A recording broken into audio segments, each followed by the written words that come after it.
That works.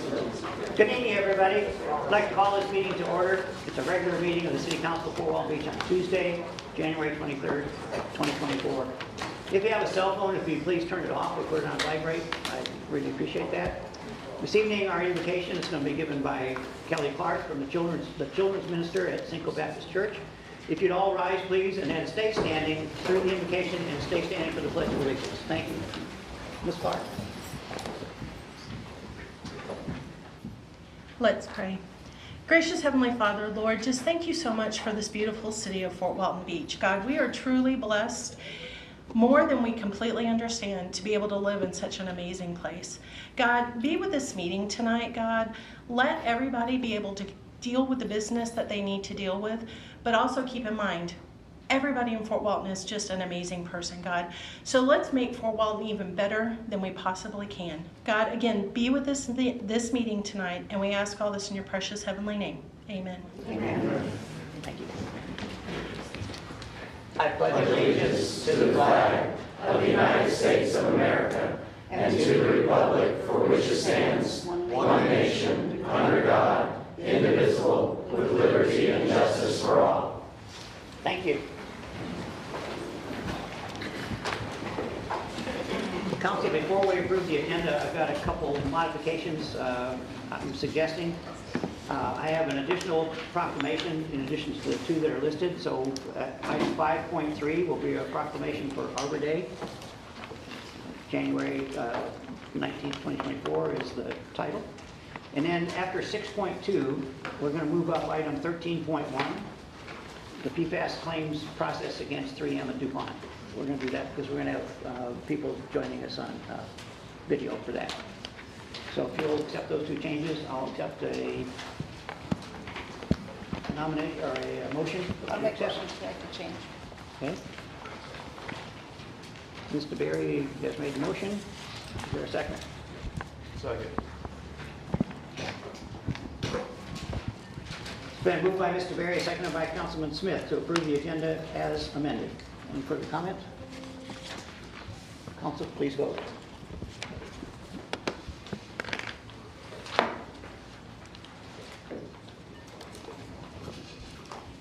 Does pass unanimously. Thank you, Council.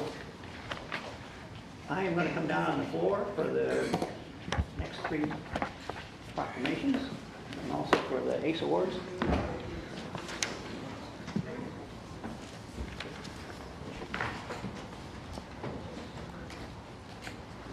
Okay, would y'all come forward?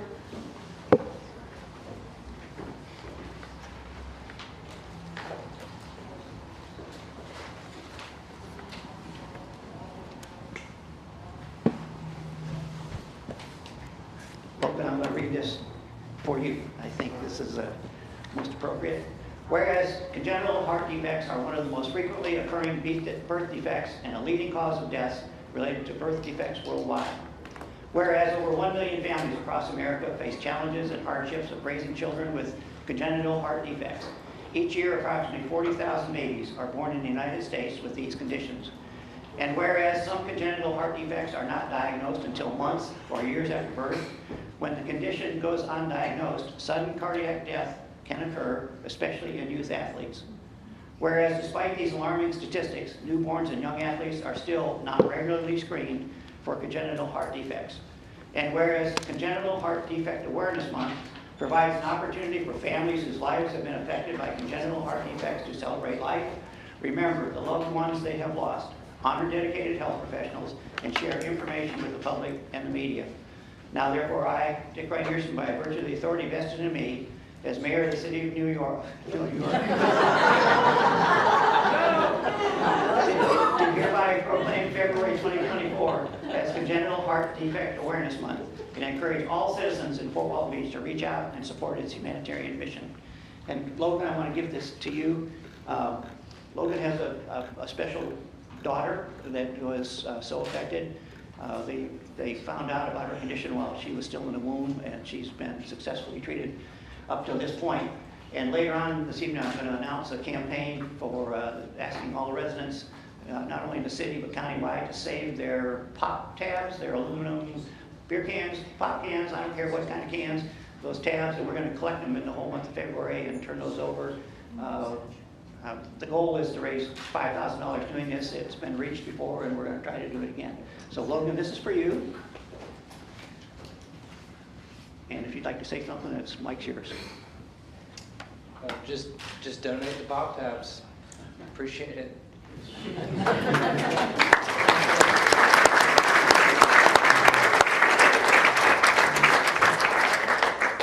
And can I get Brooklyn Peters to come up for a second, please?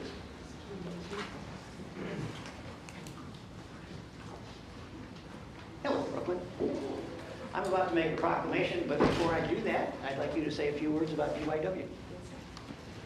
Good evening. My name is Brooklyn Peters, and I am the director for the Distinguished Young Women of Okaloosa County. Our program is a scholarship program that aims to build the confidence of young women in their junior year of high school by providing workshops on public speaking, interview, and health. And they provide cash scholarships to these college-bound young women. Our program lasts around 6 months, and it includes in a showcase that highlights the talent, the fitness, the scholastics, public speaking, and interview skills of our participants. And this past year, our winner was Maya Kanji, who is now a senior at Fort Walton Beach High School. And along with the title, she also won the categories of public speaking and interview. And then she was second honoree in both fitness and scholastics. We are very, very proud of her and all of her accomplishments. And in just a few weeks, she will be representing our county down in Orlando at the state competition, where she will be competing against 11 other young women from around the state.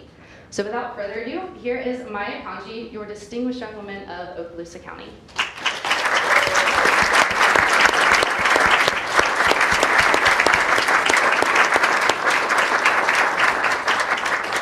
Thank you, brother. Welcome, Maya. I have a proclamation on your behalf. Whereas the Distinguished Young Women of America program began in 1958 and is the largest and oldest national scholarship program for young women in senior high school. Whereas Okaloosa County's Distinguished Young Woman program was held on July 1st, 2023, and Maya Kanji of Fort Walton Beach High School was named Distinguished Young Woman of Okaloosa County for the class of 2024. Whereas Maya was one of 13 contestants from Okaloosa County who competed in fitness, interview, talent, public speaking, and scholastics, with Maya becoming the overall winner. Whereas Maya attends Fort Walton Beach High School, where she is in the top 2% of her class with a GPA of 4.2209, president of the Health Occupation Students of America, Viking Ladies, Excel Club, National Honor Society, fundraiser coordinator for the Asian Passion Program, Big Futures Scholarship Program, Fort Walton Beach High School Leadership Program, and whereas Maya is active in the community as a STEM night assistant, Health Occupation Students of America fundraiser coordinator, American Foundation for Suicide Prevention assistant, and works with Christmas Connections. Whereas throughout this next year, Maya, as Distinguished Young Woman of Okaloosa County, will represent the city of Fort Walton Beach by speaking to local organizations, participating in parades, and serving as a role model to young people by spreading the program's national outreach message of be your best self. Now, therefore, I, Dick Ryan Harrison, by virtue of the authority vested in me as mayor of the city of Fort Walton Beach, do hereby recognize and congratulate Maya Kanji and send best wishes as she competes for the title of Distinguished Young Woman for the state of Florida in Orlando next month. Here you are.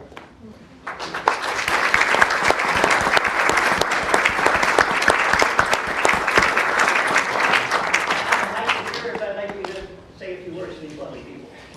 Hello everyone, my name is Maya Kanji, and I am so thankful to be honoring our county and representing our county at state.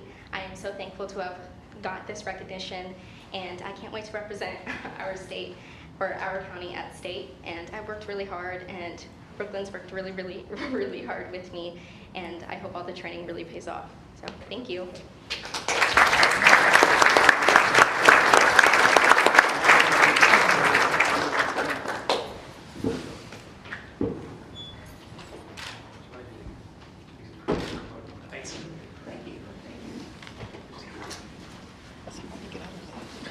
Is Linda Penry here this evening, by chance? Or anybody from the Garnier Beach Garden Club here this evening? Well, I'm going to read it anyway. Whereas Arbor Day started in 1872 and is a day set aside to encourage planting, preservation, and appreciation of trees, and whereas Florida Arbor Day has been observed on the third Friday in January since 1886, whereas Garnier Beach Garden Club has celebrated Florida Arbor Day for 10 years by planting or giving away trees, whereas Garnier Beach Garden Club was formed in 1952 and has been a member of the Florida Federation of Garden Clubs for 60 years, and whereas the Florida Federation of Garden Clubs is now celebrating its 100th birthday anniversary in 2024.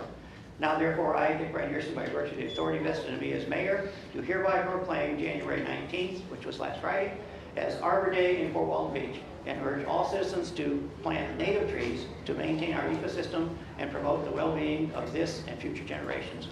So thank you, and Ms. Tiffany, I know we planted a tree. And thank you very much for coordinating that. Thank you. And now,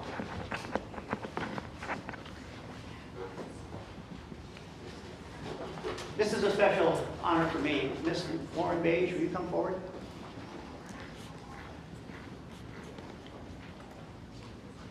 Hi, Lauren. Hello.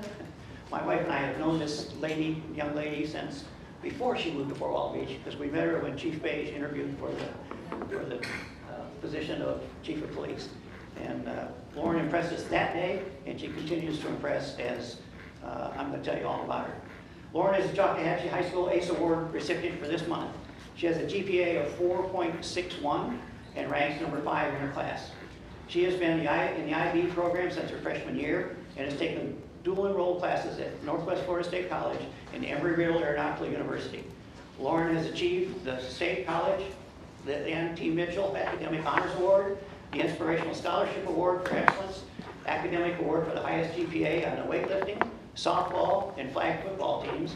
She's a class favorite. Her athletic activities include being cross-country captain, flag football, and weightlifting. She has worked as a front clerk at Publix and a babysitter. She has over 150 hours of volunteer service with Kids in Crisis, high school festivities, Rick Scott's administration, and the Air Force Junior ROTC. She is currently Vice President of the National Honor Society, the Student Body Secretary, Link Crew Secretary, and a member of the Junior ROTC Public Affairs Committee, the Excel Club focusing on community service projects, and a Science Club Science Honor member. She has experience with the Civil Air Patrol and with the Rotary Club. Lauren, wow.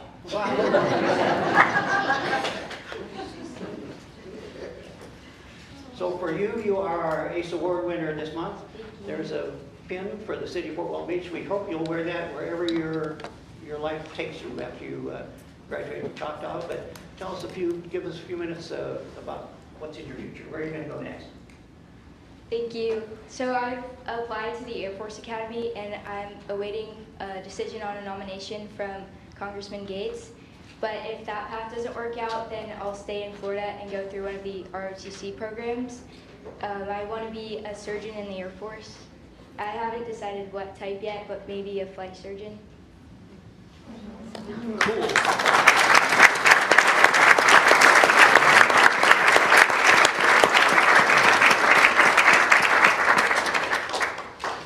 Thank you. Congratulations. Thank you.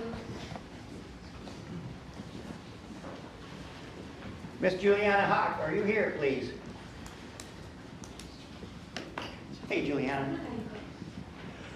This is the night for beautiful young ladies to come forward and run on. Juliana is Fort Walton Beach High School's ACE Award recipient for the month of January.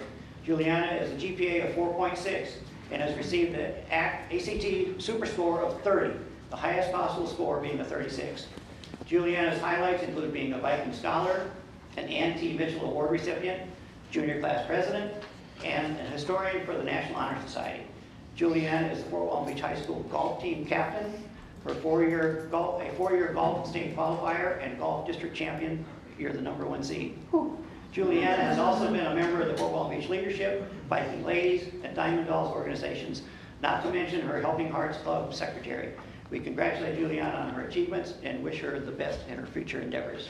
And this is your ACE Award. And if you would tell us a little bit about your future plans. Yes. Thank you, I'm honored. I plan on attending the University of Florida and majoring in nursing, and then going to nurse anesthesia school and becoming a nurse anesthetist. Wow. Thanks.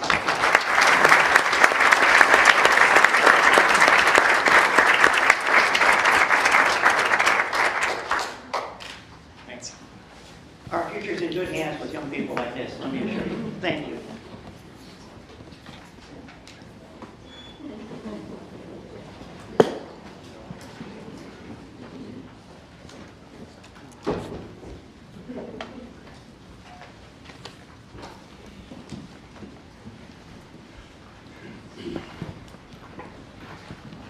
Well, that was the fun part of the evening, folks. But we do have two presentations coming up. First, Chief Beige. Whoops, what did I forget? Oh, that's right, I'm so sorry. We switched the agenda. Next will be item 13.1. PFAS claims against a process against 3M and DuPont. Ms. Pop? Thank you, and, okay, that answers my question.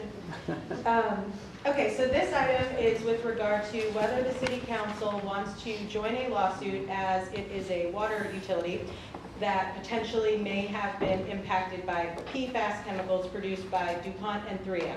No PFAS chemicals have ever been detected in Fort Walton Beach's water supply, nor have chemicals been detected in the supplies of Destin water users, Crestview, Niceville, Mary Esther, or Valhee. However, each of those entities has engaged outside counsel on these claims anyway. This is a contingent fee contract, and the city would not pay Beggs and Lane any attorney's fees unless there is recovery. If there is recovery, the fee is 33%. Beggs and Lane is the law firm handling this litigation. We have Mr. Nick Daniels, an attorney from Beggs and Lane, available on the phone for any questions from the council. Thank you, Ms. Cobb. Any questions from council? I guess I would ask. Yes, sir, go ahead. Can you hear me okay? I can. Okay, so if there's been no PFAS detected in any of the local waters or bodies of water, why would we be interested in joining the lawsuit? Two reasons. Number one, because the litigation is now exists at a national level, the statute of limitations is running as far as any claim is concerned. So if you might have a claim, the statute of limitations is running now. Number two, these chemicals are ubiquitous chemicals. They have no half-life. They are what are known as forever chemicals. The current litigation relates to AFFF firefighting foam, which contains the chemicals, but everything from Scotchgard to just everyday items has these chemicals in it. If you don't have detections now, then the litigation provides for testing and reimbursement to you for testing. And if you don't end up with any detections, then you don't recover anything. It hasn't cost you anything to be in the litigation, and that's the end of it. If, though, during the course of all of this, there's some detection found, then you protected yourself by being a part of the litigation. Thank you. Any other questions for our guest? All right. Seeing none, council, what's your desires? Yes, sir. Consult our attorney. What are your thoughts? Do you think that we should join in this, or? Well, since there's no fee unless there's a recovery, it's not much of a cost up front. The only thing I think there may be a cost for up front, and correct me if I'm wrong, Mr. Daniels, but for that testing that's required, and There is some testing, but you're required under the law to do some of this testing anyway, and there's a reimbursement for testing of a total of $1,000 between the 3M settlement and the DuPont settlement. There's already a settlement on the table with these two entities. There are other defendants involved also, but the cost to you would be nominal, and the testing is testing that would otherwise be required by you as a water supplier anyway. So because of the limit on the cost to us, I don't see any reason really not to. I don't think it's completely necessary since there's been nothing found in the water, but it appears that it wouldn't hurt because if anything is found later, you'd be covered. One more question for you. What is the statute of limitations currently on this, just out of curiosity? 4 years. 4 years from the date. 4 years from the date of the knowledge that there might be some potential problem, and that began to run a few years ago when this lawsuit in South Carolina, what is pending in South Carolina is what's known as multi-district litigation in federal court. It's a nationwide lawsuit. So you're joining with similar systems literally across the country. So how much time are you saying that we have left then, if it started a couple years ago? And so you're saying we have 2 years left on it, or? Well, you could have, I haven't done that calculation frankly, but right now, because of the 3M and the DuPont settlement, which is, the 3M settlement is somewhere between 10 and $12 billion, depending on the number of parties involved. The DuPont settlement is about 3 or 4 billion, as I recall. So that settlement is on the table. So if you want to participate in a part of that, you've got to go ahead and get in now. You may could wait, but if you wait, you forego the possibility of recovering something on those two, and those two are the two biggest defendants in the case. Well, I guess my question is more along the lines of if it started 2 years ago or 3 years ago and we only got 6 months left, then we're sitting here talking about the ability of never finding anything versus finding anything in the next 6 months and going on. Yeah, I should have looked it up before we got on here. My recollection is that this case was filed back in like 2020. I mean, it's been pending for several years. It certainly was pre-COVID when it was filed, so it's been pending for a while. We could have, is the testing required under the lawsuit more in-depth than the testing that we may have already done? No, the testing is very simple, and it's not any different than what you've already done. The only thing that you've got to be careful about, and I'm sure your technical people with the water system are very knowledgeable about this, but you've got to make sure that you send it to a lab that has the ability to detect these chemicals at very small levels. The detection limit of the lab needs to be very low in order to be able to detect the chemical itself. Thank you, sir. Mr. Jeter. Ms. Kim, what neighbors did you say are in on this? Destin water users, Crestview, Mary Esther, Valpy, and Niceville. And all with the same, engaged with the same firm? I'm not sure that they're all with this. They are? Yes. I think all those that you just named are. We represent a number of utilities. In fact, American Water, for instance, which is the largest provider of potable water in the country, traded on the New York Stock Exchange, is one of our clients, in addition to local providers like you. So we represent a very broad range of providers in this litigation. Mr. Meade. You'll be willing to monitor and be the liaison throughout the process? Of course, yes, sir. I don't see any downside to signing up to this. No. I'm aware of. The only downside I see is if we don't sign up and there is something a year down the road or 2 years that we miss this opportunity. Am I missing something? No, I think that's it. Thank you. Anyone else from the council have questions? Does anyone from the public wish to speak on this? Seeing none, council, we get a motion. I make a motion that we be tested. Help me with the word. The recommended motion to join the litigation? Okay. Second. It's been moved by Mr. Berry, seconded by Councilman Jeter to join the litigation as proposed here this evening. Further comments? Mr. Berry? Mr. Jeter? Yes, sir. Council, please vote.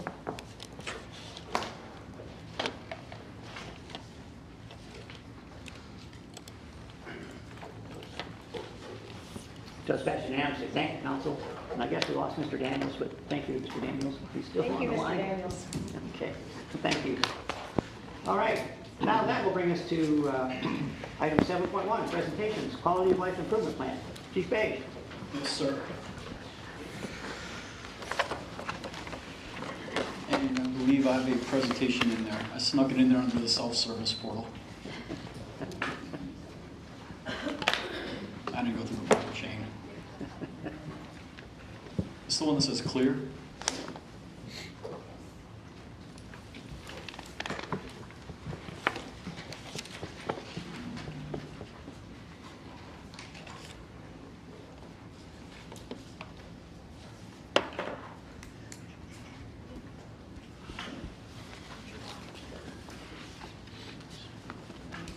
Mayor, I can start while the technology is catching up, since I know there's a crowded room here and I don't want to keep people longer than they have to stay. Okay, well, there you are. Okay, so technology caught up with me quicker. I'd like to say good evening to everybody in attendance. I'll try to keep this presentation as brief as I can, because I know that there are a bunch of boat captains standing behind me that also want to speak about topics. So I'd like to start off by saying the City of Fort Walton Beach Police Department has always strived to fulfill the will of the City Council. And you'll see in the City Manager's report that we've increased our enforcement by 300% in quality of life ordinance violations and 133% for dogs off leashes, because those were two things that have recently come before us from directives from the City Council. I'd also like to clarify some of the comments I made in the November council meeting, when some of the things I said may have been misconstrued to lead to a deduction in logic that we are not hiring a quality of life officer, and that Officer Bagwasson was that person. I'd like to further expand on those comments by telling you that it takes 6 to 9 months to hire an officer, and then it takes another 6 to 9 months to train them. So you'd be at 12 to 18 months, which is a year to year and a half. So what we wanted to do was place somebody immediately into that quality of life role, like we've done for our community hiring grant for our cops officers, where we place somebody first and we go back and backfill that position. And you'll see in a lot of places, I know there was also discussion about writing a job description for a quality of life officer. I've reached out to numerous police departments in the state of Florida and actually sent a request to every single department in the state of Florida, and have not found one agency that writes a different job description for entry-level officer other than police officer. If you look at just the sheriff's office here, probably about 20% of their workforce is school resource officers, and they have one job description, deputy sheriff, and then they assign you to the school resource officer program. So I just wanted to clarify some of that has come up in a previous presentation. We go to the next slide. So there's been a lot of debate, and you can see there on the slide, I wrote it out because I thought this was a very important aspect. There's been lots of debate on what the cause of the homeless crisis and what subpopulations within that community are actually driving the welfare issues. There was a documentary that was referred to us, Seattle is Dying. And Seattle is a lot of times looked at as the epicenter for the homeless crisis. The whole west coast of the United States is really looked at as the epicenter for the homeless crisis. And in that documentary, they talk about it's not as much as housing as it is drug usage and unpunished crimes. So I wanted to kind of start the presentation with a mention of that documentary. And we can go to the next slide, Amber. So I pulled out some statistics which may be hard to read off the screen, but I can summarize them real quick for you.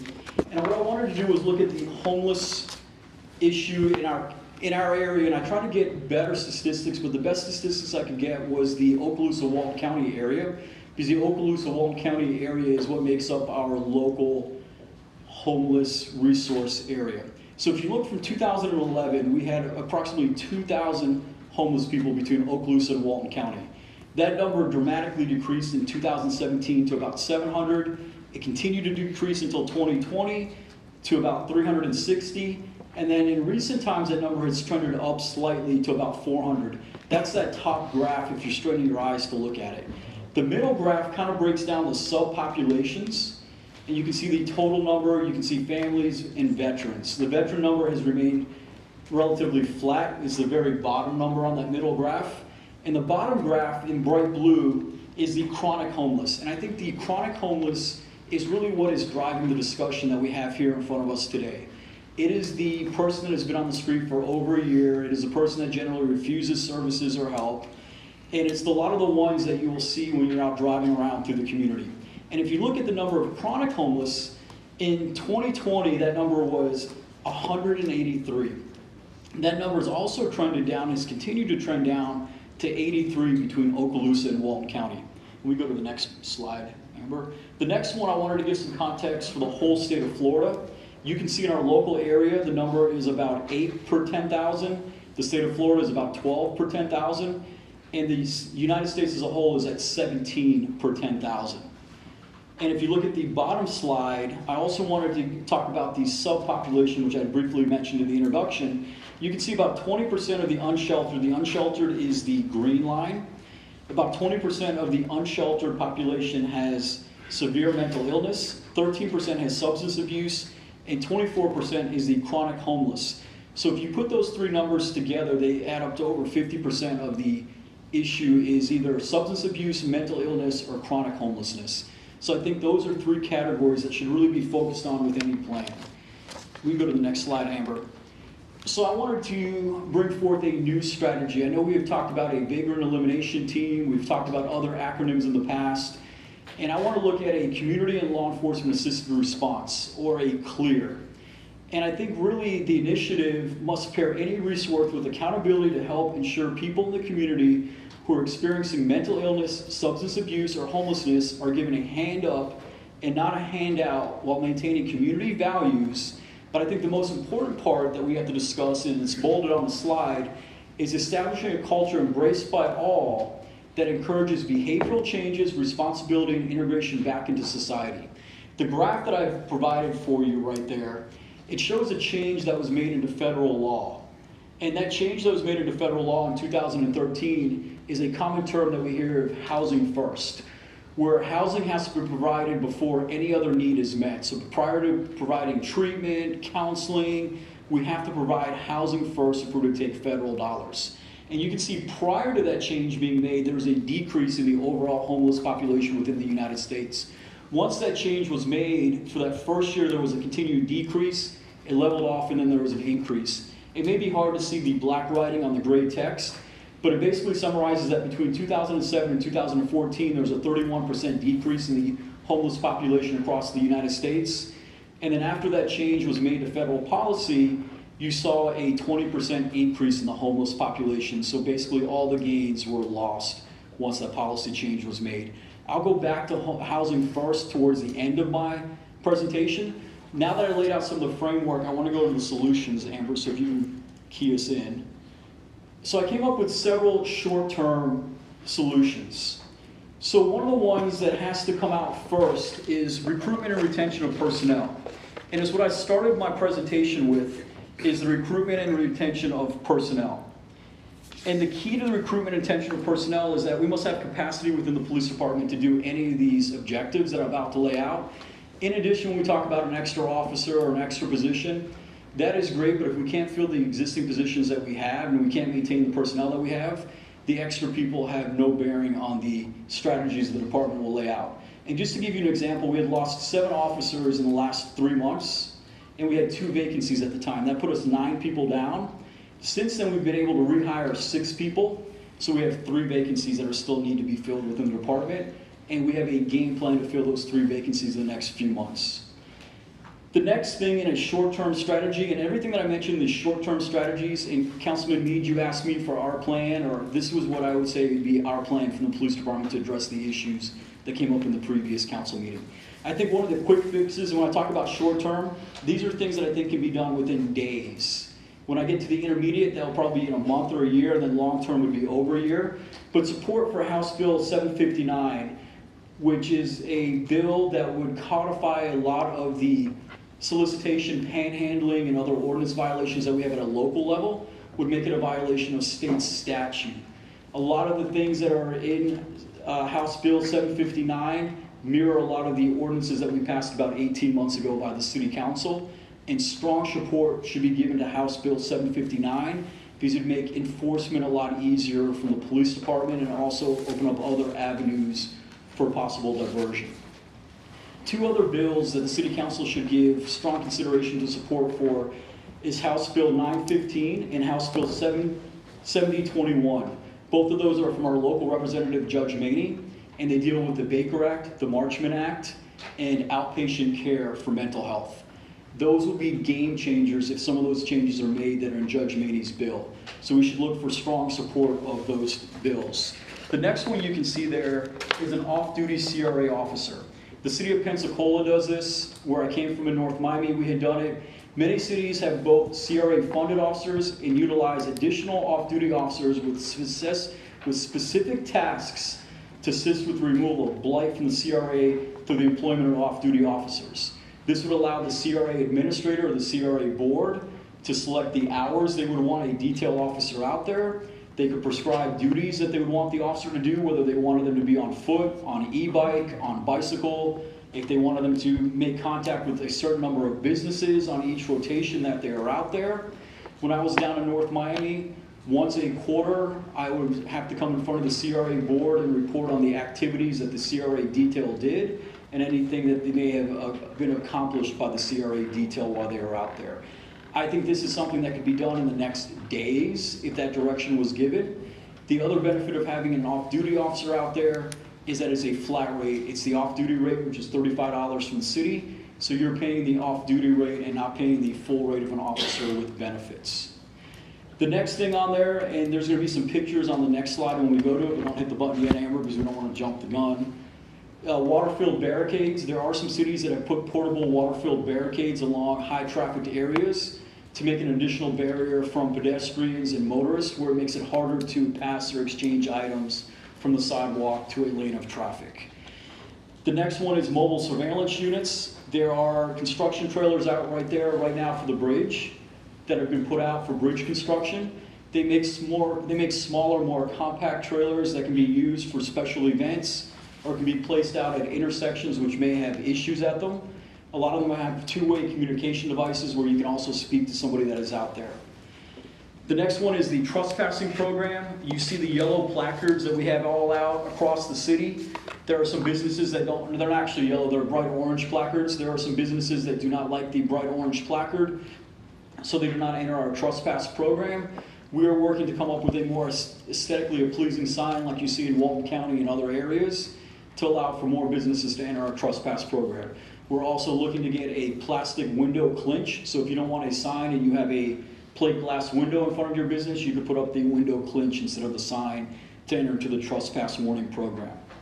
As part of the trespass warning program, and it goes to the one to the far right where it says education of the community, we'd also like to educate the community more about the trespass program and how the trespass program works, where you can have where a police officer can serve as a representative of the business. So after hours, if you have loiterers or trespassers on your property, the representative of the business would not have to come in. That responsibility could be shifted to the police department. The other strategy we have listed out there is a hot team. I had previously spoken to the council about 2.5 or 3 years ago about a hot team. We had formed one for about 6 months and then COVID hit and our hot team had dissolved. The hot team is a homeless outreach team. We had a strategic partnership with the Homeless Housing Alliance, where the Homeless Housing Alliance had a caseworker that worked about 20 hours out of the police department. A police officer and that caseworker went directly out to talk to the chronic homelessness individual and offer services right then and there, immediately enroll them into services and overcome any barriers they may have for services, which would help us identify the people that are looking for the hand up versus the hand out. So that is something we look to get back into with a strategic partnership, possibly with Catholic Charities, Bridgeway, or another nonprofit that could directly intake people into the management systems. Community education, I briefly touched about with the trespass program. We're also doing a program in partnership with the Chamber where we have lunch and learns. There's one coming up in February and one in March. We had our first one in January where we talked about crime prevention through environmental design, which a presentation was given to council about. The next workshop in February will be how to be your own best defense, and we'll talk about scams and schemes that businesses may see, gift cards that are used at various businesses. We'll talk about the trespassing program and how you can be your own best defense. And the third one in March will be an active attack, active shooter type, high-level overview to establish an emergency plan at a business. And the final one that you can see on there is working with the state attorney's office. We are currently working with the state attorney's office When our quality of life ordinances had passed with the city, we were issuing civil citations. We've now moved on to issuing notices to appear, so they will now go to criminal court. And if you look, and this will come up, I think, in my presentation, of the violations that we issue, there is one person that is responsible for 25% of all the ordinance violations we've issued. And there are 3 other people that together are responsible for another 25%. So there are 5 people that are responsible for 50% of all the ordinance violations that we write for the dangerous intersections. Those are the 5 we'd like to work with the state attorney's office. Our ordinance allows for actual jail time, and the repeat violators, we'd like to see stricter sanctions given to them. Chief Page? Yes, sir. How many have we written on that, for that ordinance? It's in the manager's report. I want to say 35 in November. In December, off the top of my head, I think we were in the high 20s, like 28 or 29. But it's in the manager's report if you want the exact number. And previous months, we were always in single digits. Only the last 2 months since we've had the discussions at the council meetings, we've now increased that up into the double-digit numbers, and we'll look to continue to increase that enforcement. Amber, if you want to go to the next slide, real quick, those are the water-filled barricades, the mobile surveillance devices. As part of our education, we've also are starting to identify all the parks, put up the park rules, and a phone number that if you have an issue in the park. You've seen several of those signs go up on Beale and Eglin where it says it's okay to say no to panhandlers. Instead, give to an agency that helps those in need assistance, called 211. 211 is the service countywide where you can get various social services if you're in need. Amber, you can go to the next one. These are some intermediate strategies. One of the things that we had discussed about, and this may be a little bit of a departure from the vagrant elimination team, we had looked at it at a staff level to say, where's one of our gaping holes and what can we do about it? And we came up with a community code compliance crime prevention officer.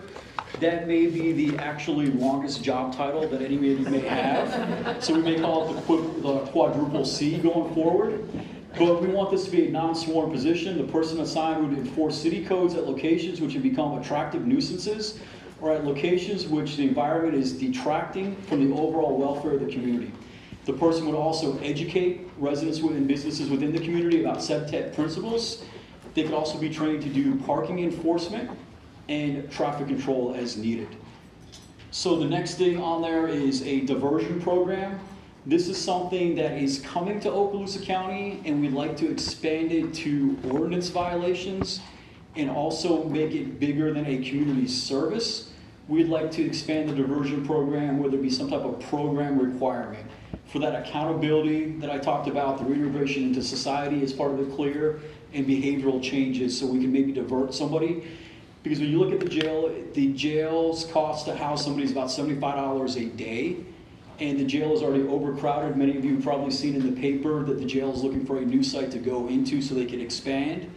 So we think a pre-arrest diversion would be a very good thing to come, but it's something that is probably months to a year out. And it would also require maybe a rehab of some type of existing building somewhere as a resource center, and maybe some type of multi-purpose building somewhere, so if you did divert people to some type of program, they'd have somewhere for that program to be housed at. If you look at the next thing, I talk about One Hopeful Place. I know One Hopeful Place is later on the agenda, so I will not go into a lot on that. I just wanted to bring out that they do have a 55% success rate in placing participants, and that One Hopeful Place, actually let me go back to my diversion program. As part of the diversion program, I talked about the multi-use building, where you could have group feedings, you could have a day center and hygiene needs. A person that you may want to look at is Robert Marchberg. He is somebody that has worked with over 500 cities. Mr. Walker, you asked me about the internet and research. When I started researching it, his name came up a lot. He is a consultant that really talks to cities. He's worked with St. Petersburg, Jacksonville, and other cities to try to address some of the issues that they have in their downtown areas and other places. And a lot of the strategies that I have talked about are strategies that he also talks about. Going to One Hopeful Place right now. One Hopeful Place is more of a temporary shelter. If we were to have any diversion programs somewhere in the county, whether that's One Hopeful Place or somewhere else in the county, you'd probably also need an emergency shelter. An emergency shelter is where somebody can go for less than 90 days. So if you have somebody that's on the street, they'd go there for a very temporary amount of time. If you read the HHA study where I got all my statistics in the beginning, they talk about 90 days is the average amount of time that it takes somebody to get into a housing program if they wanted to go to a housing program. So as part of the diversion, an emergency shelter or emergency shelter space somewhere would be ideal. Go back to One Hopeful Place. One Hopeful Place is more of a temporary shelter because they offer wraparound services. And there is a possibility that they have a building out there that could be rehabbed into a resource center. In that resource center, we could have an office for the police department, and the diversion program could possibly be run out of that rehab building at One Hopeful Place. Amber, you can go to the next slide. Continuing with the intermediate strategies, one of the things that I'm working with the health department is we looked at Daytona has a drug abuse response team, they call it DART.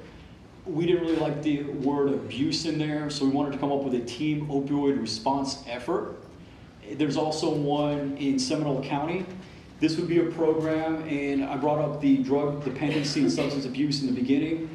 We'd like to go out there and engage with people within about 24 to 48 hours after them getting Narcan by either the police department, fire department, or EMS. There's lots of studies that show that's kind of the golden window. If you think about a car crash or a near car crash, you're much more apt to drive safely or wear your seatbelt for that next day or two. And a lot of research has shown that you're much more apt to take assistance if you have a drug issue. Not that first day, because you're probably still a little foggy from your reversal drug, but in those first 2 or 3 days, Daytona Beach has seen a 30% reduction in the amount of drug overdoses in a 3-year period. And we'd like to prevent people from getting to the street in the first place so we wouldn't have the issues with the homeless or the chronic homeless. So I threw that tour program in there just so if you see it in the future months, you'll know what it is. And I also think we can evaluate some of our city codes. Holly Hill has a city code which has an overlay which prevents certain social services from the overlay district. So we've talked about some of the services on First Street.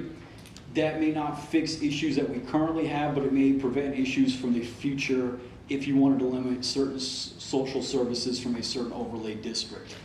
Orlando has one for group feedings in public without permits. You can also look at Miami-Dade County. They have some requirements for signage at convenience or package stores. Melbourne has a dangerous intersection ordinance very similar to ours, but in addition to citing the pedestrian that's engaged in the transaction, Melbourne can actually also cite the driver of the transaction, not just the pedestrian in the transaction. And we should also look at our zoning and bus stations or mass transit. Some of you are aware, some of you may not know, that Greyhound, when they moved out of the Maui bus stop, moved to the Shell station on Wright at 98 without ever doing any improvements to the infrastructure. And a lot of times you'll go by and see people with suitcases between gas pumps. So that is something too we may want to look and address. Amber, you can go to the next one. And I'll promise you that this is nearing the end. These are the long-term strategies. There was the talk about the vet team, a quality of life officer. I think in the near term, we have the capacity to do what needs to be done. We've shown that we've increased our ordinance enforcement. I think in the long term, a year plus, a second quality of life officer. So we could have a quality of life officer out there 7 days a week, because currently we can staff somebody out there 4 days a week with one position. A second one would allow us to staff somebody out there for 7 days a week. The other thing that we've done internally, street crimes, is our narcotics unit. A lot of the homeless issues, if the recent Circle K with the fentanyl, it all kind of commingles. So we want to be able to have 2 street crime detectives out there, 2 narcotics detectives, and 1 person assigned to the drug task force. But we can take care of that with internal changes within the department.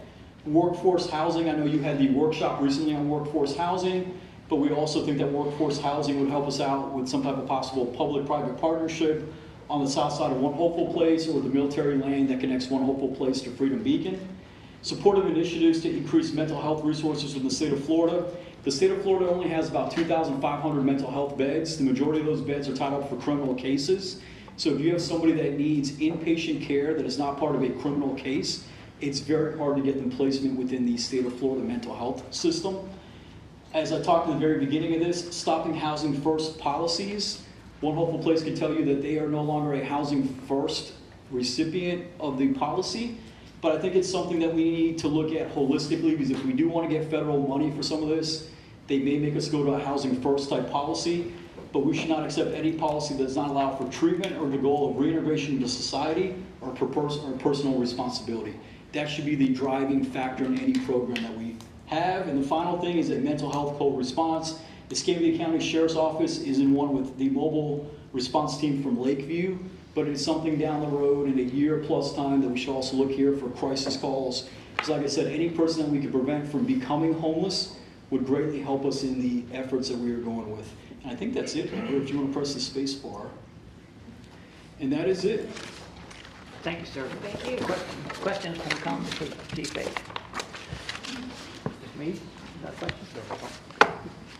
Sure. Chief Page, some time ago, you came and had a request for a partnership, and it was with an outfit out of Pensacola, and I think it might have been what you were just talking about there for crisis calls. And you know, at the time I read it, I thought, man, that's going to have our officers out there in a crisis not being able to do anything. They're having to call over to Pensacola. What was that? That was just a memorandum of understanding for the current mobile response team. So we have somebody that falls just below the Baker Act standard, or somebody that may have been a repeat Baker Act, or if you have somebody that maybe the parents can't properly deal with a juvenile in the household. Each area of the state has a mobile response team that's assigned to that area of the state. Ours happens to be out of Lakeview from Pensacola. So that was just basically how we call them, and then what our responsibilities are and what their responsibilities are. The final point on my slide, which talked about a co-response team, would take that to the next level, where you would have a mental health practitioner ride with an officer during your peak times for crisis calls. So when the officer went out there, they would have the availability of having a mental health counselor with them to deal with the person in crisis. So it'd just be an expansion of the program that we previously brought to you. Thank you. Any other questions from Council Chief Page? Mr. Schmidt? Who is overseeing, or who would oversee this plan? Ultimately, the city council of Fort Walton Beach, but it would be probably myself that would, at the police department, all the authority, responsibility, the buck stops at the chief's desk, so I would be the one that would be responsible for it. It would be overseen by the majority of our community policing section within the department, so whoever the community policing sergeant at the time, which currently is Charles Pettis, would be the one that would oversee the day-to-day operations of the plan. I think that's it. Mr. Smith? So are you saying that community policing is going to turn into, I guess, this program? Or No, I would like to segregate the two. I'm saying that the will of council from the last several meetings is to do something more with the quality of life and the vagrancy that goes on within the community. So I think we can have an overall arching plan of that community law enforcement assisted response, which would guide some of the policy decisions we make. Our community policing would still exist. We had added the quality of life officer, and one of the things that I wanted to really bring out is that one cannot exclude the other. That even if we go more aggressively into the quality of life, the ordinance enforcements and everything else, we cannot abandon what got us to where we are today, our community policing. We've established a brand within the city of Fort Walton Beach. We've won awards for our brand. And our brand is community policing. It's the outreach, it's the engagement, it's everything else. But we also have to have a balanced approach to it. So as we have our outreach, our engagement, we still have to remember at the end of the day, if there are violators that are out there, we want to enforce the violations that go on. And I think the plan that I kind of outlined balances the two. And I don't think we should subtract from our community policing efforts. We should look for ways to expand on what we're doing. And part of that expansion would be some of the quality of life enforcement. So additional duties for the community policing officers that lead to these quality of life issues that we're talking about? Yes, so some would go to community policing, some would go to that additional FTE that you gave us in the fiscal year, at the start of the fiscal year. If we were able to get that community something or other, the Quad C, community code officer, that would assist with a lot of the crime for environmental design. What we really want to do is attack the problem and not the symptoms. So if there is a business that's overgrown, if there is junk on a property, if there's an area of blight, which is the whole mission of the CRA is to remove blight from the community, We want to tackle those underlying problems so the symptoms resolve themselves. And I think it's like a three-legged stool. The community policing is definitely a leg of it. The enforcement is a leg of it. And then elevating, and Bryce Jeter talks about this, the bar. We need to elevate that bar within the community where we don't have the attractive nuisances anymore that allows for that type of conduct to occur. Mr. Mayor? Jeter. Yes, we need to take the bar all the way to the top as fast as possible. What is the difference in the CARE and the HOT team? We have the homeless outreach team. Well, I guess first of all, did it work? Did you see it working? I think in a short period of time, yes, because there were some chronic homeless that we were able to get off the street. And I think the chronic homeless are really the ones that are brought up a lot at the meetings or community groups. In the homeless population, there's many subgroups, and that's why in the slides in the beginning I talked about sheltered, unsheltered. You have people that are living in their cars, you have people that couch surf, you have people that live in between housing. So there's this big group that is out there. But I think the effort that if we place, at least from the police department, should be substance abuse, mental health, chronic homelessness. And then how do we tackle those three subgroups of the homeless community? And I think by tackling those subgroups, we'll have the desired outcome that everybody has talked about. And I think Councilman Smith had talked about, David Smith had talked about, we don't want this to get so big that we do nothing, that we want to focus this in. And I think by focusing it into those three subgroups, we have a starting point. But the CARE team, is the morale of your team excited about this The CARE CLEAR? team? Or CLEAR team, is that what it is, CLEAR? The CLEAR is not really a team. I would say the CLEAR is an overarching initiative to say that everything we do, when we look at what are we going to do today, what is our policy going to look like, how are we going to respond to calls, and we say that everything we do is going to be under this mantra to say that when we want to go out there, we want to help people out, we don't want to give handouts, we want to encourage behavior changes, we want to encourage responsibility, and we want to integrate people back into mainstream society. And when we go out there and say, okay, what is our initiative going to be today? How does it align with the CLEAR concept? The CLEAR is not a team. The CLEAR would be a guiding concept that we have. The homeless outreach would be a team that if we could get a strategic partner to partner with us, that would be a team where somebody would go out a few hours a day, a few hours a week, and really look for the chronic homeless and try to build inroads into them. There are people that have been homeless on our streets for 30 years. There was a person that a national publication came to us because between us and the sheriff's department, the person was one of the 10 most arrested person over a 10-year period in the state of Florida and spent 1 out of every 3 days in jail. But that did not deter them from their lifestyle. The reason the article was not written was the person was receiving over 2,000, probably 2 or 300,000, 2,300 from the federal government in payments, and they chose the homeless lifestyle, and it didn't fit the narrative. We may be talking about the same person, but the reason I compared the CLEAR team and the HOT team is because there's even been some people in this room copied on some emails with some of those officers that were on the HOT team, and you see the communication back and forth, and their morale is low because they have, whether it's CLEAR, whether it's HOT, we've tried this, and we've had help if you want help, and if you don't want help, we eventually do what? Is that maybe where House Bill 759 comes in, to where we're arresting you for city ordinances and the jail won't take you? Now the jail has to take you because it's a state law? Like, what is the next step? If it's a misdemeanor, then the jail is more apt to take them, but with the overcrowding of the jail, you still get misdemeanors that get pushed out the back door of the jail. It's unfortunate, but it happens. I think that if you were to ask the officers that work some of this, they would tell you that the biggest thing that drives their morale is support by the city council and the community. And they feel that for the overarching amount, that they have that support, but every once in a while there's some mixed signals that get sent to them.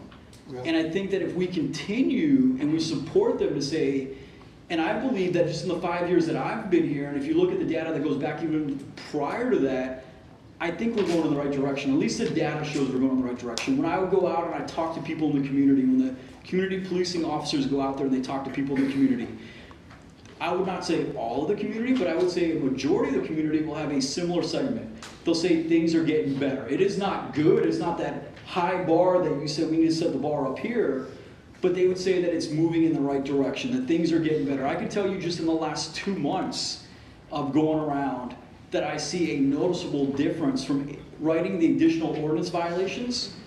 I don't always see somebody at Perry and 98 anymore. I don't always see somebody on every street corner. Now I do see 3 people at Yacht Club in Eglin because it's just outside the city of Fort Walton Beach. I see a foot trail that has been worn into the median on Mary Esther and Beale, but it's a block outside the city. I get unlimited calls from Sun Plaza, but it's on the wrong side of Mary Esther cutoff. It's not within the city. But I can tell you within the city of Fort Walton Beach, it's gotten better every single day, I think. And I think we're moving in the right direction. I think there's some fine tuning that can be done. And I think that if the officers know that they have the support and will of the council behind them to do it all, and we've told them this over and over, and that's why you see the increase in 300% of the ordinance violations that are written, that they want to please the council. And if they see that reciprocal, that yes, you're moving in the right direction, you guys are doing a great job out there, you're doing what we want you to do, I think that's how you build the morale and improve the morale of the officers that are out there. I would agree with you. We've all seen improvement. We have definitely seen improvement on that specific corner. So, and their morale should be high, because not to take your word, but I think we have definitely been clear up here is what we're trying to accomplish. My last question is the CRA off-duty officer. I know we're short some officers right now, but are we able to staff that? That would be an off-duty detail, just like the block or like any other off-duty detail. We would post it out, and officers could sign up for it. When you post those out, do they get filled, or is it? I would say probably 95% of them get filled. Every once in a while, something will not get filled. But there's always somebody that wants to make a little extra money. There's somebody that wants a birthday coming up or something else coming up.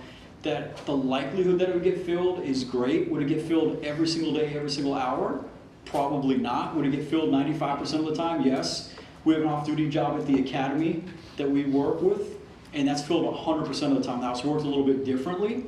We have off-duty at the block on the majority of nights. That is filled almost every single time. A lot of it has to do with the working conditions. When we had an off-duty at the Vibe, that didn't always get filled because people did not want to go to the Vibe to work off-duty. But the block gets filled, some of the other security jobs get filled. So I think you have a good filling of it. And we set those parameters. You can, and you can, as the employer, the CRA being the employer, you could write hours, days, and conditions of work. I go back to what Councilman Smith said many, many meetings ago. The definition of insanity is doing the same thing over and over again, expecting different results. So I thank you for bringing back some new data, some new options, some possible ways to attack this from different angles. So thank you. We have seen progress, and we definitely want to see more. So thank you for the options. Fine tuning, what do you need? Mr. Berry? Fine tuning. I'm sorry. Oh, I'm sorry. Go ahead. Fine tuning.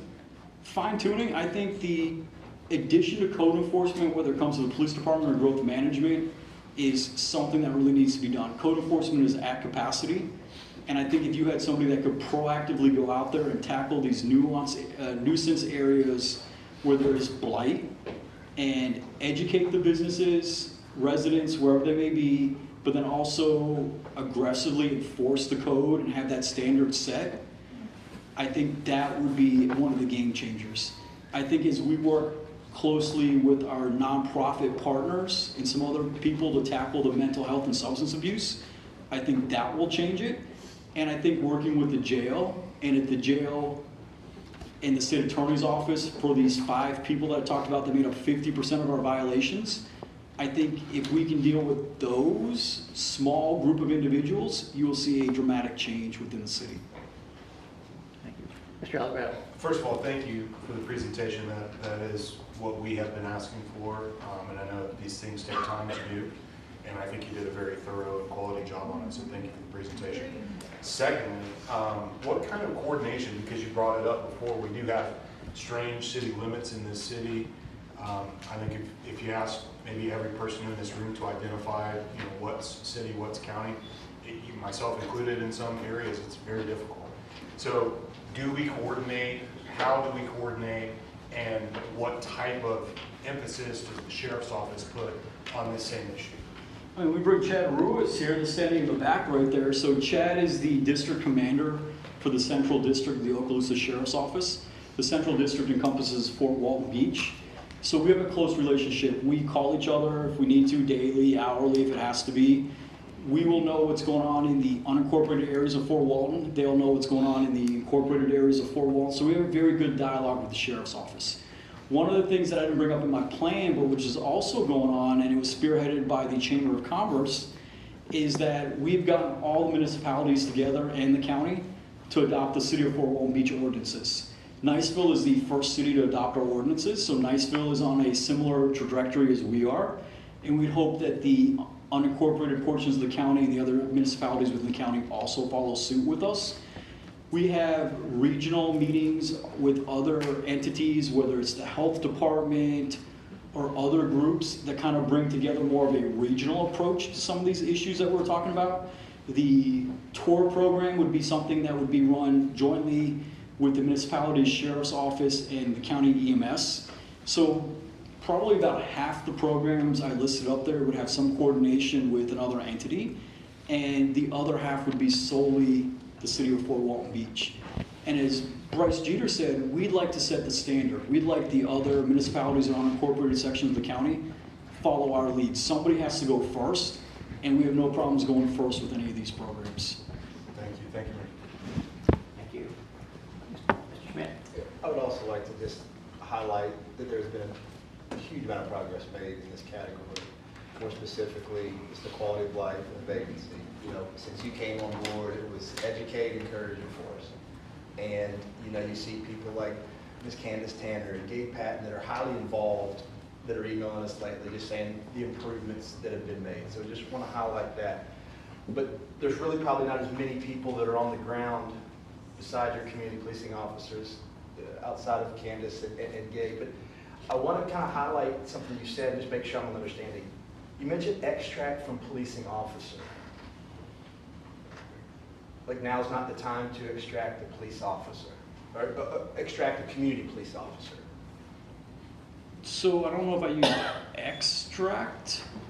I think when in the very beginning, before the slide presentation I talked about how we were filling the quality of life officer currently. And the way we're backfilling it, so whether it was a community policing grant that we got from the federal government, you gave us the extra FTE for quality of life enforcement. Anytime we add a specialty unit to the agency, what we'll do is that we will fill that with existing personnel, and then we will backfill the vacancy on the patrol with a new hiree when we hire a new person. Because we'd rather put an experienced person in to a more critical role, and we want to ensure that any person that comes to the department has a strong foundation in basic policing principles. So I don't know if I use the word extract, but we would basically bring somebody in to fill the quality of life FTE that you'd given us, and then we'd fill that position with a patrol person down the road once capacity led us to that portion. Staffing. Because I just want to make sure if we're not extracting also a community police officer, because I did get an email this afternoon from a property owner downtown that leave the name out regardless, but it just said very bad idea to eliminate the downtown roaming officer, which they're discussing at tonight's meeting. Okay. We're not eliminating anybody. One of the things that you may have seen in recent times, when I talked about in the beginning of the presentation that we were basically down by 9, hired back 6, and I talked about the ramp up for a position where it takes 6 to 9 months in training to get somebody up to full strength. We've reallocated a little bit of personnel because our first focus has to be to emergency calls, 911, patrol, and we build the police department from that level. So there is no cancellation of a roaming officer in the downtown area. I think, and I've gotten some other comments, I think some of the discussion of a VET team, a vagrant elimination team, gets confounded with community policing, where it's a zero-sum game, and they look at it as either do you do community policing or do you do vagrant elimination, which I think kind of goes back to Travis Smith's question when he asked me about community policing and how do we accomplish all this to get done.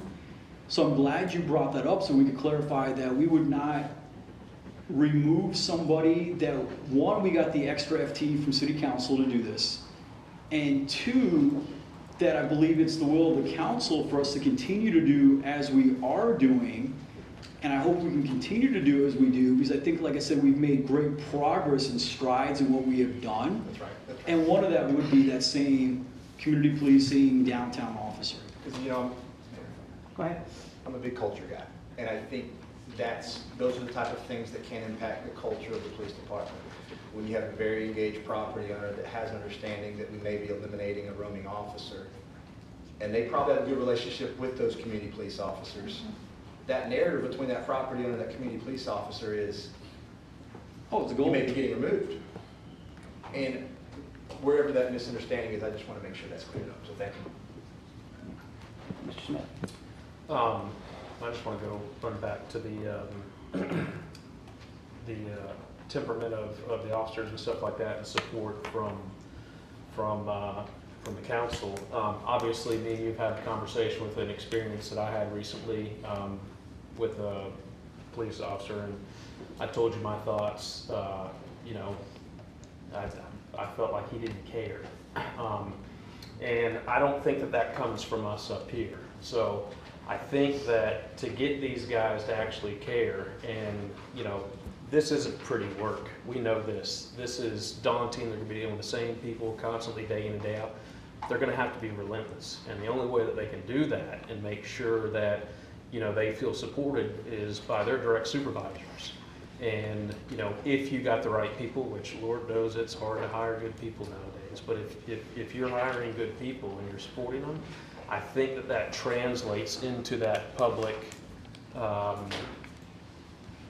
experience that, hey, when a business calls for the police department to come handle some vagrants that are abusing their property, you don't come up and get a guy, well, what do you want me to do? They already know what to do when they get there. And then therefore the business owner, man, that was a great experience. I'm going to do what I can to help these guys and give them the support they need. And they feel the support from the outside and they feel the support from the inside. So I would just encourage that it's not just us 7 up here. It's going to be everybody in the department from the top down in a leadership role to give the rank and file guy the support that they need to get this done, because like I said, it's more than anybody, it's not pretty work, but this is what we need to do to get the job done. Mr. Schmidt. To piggyback off that, I'm very sensitive to making sure the police knows we support them. In the budget year that we're currently in, we've added an additional job category for that type of improvement of quality of life. We'll be discussing again in February, staff bringing back a possible additional job category with 2 new job categories, 2 new FTEs to improve the level of service. Is that correct? Yes, that was the original motion you had made. We wanted to give this presentation tonight to see if you gave us any additional guidance on what you'd like to see in February. And we laid out a different alternative with that community code compliance officer, the Quad C. So we wanted to give you some different things and then to see what direction the council gave to us. So when we came to you in February, it would not have to be a lengthy presentation. We could just come to you with a plan and then have discussion amongst council and then approval for the plan. So that's why we wanted to come prior to February with this presentation. Great presentation. And then see what guidance you could give us for the February meeting. Awesome. I just wanted to clear up, because I heard in the presentation that there was possibly some concerns about support or those kind of things from our police officers. I just wanted to get on the record that this budget year, an additional FTE, and possibly after next meeting, we have another additional FTE to support the police department. Thank you. Mayor. Yes, sir. Piggyback off both of those two, Councilman Smith and Schmidt. Yes, the businesses should support our morale up here is high, but I also had a phone call earlier too, and that somehow the miscommunication was the same. They say, you guys are eliminating officers. You're doing this, you're taking them. I said, whoa, we bought golf carts, we're buying e-bikes, we're hiring more officers. We're not elected. So somehow that did get miscommunicated somehow. But that's not true. We're hiring officers. we're buying golf carts, we're buying e-bikes. We're encouraging enforcement. Back to the Shell station, Ms. Kopp, if you could help. That was on your slide. What can we do about the Greyhound bus station at the Shell gas station? Anything? There are things we can do. Do you have information on that on you? Because I do don't have anything on me. Okay, I have a memo on it that I'm going to pass out. You're working on it? Okay, we don't have to go over it The tonight. memo is actually done. I can forward it to you. Mr. Alvarado. You just brought it up about the February meeting, and Councilman Schmidt alluded to it as well, but when you come back with that whole situation, I think it's important to also address what could be done for officer retention. And I know that's something that you focus on and think about, and obviously have been struggling with. I'm sure the county and every other police department in the state and country are probably struggling with that as well. But as we've been talking about building relationships and community policing, it's so important that we develop those relationships between our officers and our residents. And obviously, if it's a different officer, or we're losing those officers because of some type of thing, whether that's morale, whether it's pay, whether it's benefits, whatever it is, if we have a more concrete plan, or if there's something else that we as a council can do to further support the officers that we do have and we want to keep and value, please do include that as well. Will do. Thank you, Mayor. Mr. Berry. Ms. Cobb, would you forward that to all of us? I am right now. Okay, Yes. thank you. May I continue? Also, thank you for working on the Gulf View Motel. And I see improvement at Garner's Beach also. I don't see as much trafficking as I was seeing before, but the Gulf View still needs work. Still, the cameras have helped, and it still needs more work. Anyone else from council? Mr. Meade. Since you mentioned that you were looking for specific items for the February meeting, something discussed, I hope it's included, or I know you referenced the enhanced cameras in the public areas, not, of course, on private properties, and the lighting. You had a great team and plans put together for safer lighting and being able to remotely patrol these problematic areas such as our parks and the downtown areas. So I hope that's... We can put that in there. Yeah, okay. Just to echo me, I support that as well. Yes, sir. Okay. Anyone else from council? Do we have that back yet from, I'll wait till we get to Alicia's next slide. All right. Anyone from the public want to make a quick comment before we wrap that up? I sent it to you. Might not be quick, but I'll do my best to go as fast as I can. Thank you for having me this evening. I would first like to introduce myself. My name is Michelle Horn, and I moved to Fort Walton Beach when I was 6 years old. I've called this community home for a long time. I attended Florosa Elementary School, Bruner Middle School, and graduated from Fort Walton Beach High School. I went into college and other avenues in my career, but came back to this town because it is where my family was located. I've been fortunate enough to get married here, raise my 4 kids here, and continue my career in this same community. I've also been lucky enough to be a business owner here since 2006. Currently, I own Kids Corner, which is a pediatric therapy facility designed to help special needs children achieve their highest potential. We are located right next to the Indian Temple Mound Museum and share a homeowners association with HX5. While no situation is perfect, I feel as though I have been so lucky to be able to grow and maintain a business in the city of Fort Walton Beach. Like many business owners in town, one of the biggest struggles we have had is with the homeless population. I have young females who are on my staff and often must leave once it is dark out. I have to navigate many situations where they have felt unsafe, situations where myself and my family have been in the area and have either been approached by the homeless or intimidated by their presence. My now 10-year-old often references not wanting to come to the office because he does not want to see the homeless people because they scare him. While we all know this is a problem, it wasn't until a few years ago that I felt like I had any support. I will admit I was a little nervous when I was approached by Officer Baggs and Officer Carter when they asked me if they could meet with me. I knew I had done nothing wrong, but my first instinct was to wonder why they wanted to talk to us. Upon meeting both, I was instantly at ease and could not believe how lucky we were to have found a community liaison. They were so willing to work with us when we had situations that we needed advice on. Over the past 2 years, I've been lucky enough to form a bond with this amazing team of community resource officers. While they have an amazing team, I'm especially partial to Officer Baggs, Officer Carter, and Officer Parsons. Not only have they been a wealth of knowledge for myself and my staff, they have come into our world and attempted to learn what we do. They all spend a whole day learning about what we do, what type of kids we help, and how we go about doing our jobs. I've had the opportunity to ask for their guidance on situations involving the law around some kids with special needs and special situations that we have. I have asked advice on how to make our building as safe as possible for these families. I have asked for advice on how to handle the homeless population the best way possible. I've asked them to drive by in the evenings when my girls are leaving just to make sure that they are okay. When situations arise and we need to be on high alert, I know that Officer Baggs, Carter, and Parsons will go out of their way to let us know if we need to be aware. All 3 officers were there for hours, tirelessly helping me set up my FUSIS system.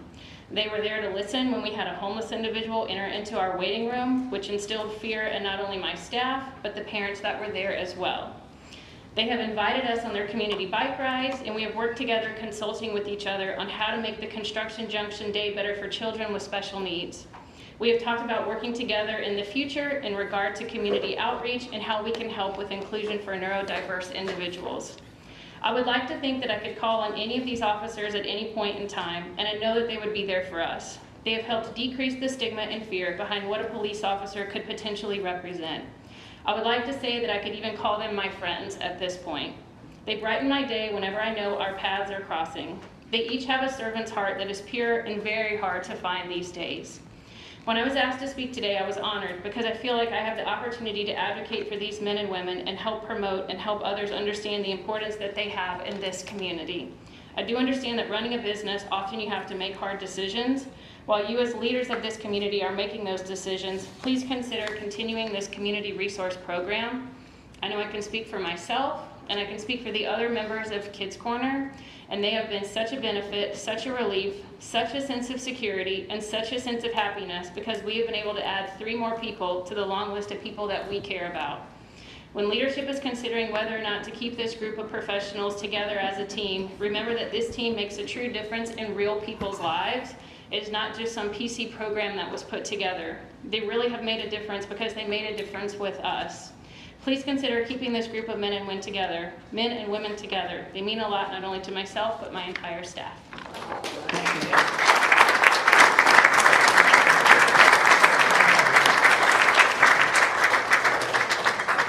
Ma'am? Yes. Where is your business located? Right over by HX5, right across from the Indian Temple Mound Museum. By First Street? Yes. Yep. So we have the churches and everybody right behind us. Thank you for sharing your story and thank you for what you do for kids. Sure. Thanks. Michelle, yep. So you're understanding that the community policing maybe go away? I think that was my understanding that was communicated to me, that there was a fear instilled that potentially that the community resource program was disbanding or going to be, allocated somewhere else. And so, thank you. Yes. Thank you so much. Anything else? Appreciate Yeah. it. Thank you. Yes. All right, yes, ma'am.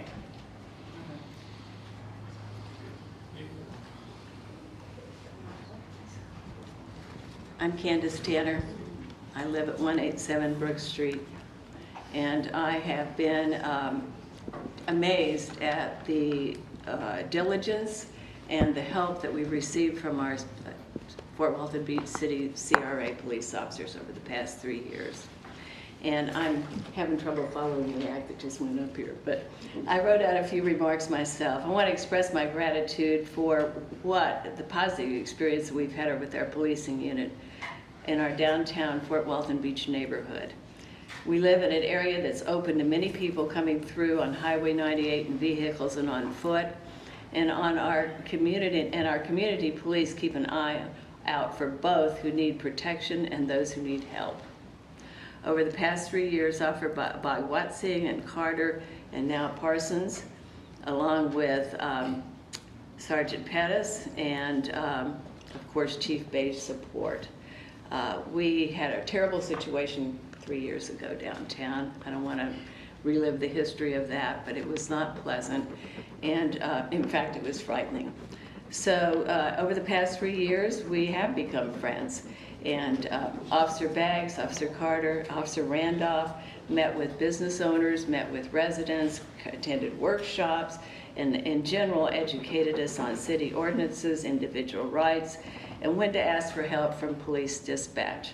And I'd also like to put in a very good word for our police dispatch. They're on the ball. And Maureen particularly, I believe, is a supervisor there. They've been willing to help all of us individuals, everybody in the community. I know of at least 4 people that were placed in housing throughout the years. Officer Baggs and Carter are available when we call, when we need help, and I consider it a privilege to live in our community. I'm delighted with the support we've received from our city council, our city CRA councilman, Bryce Jeter and David Schmidt have been outstanding in supporting us, and it was, like I say, it was a pretty terrifying place 3 years ago. So thank you to everybody, really appreciate it, and please keep everybody intact, and I think the new additions will increase the quality of life downtown. Thank you, ma'am.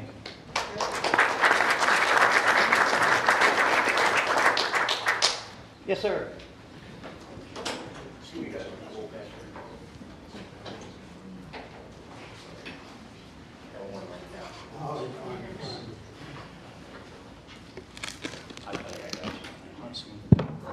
Thanks. My name is Tom Marr. I live at 225D Alchemist Avenue, southeast in Fort Walton Beach, Cape Walton Village, and I have an office, real estate appraisal office over on Bill Parkway that I've occupied for a long time. See, some of the old council members, some of the new council members, I came up with a set of order what I want to say, but I'm going to change a little bit because some of these other discussions have covered very much of it.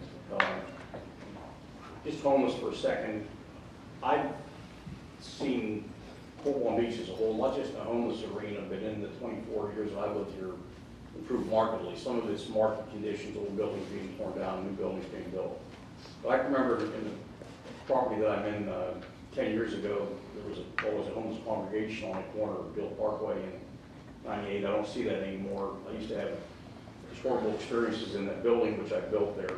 Brand Place is a big building. I don't have any experiences anywhere that is bad anymore. The other thing I would say about homeless is we need to be proactive. This is something that if you aren't proactive, if you don't attempt to raise the bar, and by the way, I viewed your the YouTube thing you have today on homelessness. I thought it was excellent from the workshop.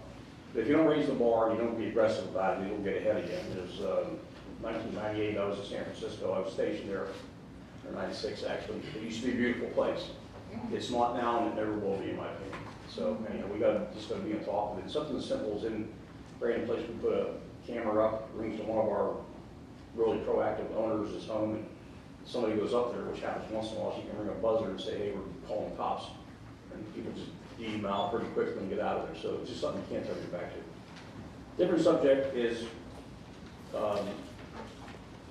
I'm 75, I've worked all my life. I think I'm a representative of the silent minority, more than likely. And if some of you are in the silent minority, I say something that you disagree with, I apologize to you. But what the silent majority wants their governance to give them is safety and some kind of a quality of life assurances. And I would say across the board, in the last 4 or 5 years, you guys have done a very good job of that. Safety, first thing, we've got police officers, firemen, EMS guys, quality of life. We have enough parks guys to run the programs. We have enough umpires in the summer to umpire football games or softball games, and referees in the fall do football games. And if I, as a citizen, need to pay more in taxes to do that, I am perfectly willing to do that. I'm sort of lucky I've done well in life, but you said to me, Tom, you got to pay 5% more than what you paid last year so we can fund the people that the chief needs, et cetera. You know, I'm for that. And I think if you could get all the silent majority of Fort Walton Beach in a big room at one time, which I know you can't, and you explained it well why you need these different resources, most people will be shaking their head, yeah, we're not opposed to doing that.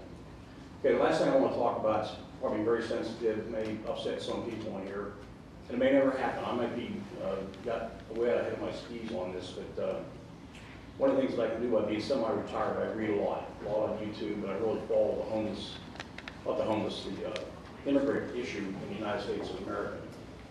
Florida is not a sanctuary city, and my research today indicated that there's a difference between whether they're sanctuary counties or cities in Florida. But if we see what's happened in many places where there's just been forced immigration, mostly from the federal government landing planes at night.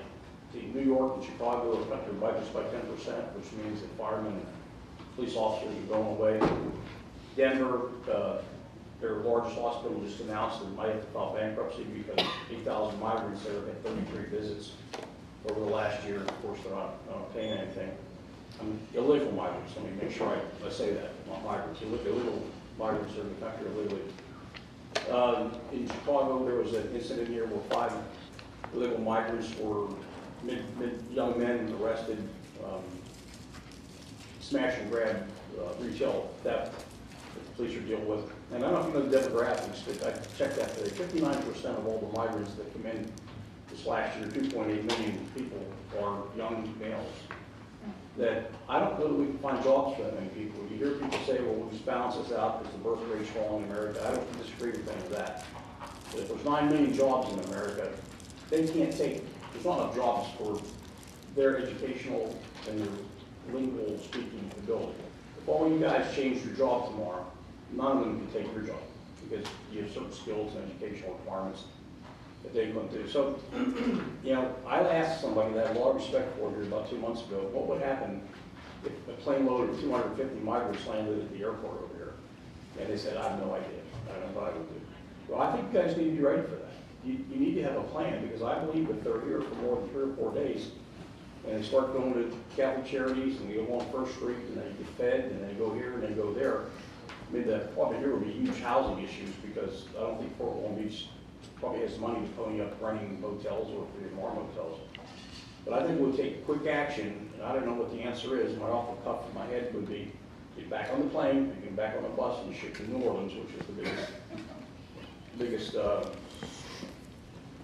welcoming city. And I know this sounds very harsh, and I apologize for that, but I'm a realist, and I don't think we want the first 250 immigrants in the United States because they're going to hold cell phones. There's going to be another 250 because all those people, it's warm weather anyway, so it's somewhat attractive in that respect. They feed you, they house you, they do everything else for you, and I think it's something that the solid majority would not want. Any questions for me? Kim, good meeting you. That's my prayer this morning. You too. Thank you. Thank you. Mr. Marr, Mr. Marr, you mentioned about that 5%, and I know how blessed you are. Many of us are blessed in that opportunity. Not everyone is, so I'm quite certain, Jeff. I mean, you can write a check to the city individually anytime you want, and direct it towards whatever program you like. You really can. Okay. I'll take you up on it, bud. Okay. Thank you, sir. Thank you, sir.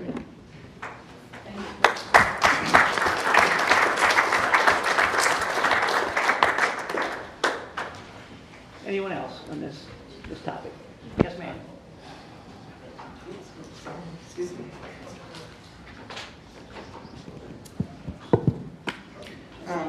Good evening, Mayor Ron Anderson, Councilman, Councilwoman, woman. My name is Debbie Riley. I reside at 207 Combs Manor Court. Just wanted to expound on Chief Bay's presentation. I think he did an amazing job. He covered a lot of areas of interest to me, just as a resident and also being a part of this community. And so I had to say something because the lady that did such a lovely letter that she had and read, it was so amazing. But I wanted to say, because I kind of thought, okay, is community policing going to come to a halt? And sure enough, I just thought about it. I said, no, that would be utterly ridiculous for community policing in our city, to come to a halt. So I'm one to, not believe that, but I still wanted to expound a little bit on it. And I understand and I realize community policing, was really highlighted back in the early 80s and the 90s. And what I am most concerned with is I'm a strong advocate as a taxpaying citizen and a resident of community policing. And obviously, this has been something near and dear to me because I am, a black mother. I'm an African-American mother. And I also have a son. And I know in the 80s and 90s when community policing was really, really being thrown out into the forefront, just coming, from an African American family and just having friends that come from brown communities, one of the things that I really thought was, just amazing about community policing as it became down through the years is it's a good way to partner, the partnership with your residents, partnership with your local communities, organizations, nonprofits, also being a part of the community and getting to know the residents that are there. And so I think the Chief Page has done an amazing job. He has amazing officers. I've sat at the table, with Officer Bags, with HHA meetings, homeless meetings and all those type things. And I think that he does a great job, all of the officers do. But I just wanted, to make sure that I leave here tonight and put it on the record is community policing is so important. It's so very important. And one, it is important to me because it enhances the quality of life. We know that. Also, again, it establishes partnership with the residents, and then you get to hear from the residents, and you get to hear what their needs are and how they would like to see those needs being met. And some of them are very challenging. And also, in addition to that, community policing decrease crime. And so there is an interrelationship there with the community policing and also with the homeless. And I don't really want to get tied into that part of it because those of you who know I'm a social worker and I do believe in helping people. And so homeless, I know that the vagrancy, there is some, obviously there is a relationship there, whether it be a direct relationship or an interrelationship. But what I do ask, of the diocese, now, how many of you will be participating or partaking in the point in time count this Friday, January 26th? And if you're not partaking, and if you have the opportunity to do so, I think it would be a great opportunity for you to get involved in that. And I normally do the point in time count every year, and I learn something new and different. I meet people in the community that we look at, and you're able to have that interaction, talk with them, ask them. If you feel like, you're homeless and your vagrancy is out there, you, as a representative of the city of Fort Walton Beach, you have the opportunity. So I challenge you to get involved. On Friday, go out there. Hurry up and register though. Register, go out there, you volunteer, talk. You're our city representative, we're supposed to be your constituents, and if you want to know why and what, all you have to do is just ask. And again, I just want to praise Chief Page for the amazing job that he has done and want him to know that I 100% advocate on behalf of community policing. Thank you. Thank you.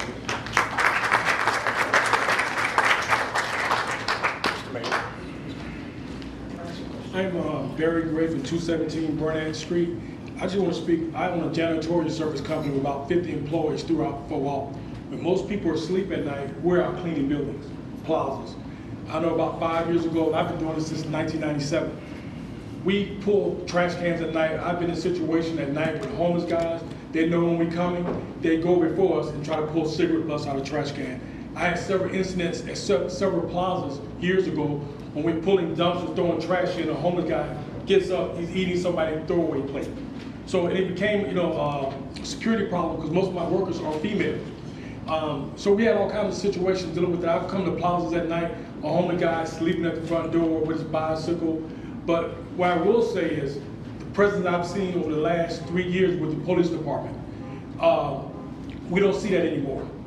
I'm not gonna call the plazas that I work at, but I see the difference. When I go to work at night, I'm working at 3 o'clock, 4 o'clock in the morning, and I pull up, I'm sending officers in the parking lot.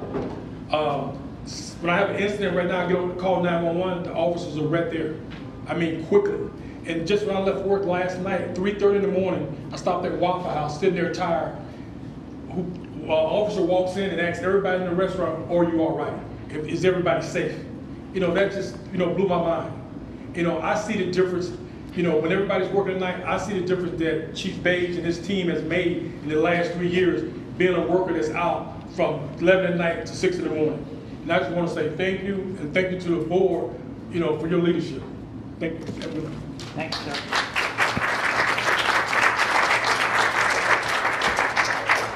Mr. Schmidt.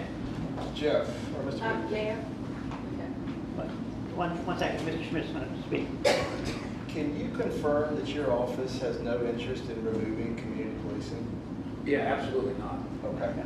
Not what it is. Just hearing a narrative coming from the audience that might be at stake. I don't know where it started or how it started. I don't think anybody on this dais is interested in eliminating community police.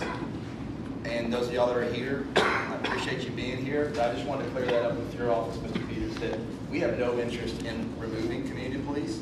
If anything, we're interested in adding FTE resources so that great guys like Officer Baggs and Officer Carter can continue to do those amazing things that we just heard from the owner of Kids Corner and not compile additional duties on those same people so they can continue to do those great things. I just really needed to clear that up because I think there's a narrative coming this way that possibly community policing is at stake. So, thank you.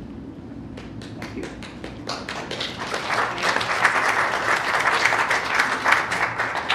Does anyone else wish to speak tonight on this topic? Yes, ma'am. I'm going to be brief because this went much longer than I was anticipating. My name is Valerie Wenzel. My husband and I own about 8 properties in the downtown footprint, and we represent about 12 businesses. And I want to tell you that I have seen an improvement in the last 3 years. I'm thrilled with it. I haven't been to council in forever because I don't even want to bother you unless it's important to me.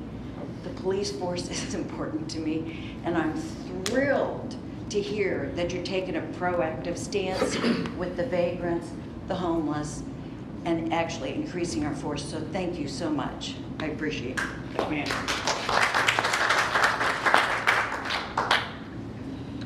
All right, is that everyone? Then we'll move on to item 7.2, Community Redevelopment Agency Mural Project. Mr. Peters. Yes, sir. As you recall, one of the previous meetings that we've had, we discussed the library mural wall.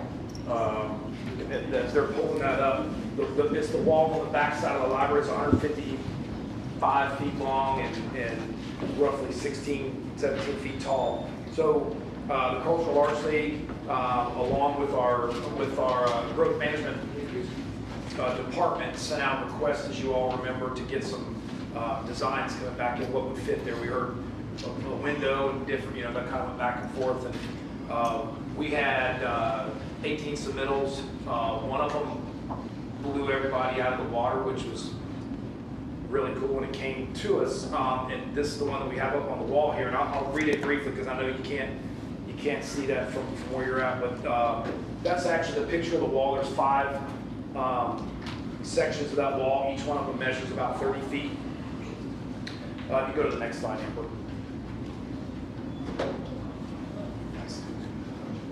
And then if you can zoom in maybe on that picture. Yeah, so, yes.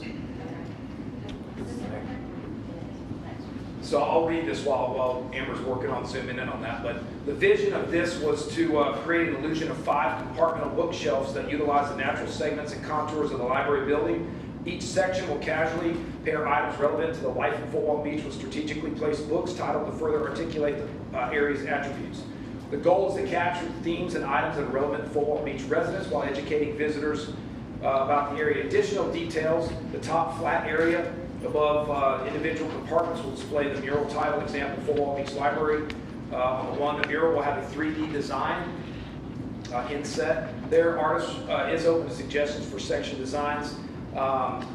The 5 recommended ones she mentioned was the military one that you see above with the flag and the books. If you can't see from there, it's Eglin Air Force Base. There's a Curl airplane, she's zooming in there. One of beach life, buckets and shovel, fishing lure, books regarding famous emerald waters, white sugar sand, local natural nature and wildlife, local wildflowers, seed packs of citrus fruits, books regarding the area's live oaks and monarch migration, popular cuisine, and another one with local history, books regarding the celebration of Billy Boyd's Festival, recognition of ancient tribes and pioneers, as well as the relevance of turpentine and lumber industry. So it was a 5-wall panel, just really outside the box, really cool.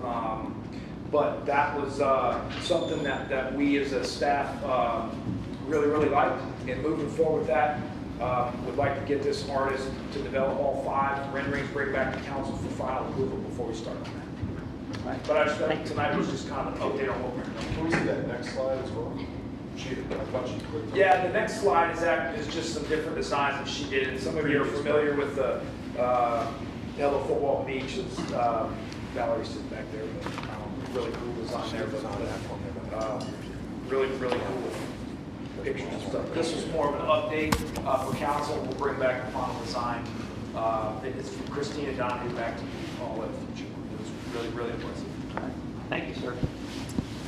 I'd like to go to item 8, consent agenda. Council, may we get a motion? Mayor, move the consent agenda for approval. Second.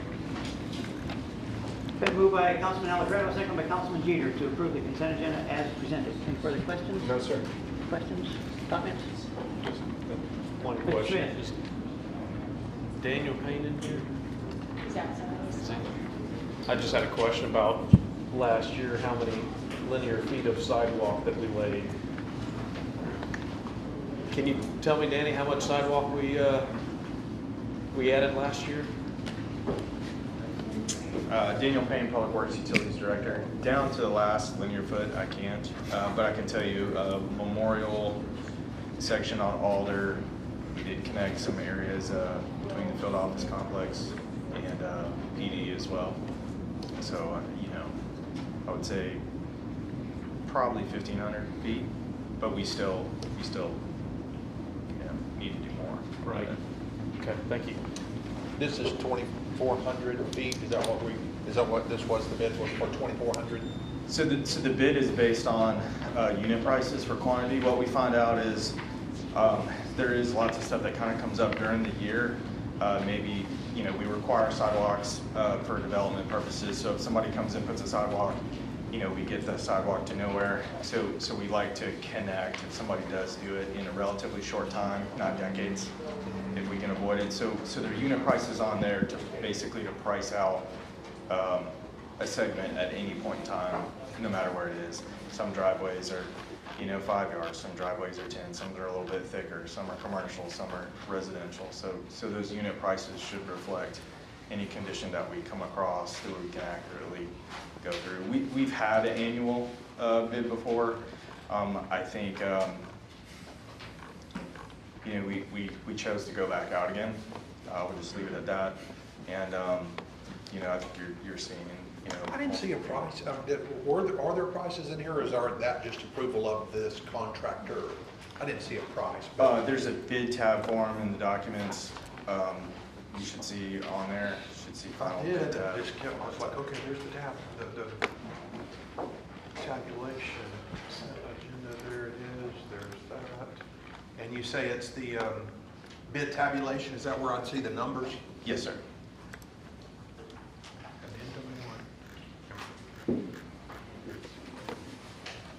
Okay, I don't see it still, but I trust they're there somewhere. Mayor. Page 79 on ladder. 79. I want to offer many positive comments about the staff while they were laying the sidewalks.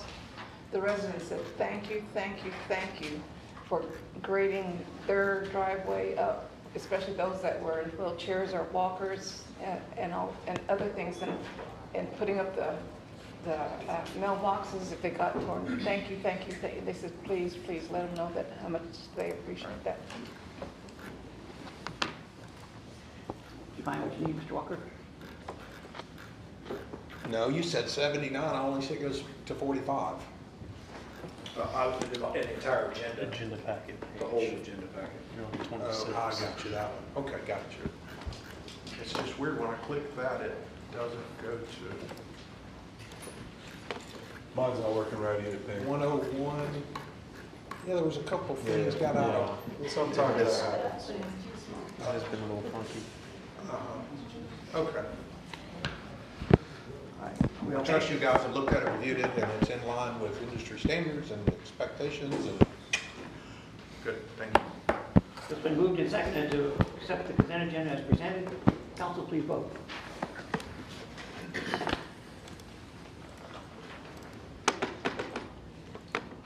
Does pass unanimously. Thank you, council.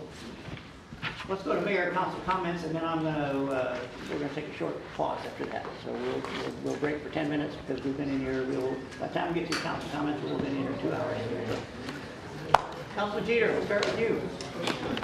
Yes, sir. Pickleball. I had a great meeting at TDC this morning. Ashley was there, should leave a little bit early, but we brought up pickleball at the end and seeing how TDC can help us get either on Okaloosa Island or the city of Fort Walton Beach some additional indoor pickleball courts. I know we have a lot of outdoor pickleball courts, but I've heard from a lot of residents that pay their 12-month membership. When the snowbirds come in town, they're unable to play at the rec center. So I know you've been up there and tried to tackle it. I know the long-term solution is indoor pickleball courts, more. But for the short time, is it possible to have a day or at least a block time for Florida residents to play? You don't have to answer that right now, but if we could get to that, I think that would. Florida or Fort Walton? Well, yeah, I guess Fort Walton Beach. They were just saying show your ID that you're, at least there's a block in a window where the people that pay 12-month memberships have a time where they can go play because. We just changed something this past week where we did two separate times, broke it out into 2 different sessions instead of 1. Okay. So, I mean, obviously the problem is we have 3 courts. Yeah. And a lot of people, but this is starting this past week, so we'll look at that. Yeah. And hopefully we can get TDC behind it and help us as well. So that's all. Thank you, sir. Mr. Meade. Nothing now, upstairs for later. All right. Mr. Schmidt. Just want to remind everyone how many amazing projects we have going on. And thank you, Ms. Candace, for continuing to document each one of them. But there's a lot of tremendous things going on because of a lot of people in this room, from public safety to Danny to Jeff's office to the council. And one of our core values is continuous improvement. So we're happy with the direction it's going, but we'll wake up tomorrow and continue to improve. So that's all I have now, Mr. Mayor. Thank you, sir. Mr. Smith. Is Makiko in here? Yes. Obviously, the information you had emailed earlier this afternoon that we've gotten from FDOT about the public hybrid workshop for the Around the Mound project, we need to be pumping that out there on the PIO site as much as we can. That way we can get absolutely as much input as we possibly can. For those of you that don't know, that meeting is, get in here. 20th. Yeah, February 20th at 5:30 to 6:30. You can attend in person or you can attend virtual, and they will be getting input on 2 different routes that they have designed up, and hopefully we can leave that meeting and be off to the races and figure out what the final plan is going to be and get the Around the Mound project built here in like 2 years, and then we're done with it, right? Just need the money. Right, but I think that this is obviously something that's a generational or maybe even multiple generational change for our city. So the more people that we have that can be involved and engaged in that process of what the final outcome in that is going to be, the better off we are all going to be. That's all I got, Mayor. Thank you, sir. Mr. Walker. Thank you, Mr. Mayor. 2 things. Mr. Frasetti, I don't need it now, but whether you choose to do it in an email to us or to me or to, I'd like an update on the Moriarty property code enforcement actions that have taken place since then. And right there with it, and it might be more, Jeff, this might be more you, as I was reviewing the package that was made available to us, I know it wasn't a fully comprehensive package, but to see $30,000 in quote due diligence for one of the things that are, what cities do, code enforcement. In my business, I do 2 things that kick people out of their homes. I evict them or we foreclose on them. And so there's no due diligence required. We follow things by the book. So I really want a presentation or a summary, if you will. I think it come from you, Jeff, of what was learned from that due diligence that we paid for, taxpayers pay for, And what did it change going forward? Is there going to be a new method of notifying residents of such violations? You know, screening continues to be something I've seen missing from the notices to tenants. I think it could be a quick, easy, efficient fix if they're notified of the screening, and that they can work with Mr. Pacetti to, you know, find out how to make that all happen. So I'd like an update, again, presentation, email, summary, it doesn't matter to me. I'd just like to learn more about what you learned, best practices from that due diligence we got from Mr. Dykes, I'm assuming. Okay, that's all I have. Thank you.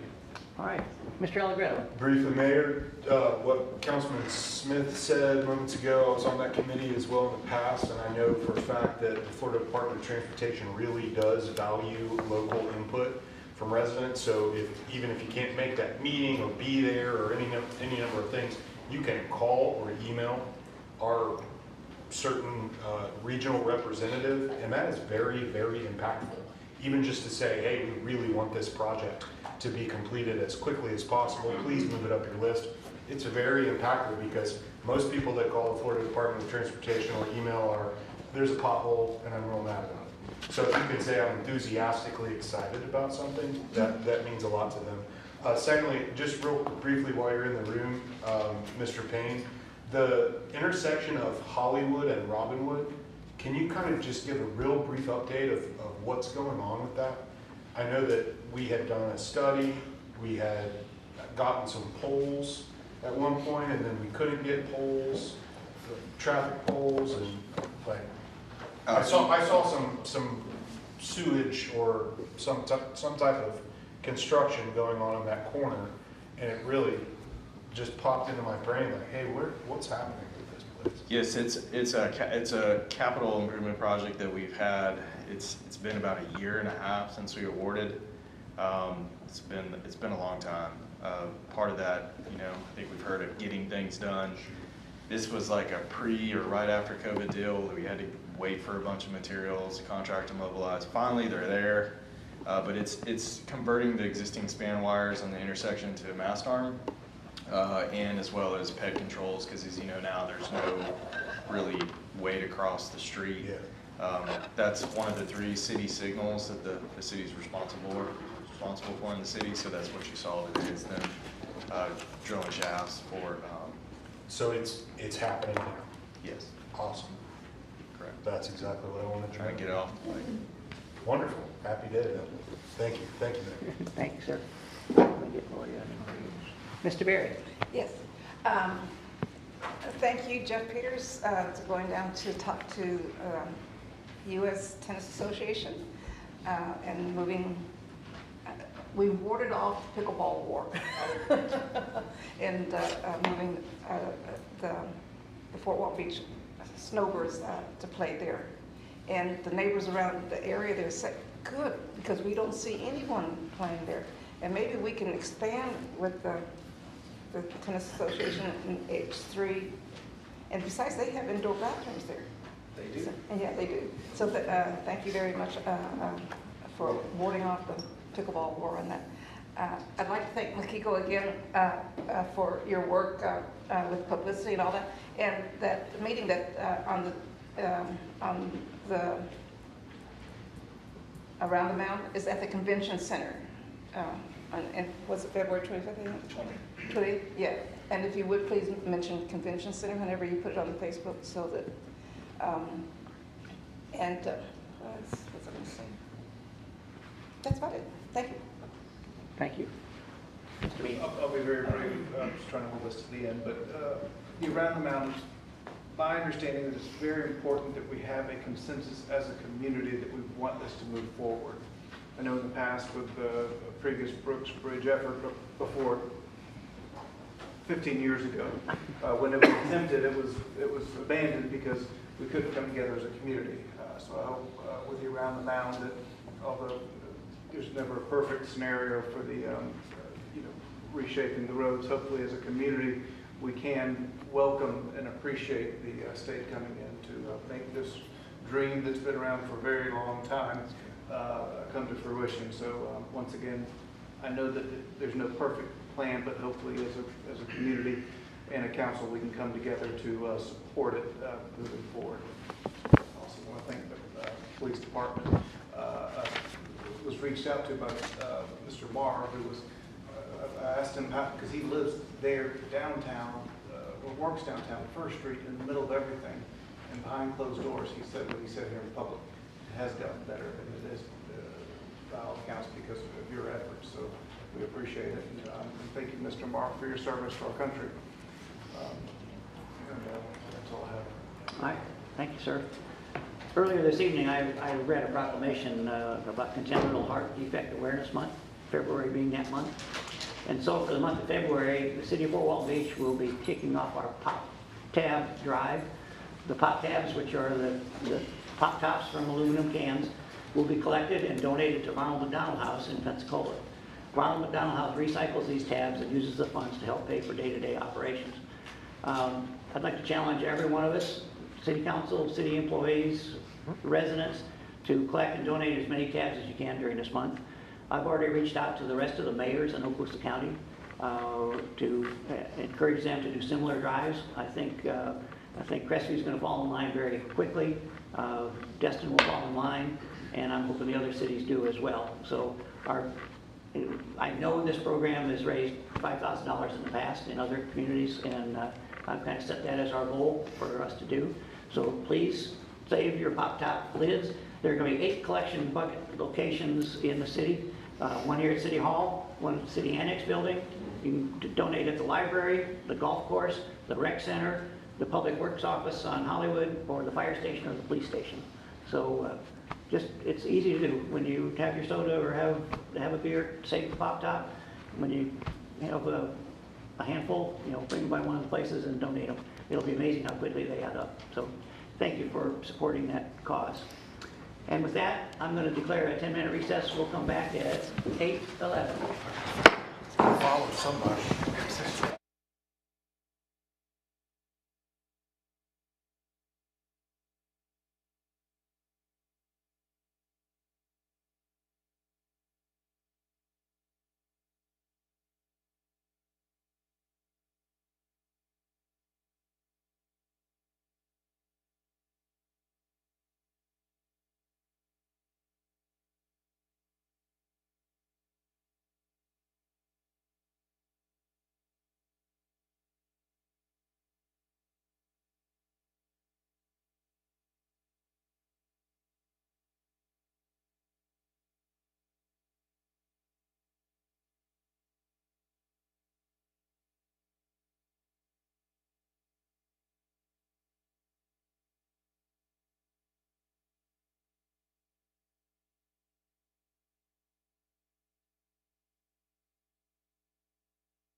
Taught with her too.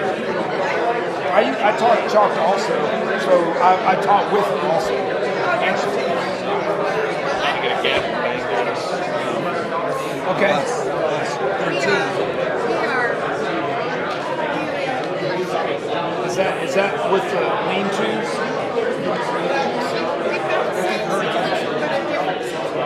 Okay. I do. She called me about it a while back, and I talked. It's been about 4 or 5 months.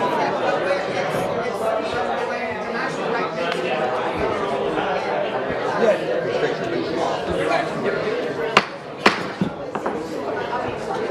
Thank you, everybody. Take a seat, please, or whatever you're going to do.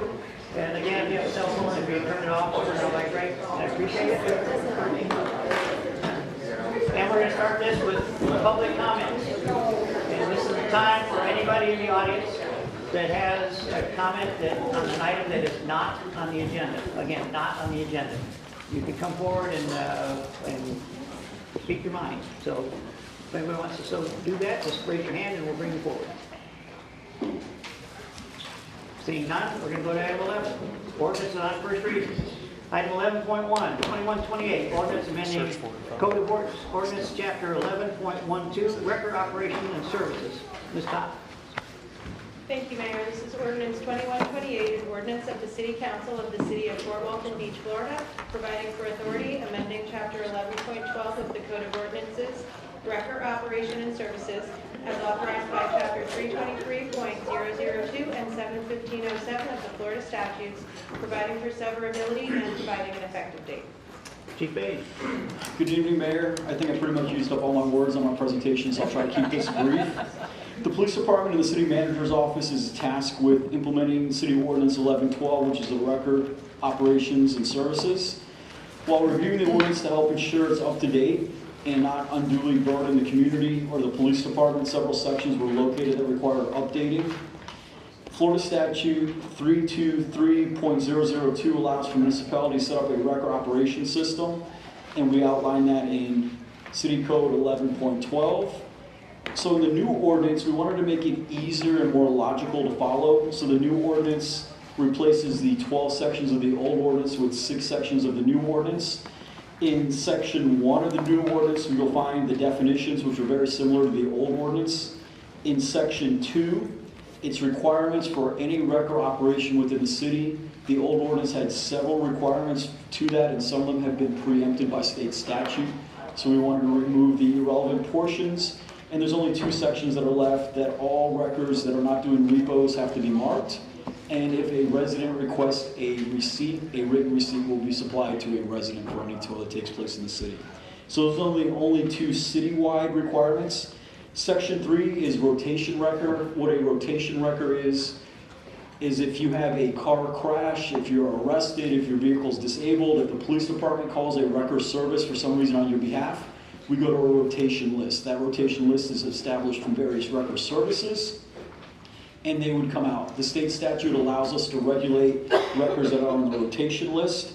We had sent out our tow ordinance because when I had come to the city council to talk about animal control in the past, you had asked if we had got any insight from the industry, and at that point I said no, but then somebody from from SOX was here and provided some commentary on it. I had sent this out to 3 wreckers, and 1 wrecker service, Holmes Towing, had provided some comments. I know Mike Holmes will speak about it, but I will also bring up some of the points that we've had discussions with. And they are in section 1112.036. One of the points in our ordinance, it lists out a 20-minute response time for a rotation wrecker. That had came up through staff discussion internally at the police department. When we look at a traffic crash scene or something else, we may be out there for a few minutes before we call the wrecker. By the time a wrecker service comes out there, we wanted to ensure that you balanced the 2, that you had the expedited response from a wrecker service to open the roadway, but also had a reasonable amount of time for a wrecker service to respond. From speaking with Mr. Holmes, and he may provide this in his commentary, 20 minutes will be tight because wreckers are not allowed to be stored in front of residential properties within the city of Fort Walton. So somebody would have to go from the residence to their place of business out to the location. From our discussion, 30 minutes would probably be a more reasonable time, with still keeping that balance for opening roadways, but also allowing for a business to properly function. So we would have no objections if council wanted to amend that to 30 minutes. Another point of discussion that was had was in the same section. We went to a 7-mile radius for a wrecker service. From getting some historical context, we used to have a 2 miles from city limit, and then that went to basically within city limits only. We had made a staff recommendation of 7 miles, and the reason we picked 7 miles from the police station is that to the west, that keeps you within Okaloosa County. To the east, it only barely gets you into Destin, and to the north, it keeps you south of the airport, which is looked upon as the greater Fort Walton Beach area by a lot of people. And it also opens up the availability to have additional wrecker services come into our rotation if there was a wrecker service that was outside that area. The other thing that there was some discussion about in an amendment to the ordinance, that we talked about hours of operation in that same section in 036.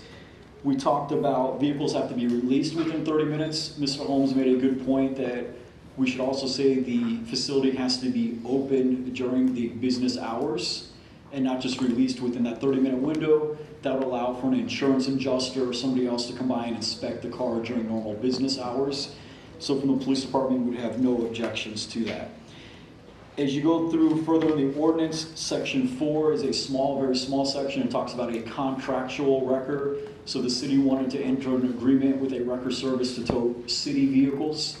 We could then enter into a contractual wrecker agreement for towing of city vehicles or vehicles that were being towed back to the police department for evidentiary reasons to our impound lot. And then section 5 talks about private wrecker services.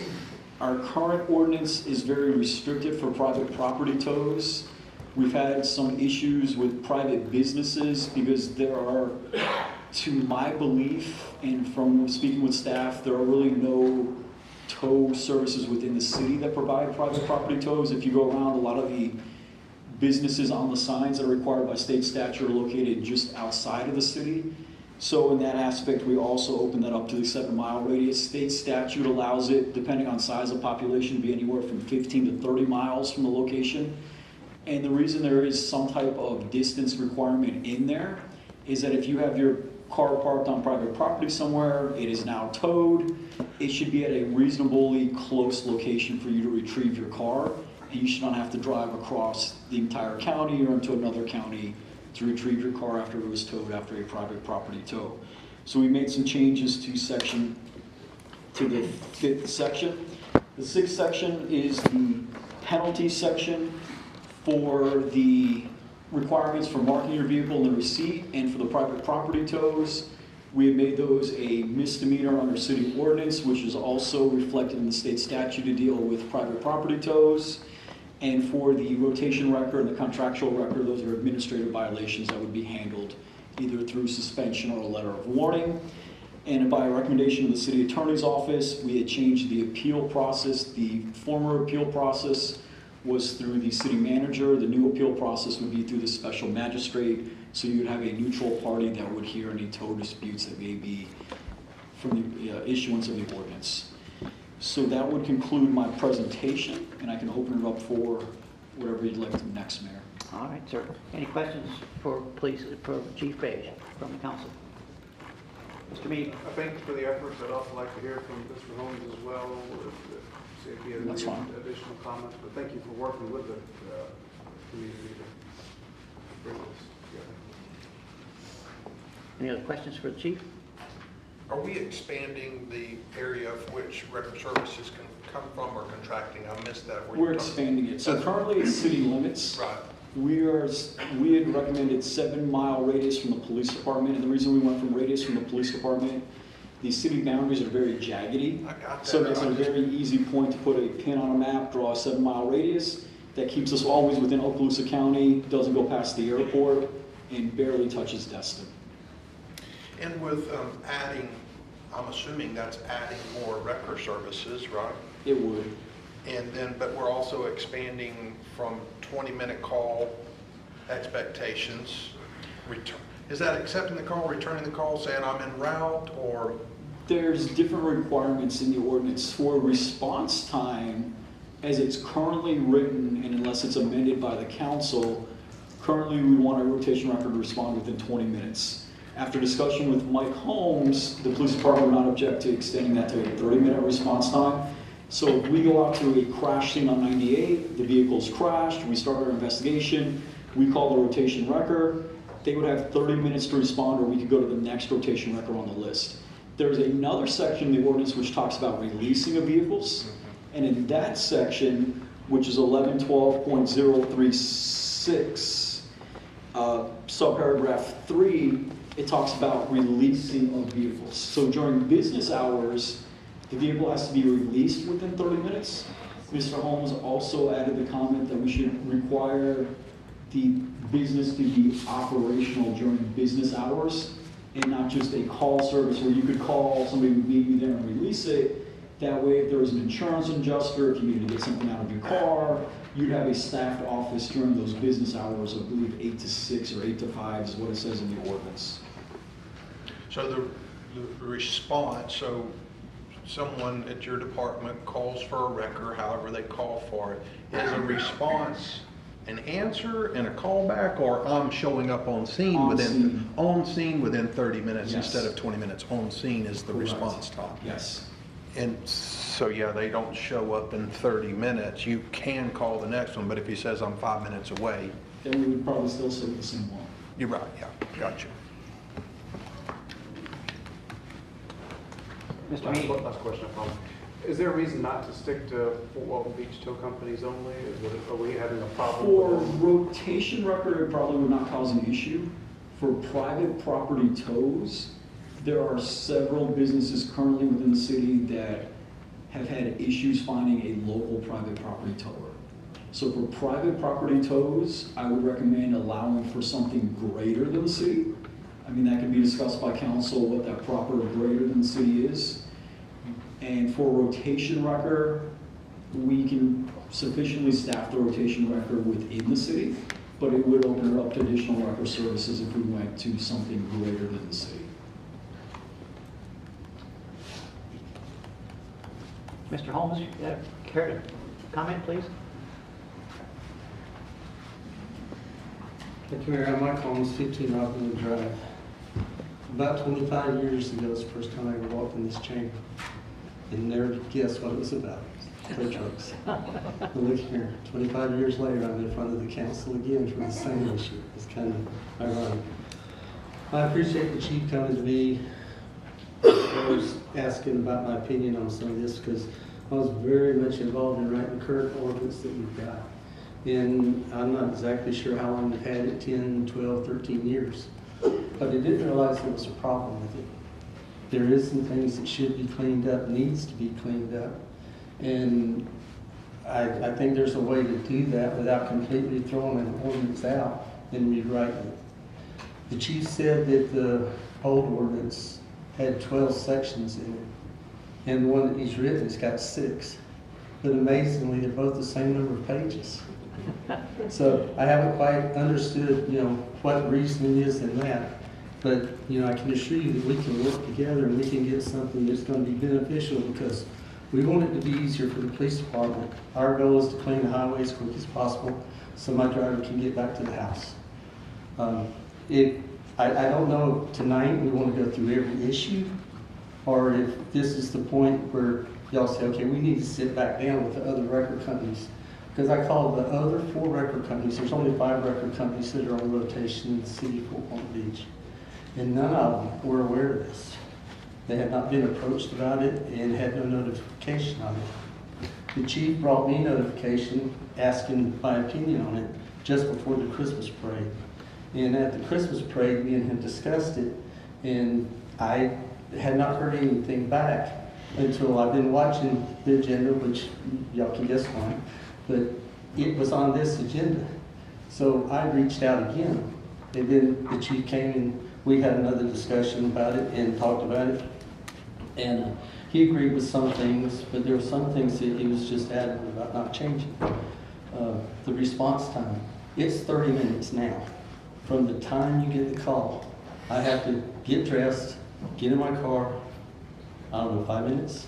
Drive to the place of business, open the gate, get the tow truck, bring the tow truck out, close the gate, and drive to Lewis Turner in 30 minutes. I can't do that because they don't consider emergency vehicles, so we can't run like the ambulances do. So the 20 minutes will not get that. If we expand the territory within 7 miles, are you going to get from Airport Road in Destin to that scene of an accident in that amount of time? I don't know that that's going to happen. We don't need more companies because that's what this ordinance is for, is to make it easier for them to police it. And one of the comments that the chief has in here that he didn't say is the police department has the right through the chief or his designee to limit the number of record companies on this contract, or not contract, but on this rotation. And that's okay, I can understand that, because if you all of a sudden had 17 companies, that's true. But if Mr. Smith decides he wants to buy a $120,000 record for his business and put it on rotation, he has to go to the chief and ask the chief, okay, are you going to let me put that truck on rotation? Well, the chief, he can say no. I don't really think that that's the right way to handle that. But also the way it's written, he can only do it in the month of August. It's when they re-evaluate the records. There's a lot of different things in here that we're already regulated by the state and the county as far as inspections and the equipment we have to have on the truck. Our drivers have to have records. Excuse me. Whenever you go find somebody's record where they've got history of felonies or anything like that, we have to do all of that, provide it to the law enforcement agencies. And if they have a record, you can't even hire and send them on a rotation like that. So, just not to belabor it, there's a lot of things that need to be addressed and to be made easier, but we're not there yet. And I would respectfully ask that we table this until we can sit down and then come to an agreement and then find the answer to this. And, find out, well, why did you pick 7 miles? What was the reason for that radius? Let's just go 4 miles. Well, it used to be 2 miles, but we reduced it to 0 because it's only fair that if you have a city or business in the city, you should have the preferred treatment or however you would say it. Another thing is, there's many times that we have to tow a car that says hold for proof of insurance or hold for driver's license. I've just been deputized because if that man wants to come pick his car up at my place of business and they told you to do that, do I have the right to keep Mr. Meade from getting his car if he's got the money and can prove it's his car? Because they said make sure you had a driver's license. If this car has been towed to Roads Towing in Destin, are we going to send a police officer out there when we start getting a discussion? Mr. Meade says, give me my car. So we see that all the time. We don't have the force to do what police needs to be done with the city. We surely don't need to send them out. It does happen. I've got a very recent one from the police department here that says, hold for Leo contact. It doesn't have a hold on it. Police officers just want to talk to the people about the car. So, those are the things that's going to create the problem whenever we bring more record companies in.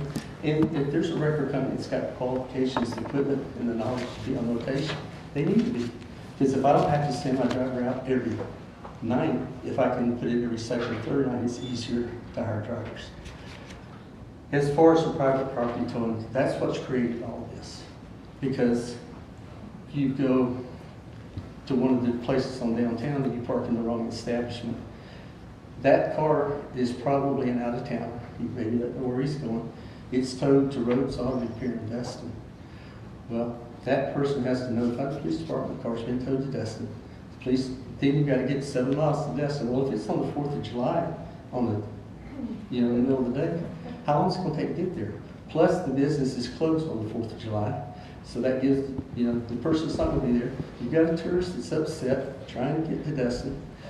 I understand the police department doesn't need to be involved in that. And that's the reason it's like that. So you call Destin, or you go out to Destin and get the car, or you can get a police officer out here. Well, who are we going to call? We're going to call the sheriff's department. But it was towed out as Fort Walton Beach Police Department.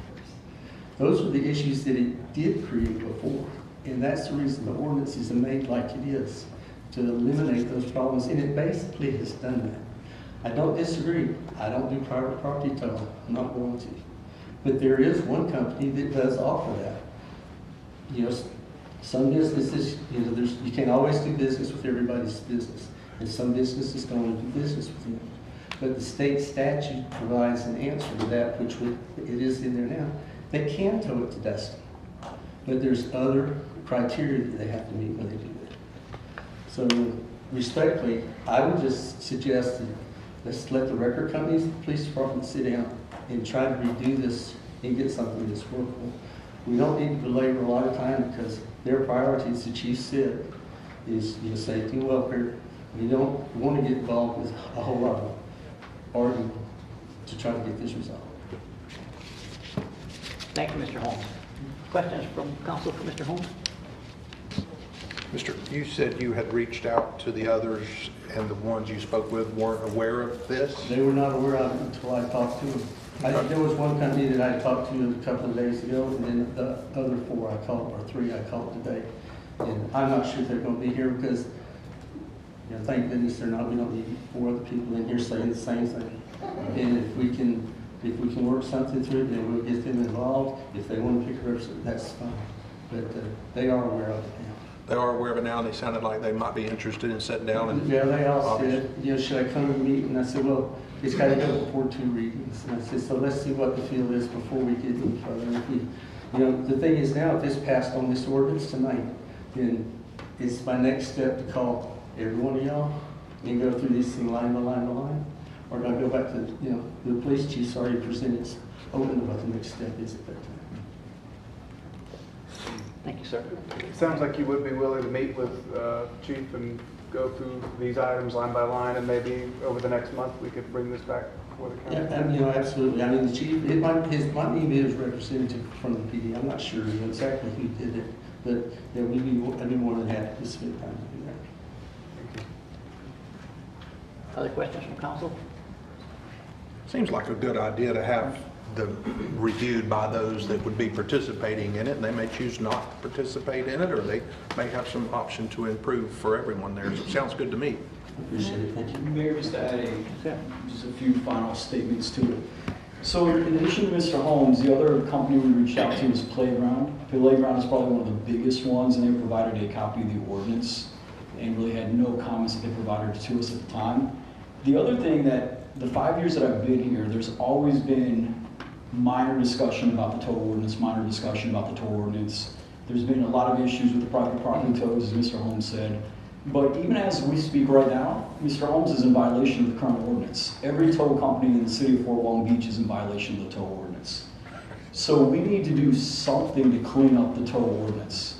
And we, like I said, we prioritize what needs to be done with the city. And this was something that we wanted to get done at some point in time.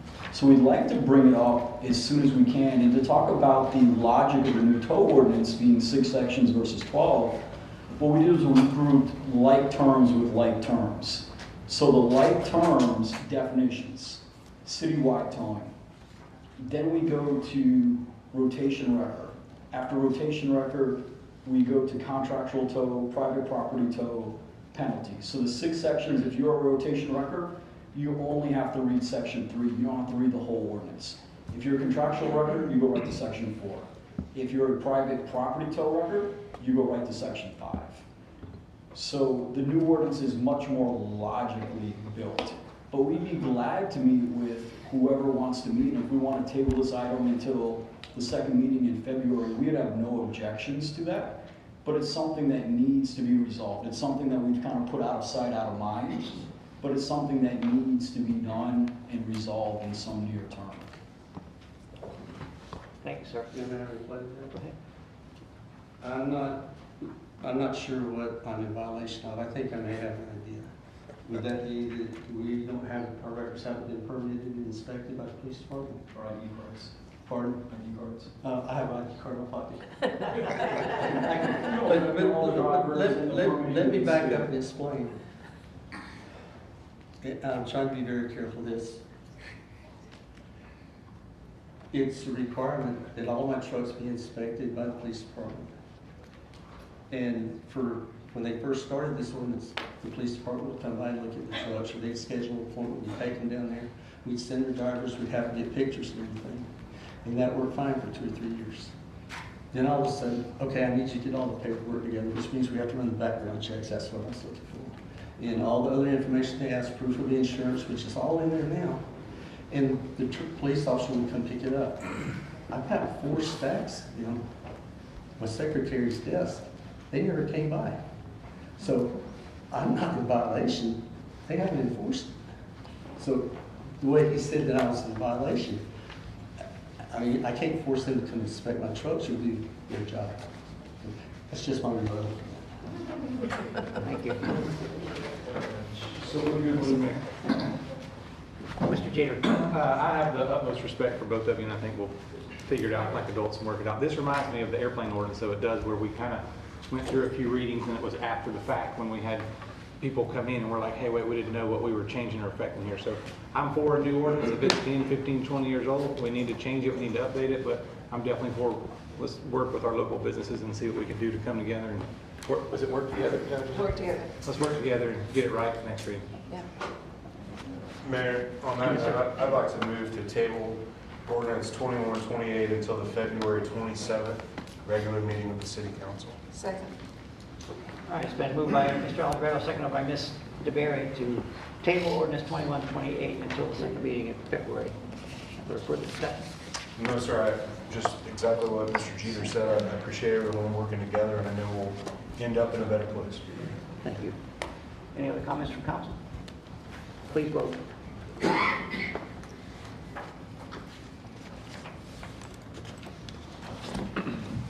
Passes unanimously. Thank you very much. Brings us to item 11.2, 2135 ordinance providing for a temporary moratorium on livery vessel permits. Ms. Cobb. Thank you, Mayor. This is ordinance 2135, an ordinance of the City Council of the City of Fort Walton Beach, Florida, relating to livery vessels, providing for findings of fact, providing for purpose, providing for a temporary moratorium on livery vessel permits, directing staff to develop recommendations for regulation of livery vessels to protect the public health, safety, and welfare, providing for severability, providing for expiration of moratorium, and providing for an effective date. This is first reading, and I'll go through the ordinance for you, and then Chris Versetti will also be here if you have questions for staff. But this ordinance would enact a temporary moratorium for 1 year from the approval date on the permitting and operating of all livery vessel establishments originating from or within the city and the adjacent waterways. So for a period of 1 year, the city would not issue approvals for any site plan for a livery vessel establishment as currently defined in the code. And we do have current code in 5.0432. That defines what a livery vessel establishment is. But site plans would not be approved, development orders and new building construction permits for livery vessel establishments would not be approved, and no business tax receipts would be issued to a livery vessel establishment subject to certain exceptions. The first exception would be that a existing business that has a business tax receipt and is in compliance with the city code, those would be exempt and not affected by the moratorium. They would have to be in compliance and have their BTR by that September 30th, 2023 date. Additionally, there is an exception for livery vessel establishments that demonstrate a substantial hardship, and that's defined in the moratorium. And in those cases, council could grant exceptions. And then nothing in this ordinance would prohibit existing establishments from downsizing or ceasing to operate. However, they would not be permitted to expand. So if you have any questions, I'm here for the legalities, and Chris is here for the staff information. Thank you, ma'am. Mr. Versetti, where'd you go? No. You're up. Thank you. Really, at this point, I don't have too much else to provide, but I'm here to answer any questions regarding any of the BTRs or kind of process to date inside our department. Thank you. Question, Mr. Smith. So to be clear in this moratorium, that no existing business that is in compliance with our current ordinance would be affected at all? They couldn't expand, at least that was the intent, council can change it, but they wouldn't be otherwise affected. They could exist as they are now.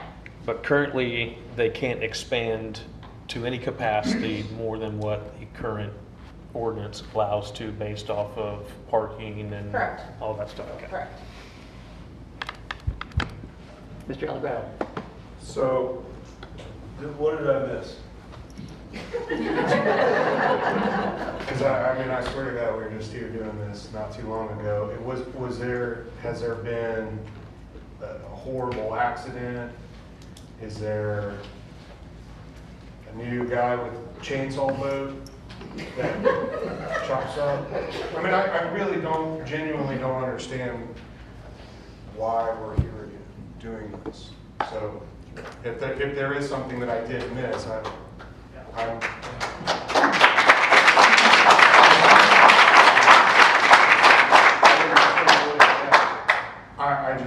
really truly don't know what the purpose of this is.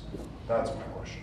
I can go over the purpose of the moratorium. So there have been council members expressing concerns with the existing code. And so the temporary moratorium was created to, and this is set forth in the ordinance, but I didn't go through that aspect of it.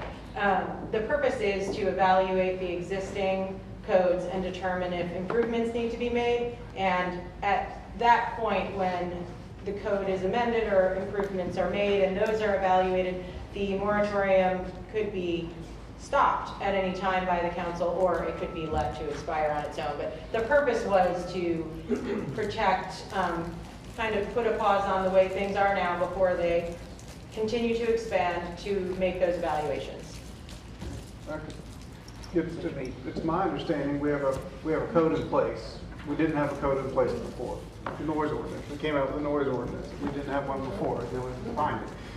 We've got an ordinance in place that was a big first step. But my understanding from talking to the community and those in this business that it needs to be better. It needs to provide for more parking, restrooms, safety, all those things that I think candidly Destin has done a good job at. And we don't have a uniform ordinance throughout our community. Destin has one, Fort Walton has another. I don't believe the county has one. I could be corrected. But either way, there's no way for those in the business to have consistency throughout the region. So it's my understanding what we're in the process of attempting to do as a council is, or at least staff and the city is working to create a better ordinance, a very predictable, consistent ordinance. And the purpose of the ordinance we have today is to cease any further expansion until a better ordinance is in place. Did I answer that? I mean, you did. I'll have some comments later. Sure. Thank you. Okay. That's my understanding. Mr. Mayor. Yes, sir. Go ahead. I did miss something because I wasn't here a year ago. So I don't know what was discussed or what was brought up a year ago. But I'm with Councilman Smith. I don't think there's anything that, if you're doing the right thing now, this is going to change anything. I know in my short time here, I've heard a lot of it, complaints, phone calls, text messages, and emails from residential operations. Would that be, I mean, has your staff had to respond to those type of calls and complaints? Yes, absolutely. So a few things have changed in the last year. Yes, yeah, so this ordinance was in place now about 2 years ago, over that. Yes, we've definitely received those complaints. And there's people not abiding by this current ordinance because they're still doing it in ways and manners they shouldn't be. Yes, you know, so for those that were in, when the ordinance was first adopted, there was a grace period of about 2 years, and that was in effect until the end of September of 2023, September 30th. So it was very difficult, I'll say, you know, from the enforcement side, from our side, with code enforcement. For those, you know, we were trying to educate, inform, hey, this is what's coming up, but, you know, they didn't have to be in compliance with the code until September 30th. That was a big date. So, you know, when we're looking at the list now of how many we've had VTRs, how many are active, there's, you know, the majority are not in compliance as of this date. And I get your staff is busy, but this is more like pumping the brakes to allow your staff to possibly catch up and get. Sure. Yeah, okay, that's the way I took it. Mr. Allegretto. So are we not enforcing the ordinance that we have now? As of October 1st, we can. Now, that's also the season that most of the businesses are winding down, you get ready for the spring. So, you know, our plan has been, going into the end of the summer, was to give them, you know, another formal notice, hey, this is expiring September 30th, you have to be in compliance, and really the next step is code enforcement. We can cite the properties for non-compliance with the code. They've, you know, there's been notice, there's been discussions with our planning team along the way as these BTRs were coming in. We were trying to educate them on it. And our plan was, you know, at that point, you know, October, November, most of them are in active operation, so that we have that time to prepare, you know, once they start kick back off in the spring here, they better, you know, they have to be in compliance or they're going to be cited by code enforcement. At that same time, I was talking with Ms. Kopp, and we heard some discussion again about possibly, you know, wanting to kind of relook at this at City Council, and there's some discussion of how to send out that notice to them. So that has been put on hold during this time, and really that, you know, our process has been on hold while waiting, you know, for further direction here, as well as the fact that most of them really aren't non-compliant now because they're not operating. If that makes any sense. Do you remember the amount of time a year ago or a year and a half ago that we spent? I mean, just, you know, over the course of several months, I know we had meetings and you had personal meetings with many of the people that are in this room, livery business owners, et cetera. I mean, that was several months, right? Yes, yeah, it was over the course of, we had, you know, multiple public meetings here with the council, but then we also had meetings one-on-one, well, individually, with a group, through the group of businesses, and, you know, develop that ordinance, and, you know, then especially some of that discussion there, and it was still coming out of COVID, and all the discussion about the difficulty in getting contractors and getting people, you know, to make some of these improvements required on sites, which I think was where some of that grace period for the 2 years kind of came into play. You know, over that time, we've really been preparing and trying to get everyone saying, hey, look, here's your deadline, here's where we have to be in compliance. And then that's where this discussion with Ms. Kopp came up right at that exact kind of time for, hey, here's your deadline, and here we are now. So wouldn't it be a reasonable assumption to say that the ordinance that we spent all that time on putting together, if we did enforce it, it would alleviate a lot of these complaints that some of the council members have heard? Potentially. Yeah, we're ready to enforce it now. I mean, that's what we plan to do this winter here. Gotcha. Thank you, Mayor. Thank you, sir. Mr. Smith. How many businesses are in compliance with the current ordinance? Two. Two out of 17? Yes. With 2 years press?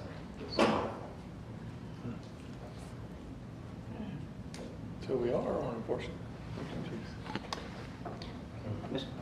What's the biggest non-compliance? Parking and bathrooms? Yes, so the ordinance has kind of several different items, documents, including copies of submerged land leases, storage plans, parking codes, the bathrooms, and it's a handful. It's a mixture of all of those. Some have not submitted any of those documents yet. Some have submitted only a portion of them. So it's a combination of all of those requirements that just have not been met yet. So if 15 go out of business because they can't meet the requirements, it leaves 2 big players in the game. Mr. Mead. I'm not sure if this is for Ms. Kopp or you, but how long will it take to prepare and submit the final revised ordinance, if you will? Are we at another 3-month process, or are we, it seems like we would be to the point of refining? It depends on what council wants to do with that ordinance. If we are looking at the one that you already considered in 2021 that you edited for the one that we ended up passing, and we already have that ordinance, that can be done pretty quickly. It would just need a LPA meeting and 2 city council meetings. If we are going to make significant changes or do evaluations like this contemplates, then obviously it would take longer. So it's in your purview on that. So within a few months? Correct. It could be done in a few months if we know what we want to accomplish. Absolutely. And if you have that revised ordinance, and let's say 6 months, let's say a few months never comes to 6 months, would that negate a need for a moratorium? Potentially, yeah. If that ordinance was determined to be effective and sufficient, then you could cancel the moratorium at that time, terminate it. So that would be an option available. It's an option. Mr. Barry? I have the same question that Mr. Allegretti is.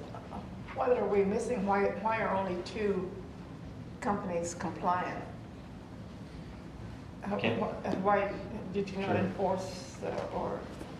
Well, they had till September 30th, and then they, most of them, I believe, probably, kind of stopped operating for the season. We've been giving notice. I can't speak for why we haven't received those documents from them, but, we've been talking about this for 2 years, for this process. So by revising it, is it going to help them be compliant, or are they going to ignore it anyway? Help me understand. It's a good question. That's where our next step is code enforcement action, ultimately, but we would hope that they'd be in compliance with it already, but they're not yet.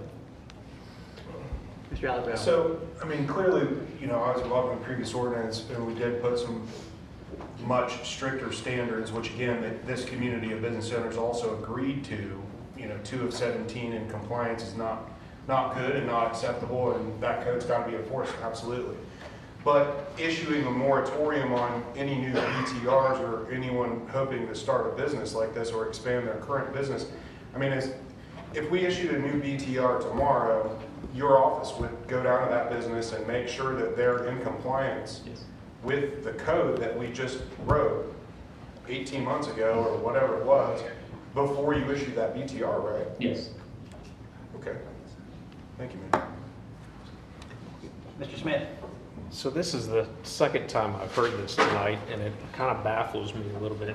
Just out of curiosity, whose responsibility is it? Is it the business's responsibility to be compliant with the code, or is it your responsibility to make sure they're compliant with the code? Like, which one comes first? Because I know in my business, I have a lot of state licensing and stuff like that, and if I don't have it, I'm out of business, and I can't say, oh, it's you didn't require me to be compliant. So how does this ordinance work? I'd say it's kind of an interesting one here because in part because of the September 30th deadline is that we couldn't enforce them prior to that date. Right. Now we can. We can have, through code enforcement as far as enforcing the code. The other side of it, and Ms. Scott may address it as well, is regarding business tax receipts specifically, is that, really that is a business tax operator. It's not a license. It's not a permit. It's not something that, we can really shut a business down with. So I guess my question is as of September 30th, was it the business's job to get you the documentation to make sure they were compliant with the code? Or was it your job to go to the business to make sure that they were compliant, they gave you everything to be compliant with the code? Yeah, it's their responsibility to have given us everything by September 30th. We had given them prior notices as they were coming in, applying for, way back when, and then after that, we were giving them notice.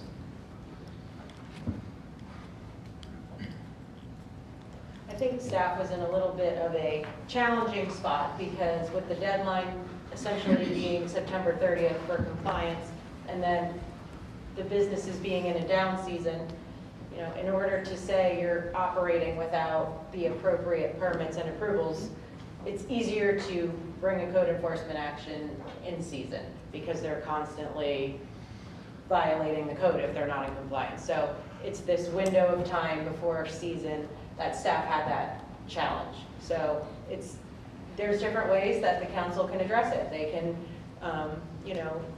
go the code enforcement route and let staff do that under the existing codes. Or they can say, you've had 2 years to comply and this is a different alternative we're going to choose. But I think that's why staff had that timing issue.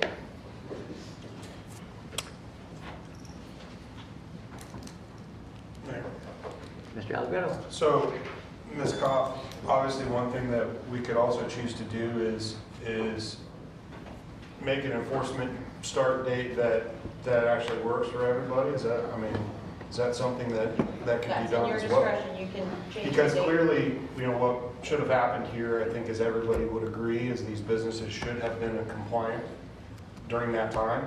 I certainly understand stuff happens, off-seasons happen, hard to find people, et cetera, but these are the rules that we all previously agreed to in this room that I referenced earlier, that everybody got together, worked out the best possible ordinance, because what we didn't want to be was too harsh. What we didn't want to happen was push everybody out of Fort Walton Beach. That's certainly not what I want. What I do want, though, is something that works for everybody, including our code enforcement officers who have a tough job already enforcing a lot of different city codes, that we all sit up here and want enforced more stringently, better, etc. Our goal is always public safety, first and foremost. That said, if this obviously hasn't worked out well, then we need to change this date rather than just blanket say like nobody can have a new business like this, regardless. Nobody can expand your business. Nobody can grow your business. I don't think that's the right answer. But I do think it's the right answer for us to enforce the ordinance that we have, that we already put together. So if we need a new date for that, one that accounts for the fact that, you know, these guys are off season, etc., you know, I don't know. But whatever that date is, I would like to do that and then enforce the code that we have. And if you can't abide by the code, you can't do business without getting fined. I mean, that's a possible scenario? That is an option. You can amend the September 30th date if that's what council wants. Just throwing it out as a possible option. Yes. Thank you, Mayor. Thank you, Mr. Allegretto. Mr. Walker.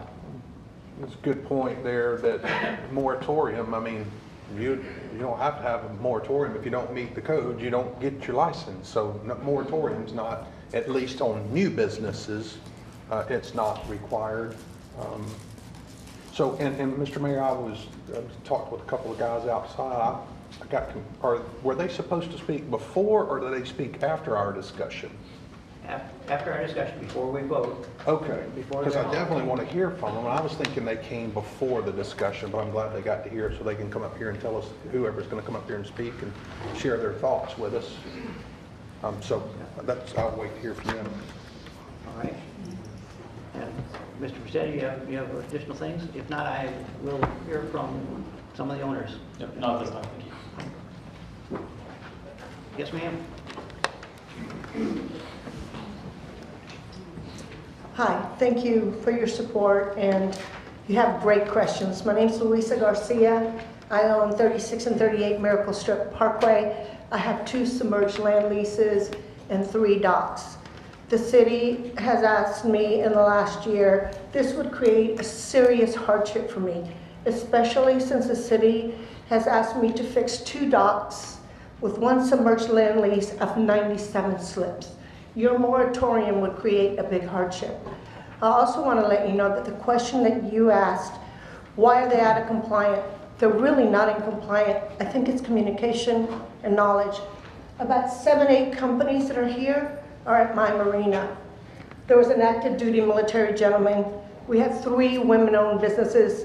We have minorities. We have all kinds of people there, right? And they hung out in the worst year that you could think of. Hotels were up, tourism was down, inflation. It was horrible.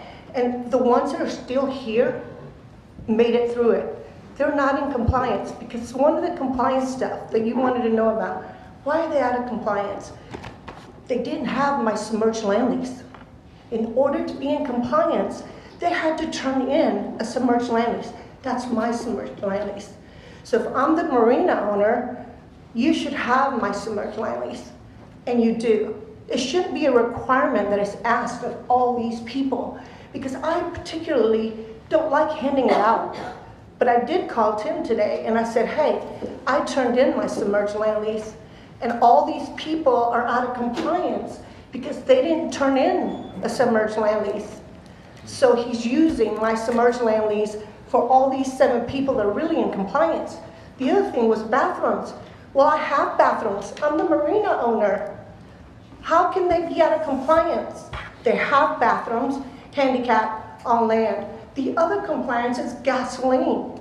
Where do you get the gasoline? Crab Shack is right next door. So they're really not out of compliance. I think it's a communication, and as you said, If they're out of compliance, let's find out why they're out of compliance. Are they really out of compliance? None of these people are out of compliance. So you don't have just 2 people. You have about 10 people that are really, truly in compliance. Let's find out why not. If you put September 30th and they didn't turn it in, that means what? Sorry, you can't? So as a marina owner, if you pass this moratorium and you don't let these people expand, like my active duty military, he has four slips. He should grow this year. Somebody over here, a woman, owns 2. She should grow this year. They made it through the worst year of the economy. I am women-owned, and I just finished 2 docks. I spent over $1 million in fixing all that and getting my lift ready, and I still have a lot to do. If you impose this moratorium, I am going to have a hardship. They're going to have a hardship because if you don't let other people come and replace and expand, then I have 97 slips with 1.5 parking spots. That means I have to have 145 parking spots, and I'm already being crowded in by the city because I got approved in my restaurant based on me parking in the front here, based on people. I have signatures that says, you can park here. Chris Rossetti said to me, hey, based on land code, if you're within 400 feet of a municipality, you're approved. I'm approved. Now you're going to just start towing people away here. This isn't right. You can't allow a small business to start a business and then just squeeze them out. I would like to know who are the 2 companies that are in compliance. I know who they are. So I'm going to read a little bit about the moratorium from Destin because I believe Ms. Kim Cobb, she's been talking to my attorney. I believe she helped the city of Destin put it together. But they started in 2019, right before COVID. Well, who do you think made it right before the governor shut down? The big guys, the ones with capital. They're the ones that are still out there. Bogies, Gilligan's, all the big guys, the guys that have capital. But all the small people were chased, just like he said, they were chased out of Destin into Fort Walton. So now what are we going to do? We're going to chase them out? They're not out of compliance. Let's help them out. We got women on, we got minorities, we got all that. Destin put this moratorium in 2019, right before COVID. It started out as a temporary. Okay, well, the temporary in Destin was extended so many times to complete a study, and now it has been extended to 2028. This is from my lawyer. So are we going to keep doing this to our people? Like, okay, so now we have the worst year, kind of like COVID back in 2019. So let's wipe out all these people, and let's leave only the ones that can do it, that's got capital. But the military dude that's serving our country and is doing pontoon boats on the weekends and everywhere else, and he is very responsible. All these people here are very responsible. We're going to throw them out. So I bought a marina that came with 97 on one side and 48 on the other, and everything got approved with all my parking. Where am I going to find more parking if you do this to me? Where? I have 97 that you guys made me build. It was used through, I had to hire lawyers, Mike Mead Sr., we had Bates' office in Pensacola to try to acquire that submerged land lease. Well, heck, I need 145 slips if I do whatever you guys are telling me. I don't have 145 slips, but I'm grandfathered in. Somebody told me today, and I won't say, we don't do grandfather anymore. This is not right. We're small business. And I was in this by saying this, but back in 2012, 2013, I had a meeting down at City Hall because I had a plan. And that plan was, I couldn't afford to build a restaurant. I owned G.I. Jade's Tiki Bar and Bistro. I didn't have the money. No banks would loan me any money. So I bought me a $17,000 cooking trailer. Back then, you guys didn't even know what to do with cooking trailers, right? So I thought, if I could just serve hamburgers, hot dogs, whatever, it might help me pay my mortgage. And I almost lost my property 3 times. And so I came to Matt. I remember Stella, Tim, a couple of people. But this is what Stella said to me. Why will we agree to let you have that on your property, now not somebody else's property, but my property, When someone else opens up a restaurant and spends $400,000 and you just spent 17, that's got to be in the Freedom Act speech. I think you could look it up, and she said that if it was recorded, right? I ended up selling that trailer, and that trailer's still making money at Eglin Air Force Base. That's my little black trailer from 2013, 14, right? So I hung out and waited and waited. I opened up one of the first water sport businesses here. I couldn't even reopen. I just bought 8 boats from the bank. And if you do this, I can't even put those boats back to work. But I own the first water sport business here. So now what? So now I have a GIJ, Tiki Bar and Bistro, that has cost me over $1 million. And now you guys are doing this, and come on, just bring it on. I said this the last time. But I want to let somebody else speak. I beg you, and I thank you for your support and years and all years of great questions. Moratoriums don't work. Only the people with capital make it, and all these small business people don't. I've given people breaks during the winter. I cut the rents down just so that they can stay in business. It hurt me, but I didn't want them to get out of business. And you can ask him, you can ask him, you can ask all of them. I've given them all discounts. And you guys are going to do this to us? Please. Thank you, and I'm sorry to get emotional. Thank you, ma'am. Yes, sir. Ladies and gentlemen of the council, Chris Caffey. I'm one of the small business owners that will definitely be impacted by this.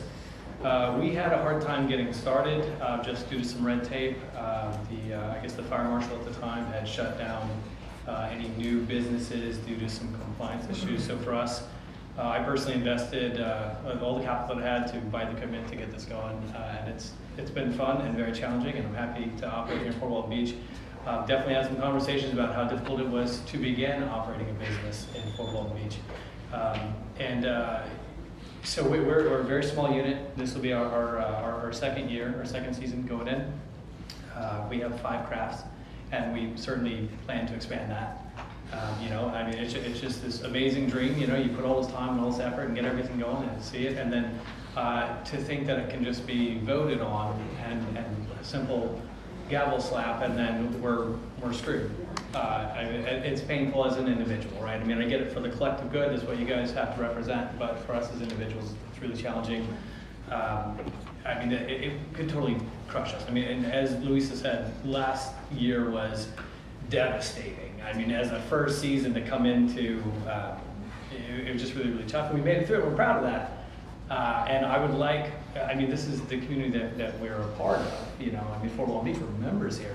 We're all on the same team. We are doing our best to be compliant and be responsible owners, as I know the rest of the businesses here are, which is why we're here.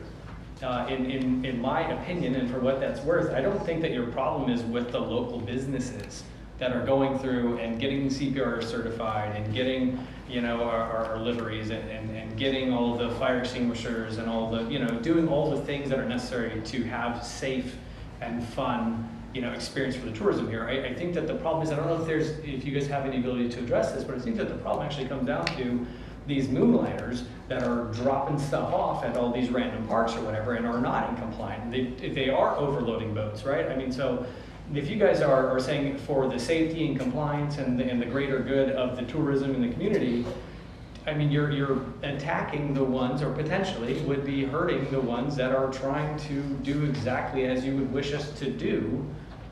Is there a plan on the books to address the people that are out there that are far from compliant and don't care, don't have insurance, we don't know anything about their crafts? Because they have, it's kind of like Toro for cars. They have Get My Boat, and there's other apps or whatever. What's to stop? Before I lived in South Coast, I had an independent dealership license, had a car dealership, and everybody was just Craigslisting cars, right? And so I go through all this tape, spend all thousands and thousands of dollars on insurances and agents and staffing and permits and all this and that, and then I just have people just undercutting me just left and right. That's what's hurting. That's where the danger is coming from. It's not from this small business.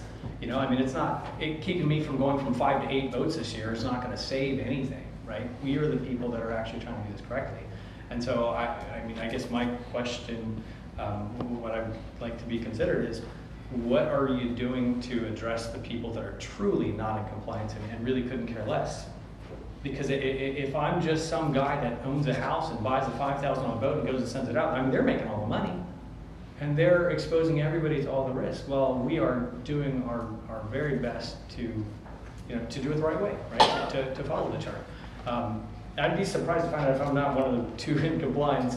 But if we're not, it would certainly come down to the red tape with like the land leases or something like that. Because I mean, we were thorough in trying to do this the right way, and I just hate to see us go under, and then somebody who has nothing invested, no hard time, no compliance, and no will to do so, thriving just on the sidelines. So, thank you. Thank you, sir.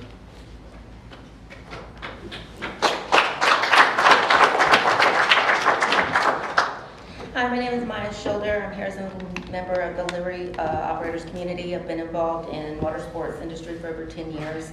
I'm an officer of the Okaloosa Water Sports Coalition, and I sat on the Okaloosa County Water Sports Safety Board to help develop the county's safety protocols. I'm here to ask the council to not make the same mistakes that Destin made nearly 7 years ago. The moratorium Destin has done little to improve safety. What it did do was punish legitimate operators by limiting their growth while allowing rogue and illegal operators to skirt the system and face little to no enforcement or consequences. The Destin moratorium, which started as temporary, and that word is being used here tonight, will now last nearly 12 years.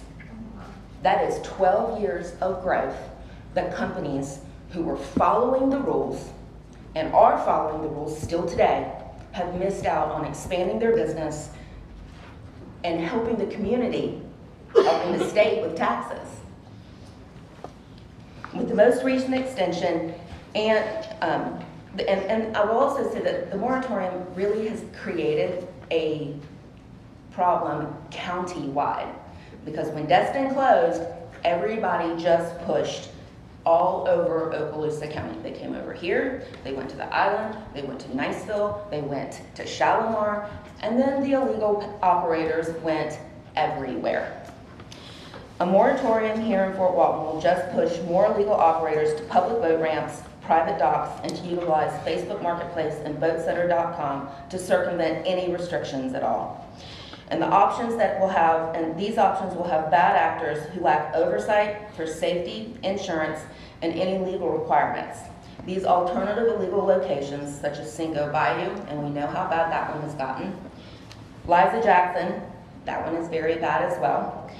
Private docks and public beaches have proven to become extremely difficult, if not impossible, for code enforcement and local law enforcement to enforce. In addition, a moratorium will not just affect livery operators. It will most certainly have a negative financial impact on marinas, local restaurants, and other businesses that support the livery industry as well. In 2001, the Fort Walton Beach City Council voted down a proposed moratorium.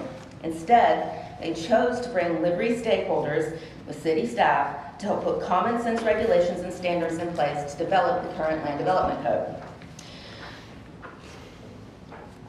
After a 2-year grace period, that ordinance only went into effect at the end of last year. It only became enforceable at the end of last year. During that whole time, the city was still issuing BTRs. In my opinion, it is the city's job to be following up in that 10 years grace period, still be following up to see if businesses are making progress on some of these issues that they had.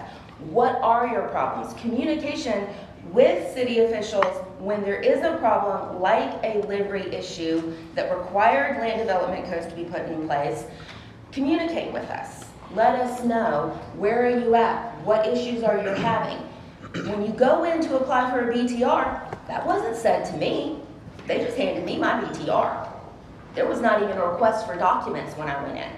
There wasn't a request for one thing when I went in from the time that the initial ordinance was passed until the renewal that was done last year. Not one piece of documentation or information was requested from us.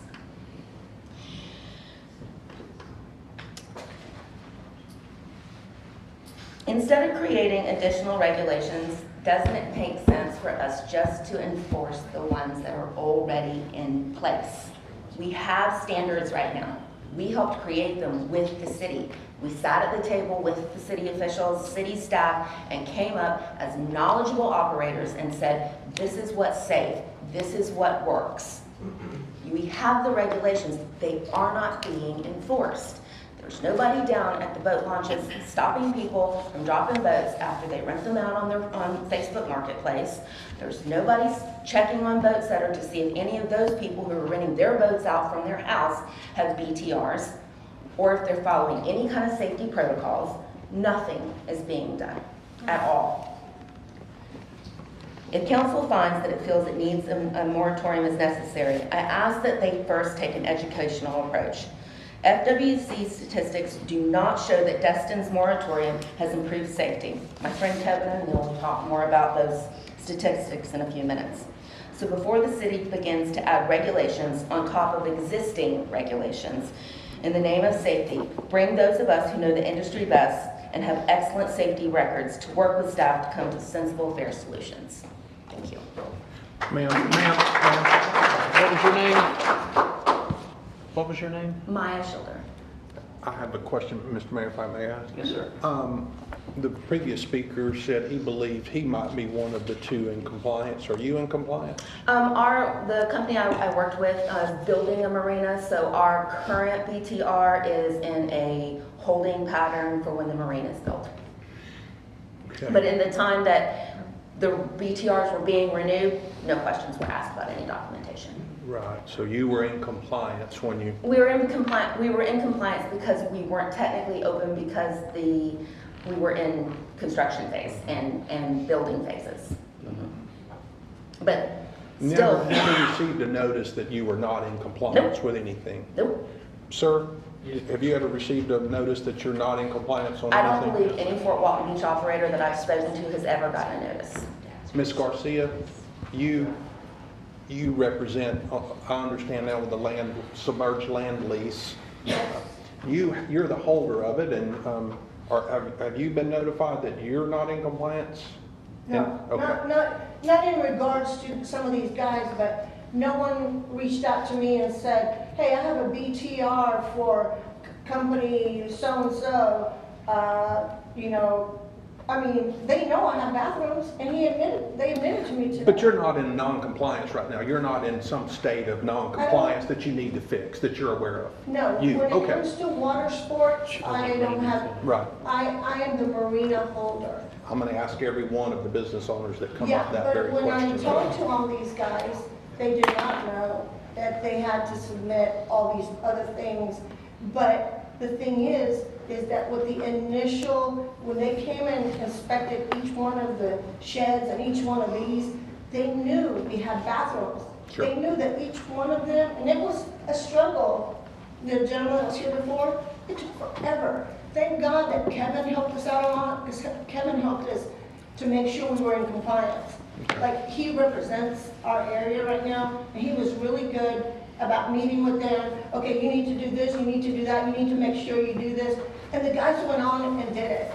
And actually, we love what we have right now helping us. Great. But did we know we had to turn in they had to turn in some of, no. Maybe not, and like I said, each speaker that comes up, if they're a business owner, I'm going to ask them that because I'm not But sure I who will knows say they're this, not in compliance. And she's really good at putting things together. But I will say this, as a marina owner, in the past, I have had someone that rented for me and their employees were acting unsafe or inappropriate. And we would be right on it. Hey, you can't be diving off the pylon. You can't be doing this. You can't be doing that. So we have a responsibility on top of these guys to make sure that, hey, if somebody's intoxicated, we, the restaurant, are having to help somebody to bring them back to safety. And that should not be our responsibility. It should be the responsibility of the little business owner. So there's little rules and regulations that I can oversee, but you can implement that have to do with safety, alcohol. Sure, I'm really, thank you, I'm just looking for, yes, thank you. Out of curiosity, I mean, those of you on council who have businesses, I'm sure they're small business owners, 12 years, could you imagine not being able to grow your business in 12 years? That's a hardship. That's a significant financial hardship to any business, to any family-owned business. It's unreasonable. Thank you. Thank you. Mr. Meade. Question for our city attorney. The moratorium, is this for every business other than 2 businesses, or is this for new BTRs, expansions from the existing as of the? So it can be done however council wants to do it, but the way it's currently written, you would need to have had a BTR and be in compliance by September 30th. However, you could always, I mean, if you go with the moratorium, you can take out the compliance issue and extend that out if you wanted to go that route, and just go with the BTR, whoever had a BTR of September 30th, because that's easy, black and white, who had one, who didn't. But again, these things are all in the discretion of the council. Thank you. Who else wish to speak? How's everybody doing? Pretty good? Having a good time? A lot of fun today? I know, it's late. I appreciate you guys. I'm Kevin O'Neill, owner of Destiny Water Adventures, a local water sport company in Livery. Also take my boat test, a boater safety education platform that offers boater safety education here in Florida and across the United States. I've also been a licensed master captain for the last 15 years. Firstly, I'd like to thank council for your time and consideration in this matter. I'd also like to thank Tim Gibbons over here because I know he's wrapped up in this mess of trying to figure out this code compliance, and you know, it sounds like the code department's getting hammered a little bit. So I wanted to thank him as well. It's been my experience in Fort Walton Beach for the last 7 years that the city is fair, equitable, which I truly appreciate. Appreciate your comments, pretty funny. And next, I'd like to address the concerns of staff and council regarding safety, right? Because that's what this moratorium is predicated upon, the whereas. So I recently had the experience of being involved in an instructor and educational workshop in part with the FWC and U.S. Coast Guard at U.S. Coast Guard Destin. During this workshop, they presented their findings from their 2022 boating accident statistical report and illuminated some statistics. The majority, over 50%, of reported accidents was by operators with 100+ boating hours. Operators with less than 10 hours of experience accounted for less than 20% in the state of Florida. Operators above the age of 51 that subsequently do not meet the state of Florida minimum standards for boater safety education account for nearly half of all reported accidents. There were a total of 4 reported accidents, all east or north of the Brooks Bridge. When you look at the FWC's report and you look in our city of Fort Walton Beach, we had no reportable accidents, none. These statistics can be found on myfwc.com. I say all this to highlight the fact that while not in direct opposition to a moratorium here in Fort Walton Beach, because I do believe in a proactive approach to make sure that we keep our waterways safe, I believe there's nuances on our waterways that are not adequately representing statistical analysis in the language as to the why Fort Walton Beach needs a moratorium. Simply put, there's no evidence to support the claim that as the number of livery vessels increases in local waterways, the risk of dangerous boating conditions and negative impacts on the environment increases. I believe that's a red herring. With that said, it's been my experience in the FWC's own findings that a lack of education and operational awareness were the contributing factors to the majority of accidents, not only on our waters, but across the state of Florida. I asked some of council today to prevent a potential accident and legislation that hurts our socioeconomic environment, our ability to foster a safe and equitable environment for our community, our visitors, our guests, and our businesses. If the wisdom of council sees fit that Fort Walton needs a moratorium, then let that be a reflection of our community's needs, not a mirror image of what kind of works, but mostly does not work for Destin, as there are still a large number of unregistered bareboat charters and illegal liveries operating on the periphery of Destin's ordinances. I'm asking that council allow us an education period and subsequent workshop that both Okaloosa County and the state of Florida afforded the business community when drafting legislation. So it was all news to me when I got here about not being in compliance, because when I handed in my packet, I was like, good to go. Here's my SLL, here's my parking, here's my bathrooms. We're good to go, I operate out of a hotel. That being said, I'm assuming that I'm not one, because I called my partner and I was like, hey, is there anything that's holding us up or that we're waiting on that we heard from code enforcement that we wouldn't be in compliance? Because before the first meeting I heard, we're in compliance. So to answer the question before you ask, absolutely not. I'm at the forefront of all this stuff. I talk to all these guys on a regular basis. You know, a moratorium in Destin, the way it's set up in Destin, would benefit me financially because I'm set. But I'm in opposition to it for all the reasons Luisa Garcia highlighted, and more so in the pursuit of transparency and truth of why we're standing here, which is for voting safety for our community at large. Not one member of the FWC is here, and they should be. Because if we're saying that we're a danger and an infringement on our community, I want to see the data that backs that up. Furthermore, there is a lot of cross problems between states. So to your point, where I would be out of sync is I was trying to remain compliant with state. So we updated our submerged land lease. And when they update your submerged land lease, they basically put you on pause. You're still allowed to operate, but you have an expired submerged land lease until Department of Environmental Protection. I would have never updated it, not in a heartbeat had I thought it would cause a problem here. The same problem exists on our waterways. We all say livery. U.S. Coast Guard does not recognize liveries. So if tomorrow code comes over and says, Kevin, you don't have a submerged land lease, you're out of business, no liveries. Great. I will go and put my business down as a charter, create a bareboat charter agreement between me and my customers, and operate on the periphery just like the rest of all of these businesses that are doing things the wrong way, which is exactly what is going to happen. You're going to get this wonderful group of people that are all working together to do a way better job than Destin's done. In the past, nothing against Destin operators, all right? But look, these guys started in the 90s, they didn't have the technology that we did today, and we've done so much at a great cost to my own business. I have collision avoidance on my jet skis. You know how expensive that is? I don't give a rebate on insurance. I put guys on the water on jet skis to make sure to act as stewards of our waterways. We offer BUI pickups for our customers. Hey, are you drunk? If one of our captains or one of our crew sees guys out there that are on our boats drinking, or even on others, we call them, hey, looks like you got a group. We have all gotten together and shut down our entire businesses for takeover parties. Guys, we're doing everything humanly possible.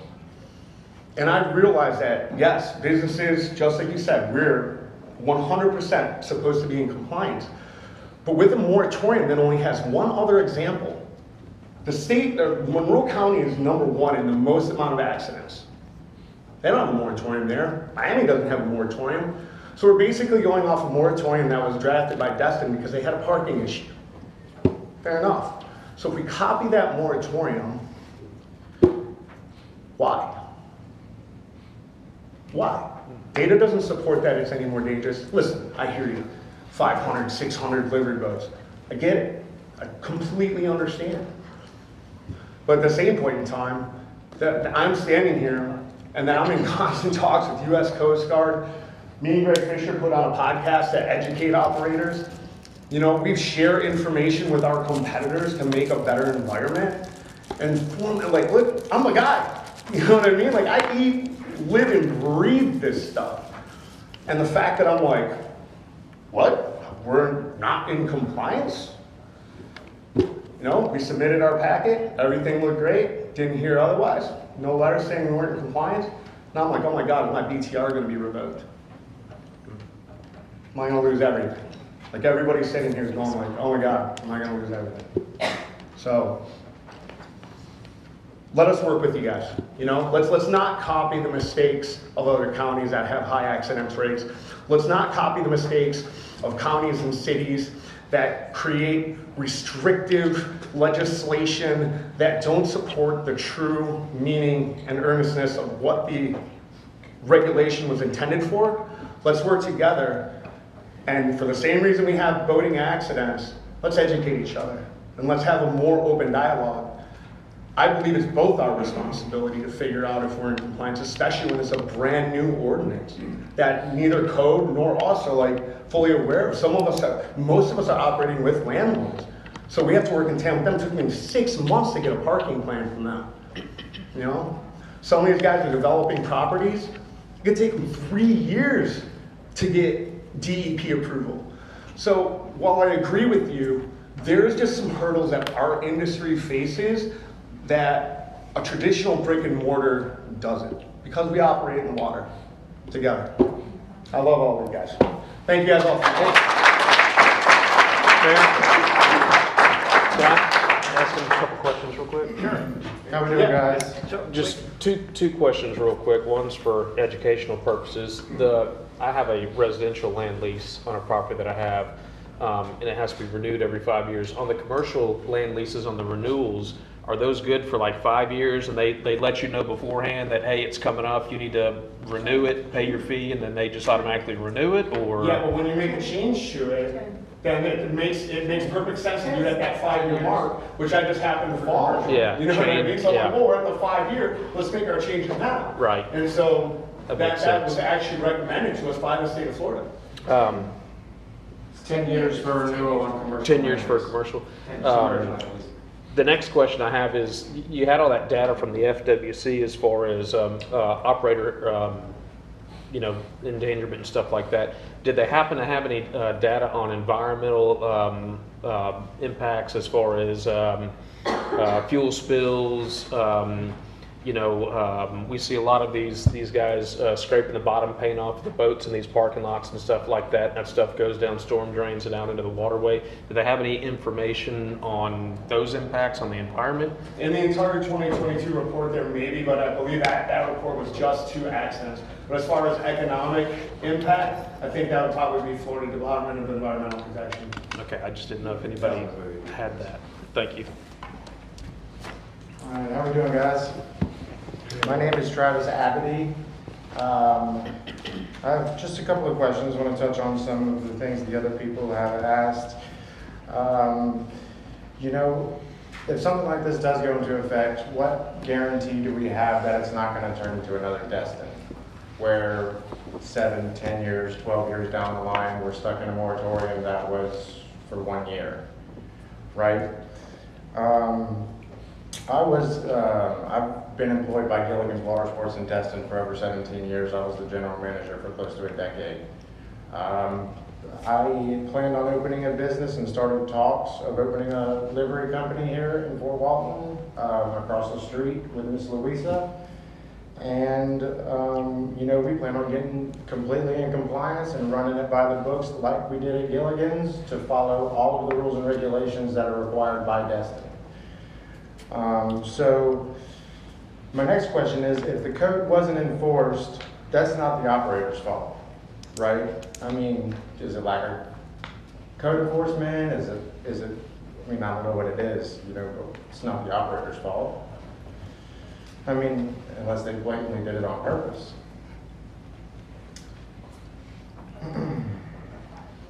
Another question, what percent of the almost compliant businesses are those backyard renters that someone mentioned earlier, right?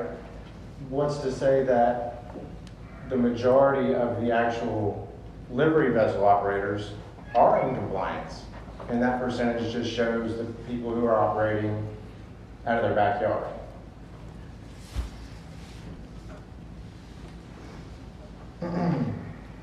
At GIJs, we have a handful of companies not reopening even before the mention of a moratorium due to how bad economically last season was.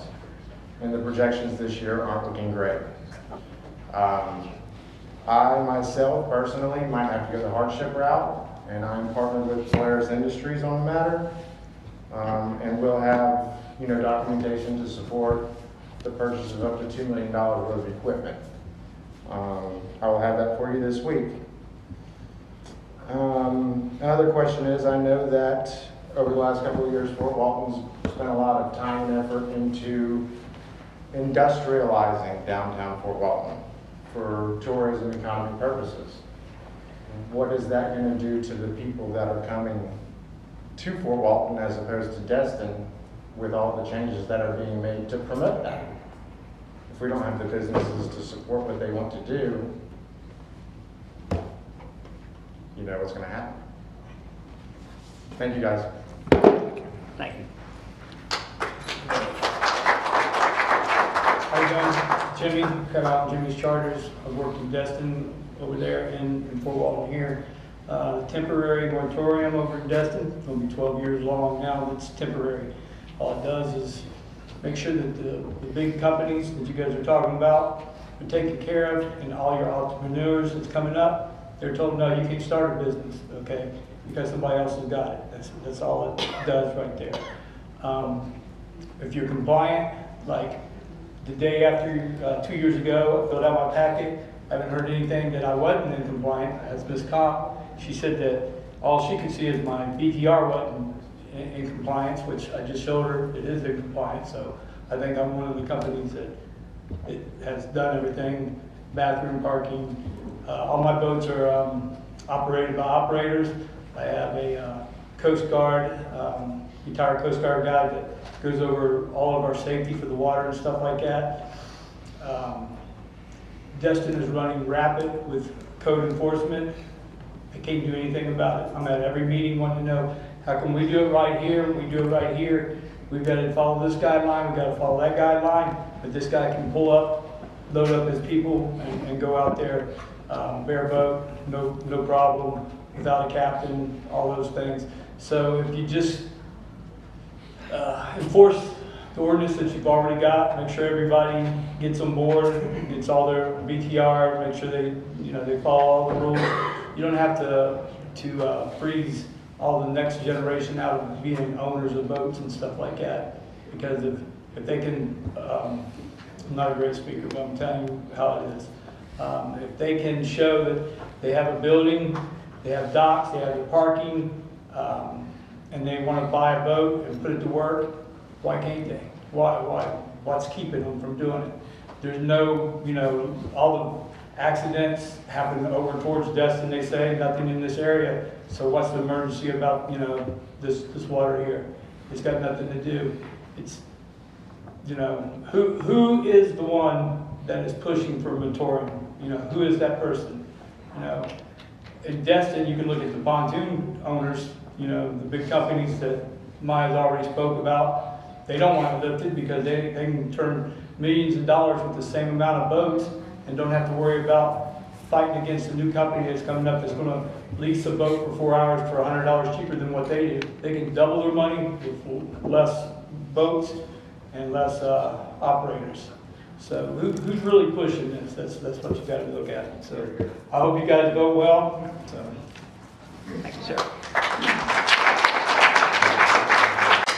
Hello, council members. My name is Ilya Rosentuler. I'm also a partner in Destiny Water Adventures. I just have a few questions with regards to this ordinance and how this is going to affect us and where it came from.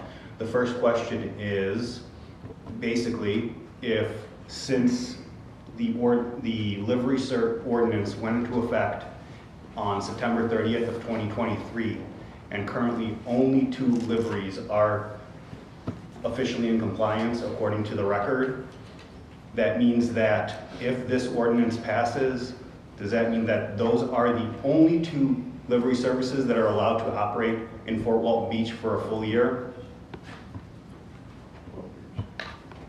12 years. Well, let's assume that the wording stays as it is and it is just temporary.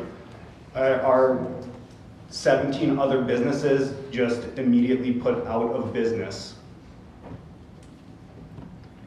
My next question is, or kind of a statement, I have no information on whether I am in compliance or not. I have my BTR. I went down before September 30th. It was in September, and I went and I applied for my BTR. I received my BTR. I specifically asked about the livery ordinance and how I need to provide proof that I am in compliance. People at the counter had no information to give me about that. They just issued me my BTR that is expiring in September of this year. I specifically went in and spoke with Tim Gibson, sorry, about the process to submit our paperwork. I emailed it to him. He said, that's not the way, there's a system. I spent several weeks trying to gain access to the system, figuring out the system. No details were ever provided about how to submit our paperwork, and no information has been provided on whether we are in compliance or not. So I have my packet. It's sitting on my computer. It's sitting in my email outbox.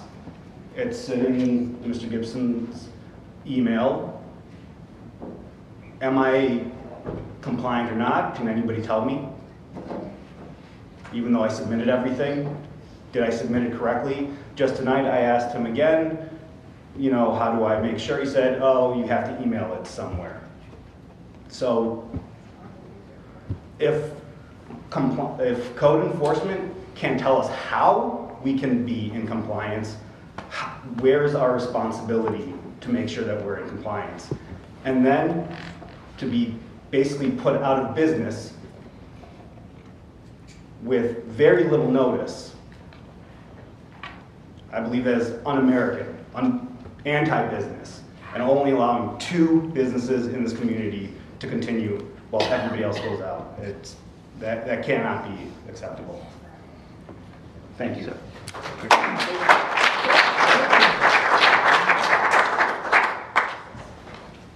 Good evening, council members. My name is Ben Merrill. I own and operate Power Up Water Sports on Okaloosa Island. So I'm in compliance because I'm in the county. But I have a property in downtown Fort Walton that I lease to a pontoon company. And I also have a charter boat there. I wanted to bring up a point, Councilmember Smith, you said earlier the responsibility of these businesses being in compliance.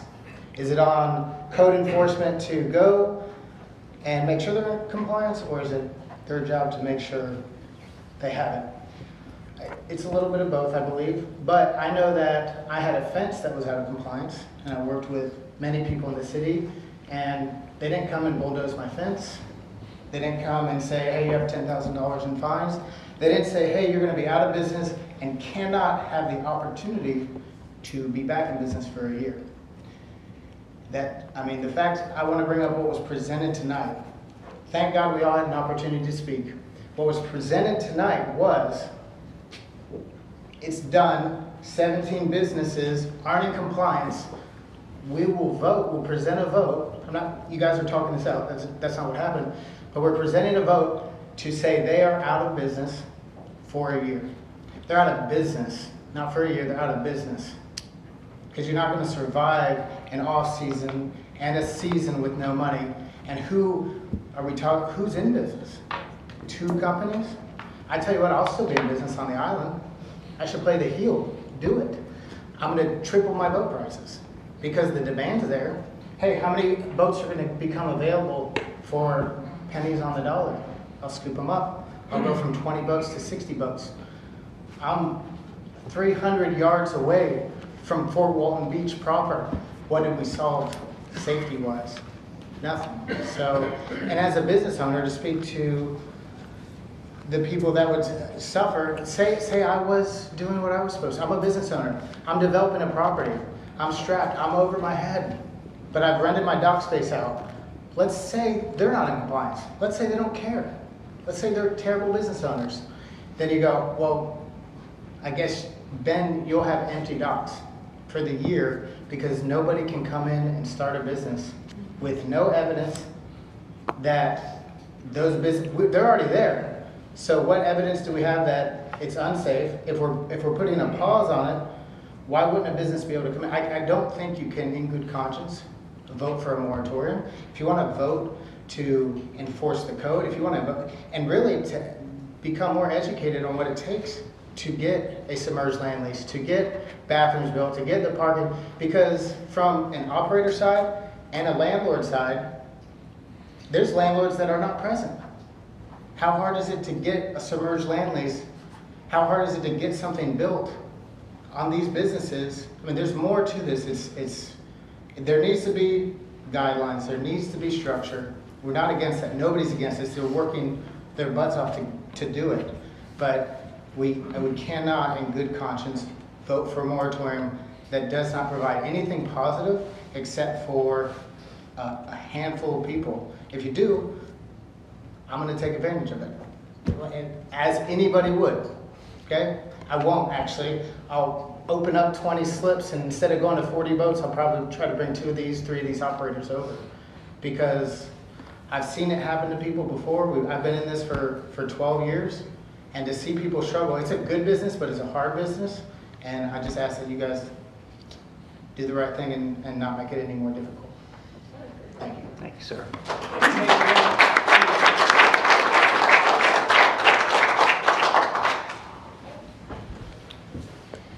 Greg Fisher, 1242 Emerald Bay Drive, Destin, Florida.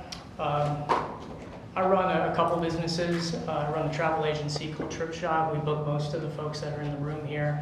We've been around for 15 years. I also have a reservation software that some of the operators here use as well. I'm a founding member of the Okaloosa County Water Sports Coalition. I served as president for the first year. I also was involved in the initial discussions of the ordinance that we created here in Fort Walton Beach, which is a good ordinance. In fact, it's a really good ordinance because I've read most of the ordinances across the state of Florida, even though there isn't many. But it brought together city staff, it brought together the industry, and we sat there, deliberated, and we created a good ordinance. Actually, some of the elements from the Destin ordinance were adopted into that ordinance, but we made something that worked for everybody, and not just for the big operators in Destin that are scooping up what's left of the medallions of the smaller companies. So exactly what most of the people have said is happening in Destin is happening. The bigger companies in Destin are just getting bigger. There's not very many small companies. So I sent an email to all of you. I trust you had the opportunity to review the email I sent earlier, providing information regarding the previous council deliberations on a livery moratorium. My hope is that you had a chance to become familiar with the details I shared, and frankly, become familiar with the ordinance we created. I firmly believe that implementing a moratorium is unnecessary. The previous council had thoroughly examined this matter and instructed city staff to create an ordinance. In the ordinance, voter safety was addressed. I noticed that was on one of the reasons why we need a new ordinance. Keep in mind, some of the safety requirements include the following. It's not all of them, but some of the ones that I thought were most important. Storage of hazardous substances, requirement to comply with Florida Statute 327, which specifically addresses vessel safety, and it is very in-depth. Boater safety information pursuant to Florida Statute Section 327.54, and local safety and regulatory instructions such as no-wake zones and Crab Island Safety Corridor. There is a lot of safety in that current ordinance. I had a chance to speak with Chris Rossetti this afternoon, who assisted in developing the ordinance along with other city staff and livery operators. Chris relayed to me that not one violation has been issued yet, which means that we have not an opportunity to allow the current ordinance to take effect. I'd like to remind council that the ordinance took effect in fall of last year. We already talked about that. The solution is simple. We already discussed it here. Give city staff the opportunity to enforce what we already have. That's it. Thank you. Thank you, sir.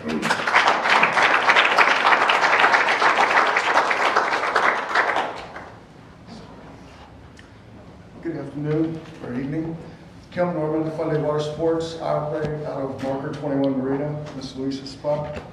Before that, I was at what is now Beach Weekend. It was pretty much the marina back then because it wasn't as nice as it is now. But I have a few questions and comments. As far as being notified about Non-compliance, this is the first I've heard anything about it. I haven't heard any, we all talk. We're competitors, but we're all help each other out a lot. So if Kevin or whoever would have heard about non-compliance, he would have spoken to me. And this is the first I've heard of it. So you can say it's our responsibility, but something like that I would think would be the responsibility of code enforcement to let us know, hey, you're in foul, just so we can do something about it, because we want to be in compliance, because we are legit. We don't try to skate by it because it's not worth the issues. And as far as doing the moratorium, I always believe that let the market decide how many businesses are going to be in certain industries. It'll take care of itself. I know a few businesses that went through last year's market, which was horrible. I don't think they're going to be back this year because either went broke, thought it was easy money, which it's not. It's decent money, but you got to work your tail off for it. You got to do things right, be legit, insurance, just everything involved.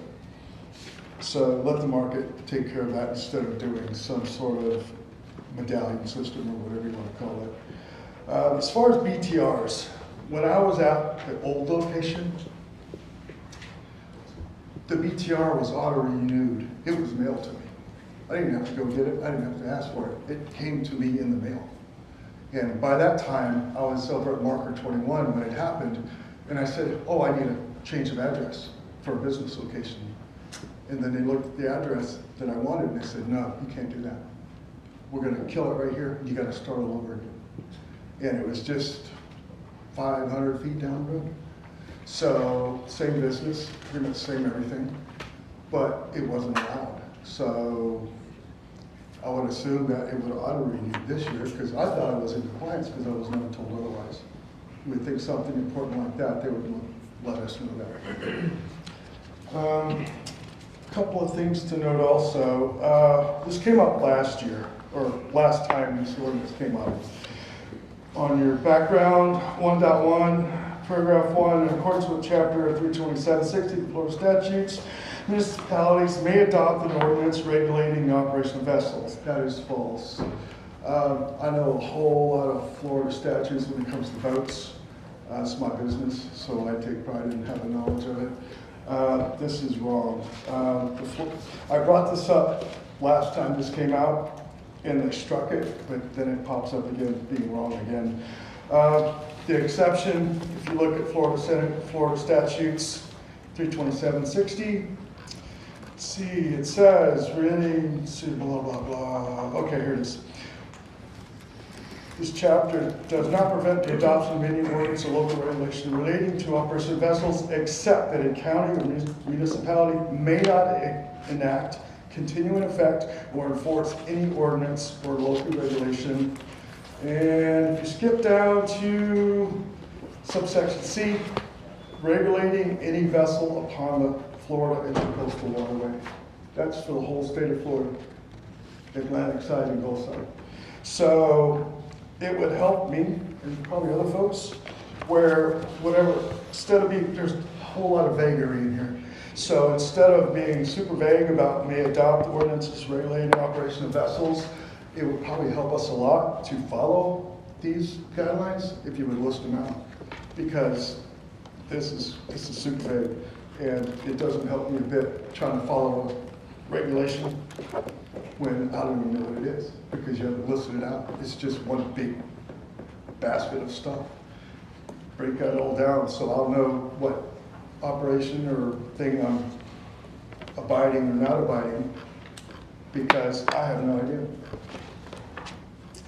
Okay. Even on this ordinance, there's no mention of the people in non-compliance.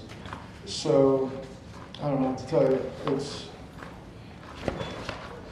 also, when it comes to these medallions, if you ever do without that, are they going to be able to be transferred from one company to another? I don't think anybody's talking about a medallion program. Well, I assume when they do, I assume they're going to, everybody wants to be like Destin for some reason. They do medallions over there. So basically you get a sticker. This boat's in our little cabal of boats. So if you don't have that sticker, you don't operate. And that's part of their their system, or whatever you want to call it. And in order to operate, you would have to get one of those stickers put on the boat to operate legally. So otherwise, how are you going to identify what boats are in your little category, little flag or whatever? But is that all going to be transferable? I have 8 boats operating now. So if I want to get 5 more boats and somebody else wants to get rid of 5 boats, can I use those tokens for me to gain votes? Or are those tokens dead? The lottery, as far as, say for a total, you can have 500 votes in one area. The number of 500 is always going to be the same. It's just going to transfer ownership as far as that equipment goes. So that we thought about that as far as changing possession of that piece or tag or whatever you want to call it. I usually call them medallions, but just like in Cap City, New York City, you can't run a cab without having a medallion. Just a thought. Thanks, sir. Before we hear from anybody else, I think we've heard all the concerns. I think council, if we're ready to make a recommendation of any kind, I think we could do that at this point. I'll address most of you guys in the room because you're wondering where this has come from. I will tell you I'm one of the councilmen that has brought this up. I have a lot of the same concerns that you guys do, interestingly enough, after listening to you. The rogue operators, I get phone calls every day during the summer from residents. It's a giant problem. And let me tell you how many of them I've stopped so far. None. I have the same frustration you guys do. Code enforcement is an issue. I also, though, do think that there's a responsibility on you guys as business owners to know what you're supposed to have and to provide that to staff. However, I will say this, if you have engaged staff and staff has not told you that, that's a problem for me. Absolutely. It should be a two-way street. I've gotten pictures from gasoline spills in the canals back in the neighborhoods from operators running out of residential houses that have websites. I don't know if any of their boats are on TripShock or not.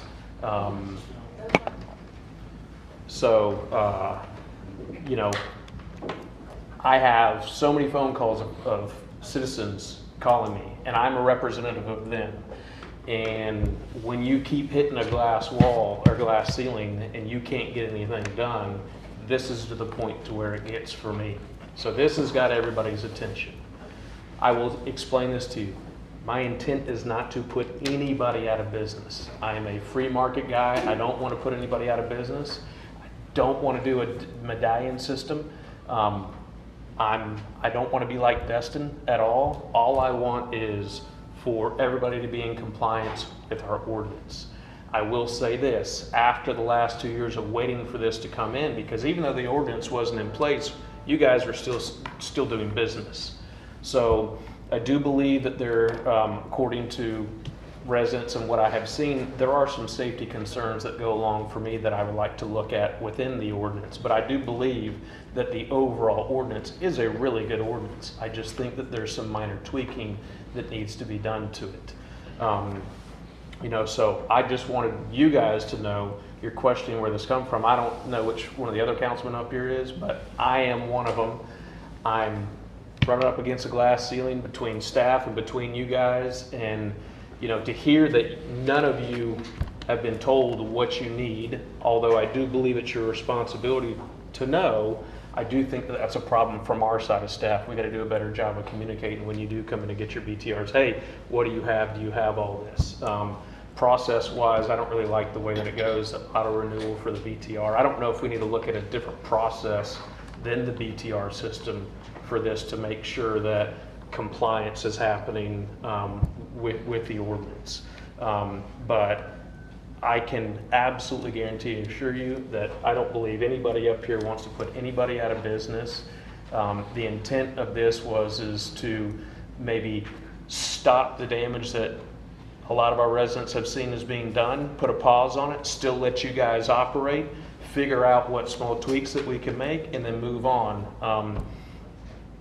I know you guys don't have a lot of trust in government, and I don't blame you based off of what Destin has done to you.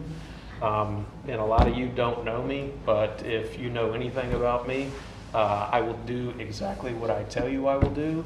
And if this moratorium were to go into place, there is zero chance from me as an individual that I have any expectation that it goes on any longer than what I believe it would take to make the small tweaks to the ordinance that I believe need to be made. So We're not all gonna get put out of business then? Is that what we're hearing? I'm not doing it, I promise you that. I just have the question. There's 6 more. Moratorium Let's- make criminals decriminalized. Gentlemen, Okay, yes, sir. all right, let's let the council finish this debate. Mr. Reed. I'm another one up here that thinks that our ordinance needs to be revised, needs to be made better. I don't feel like anybody should be put out of business. I think everyone needs to comply, and I don't know a strong enough word, but a very large percentage of the complaints that I've received as a city council member has to do with the rentals and the negative impacts associated with it, from the spills, the refueling, operating from boat ramps, both in our city and in other cities. It's in the ordinance. If I can continue. Go ahead. So once again, the intent here is not to put anyone out of business. It sounds like we need to work better, from what I've heard from everyone here tonight, on working with those in this industry to come into compliance. I believe, from what I've heard, this can happen virtually immediately. And from what the research I've done on our current ordinance and things I believe we can make better, it can happen very quickly. I don't think this is a 7-year, 12-year, 1-year matter. I think it can happen in a number of months.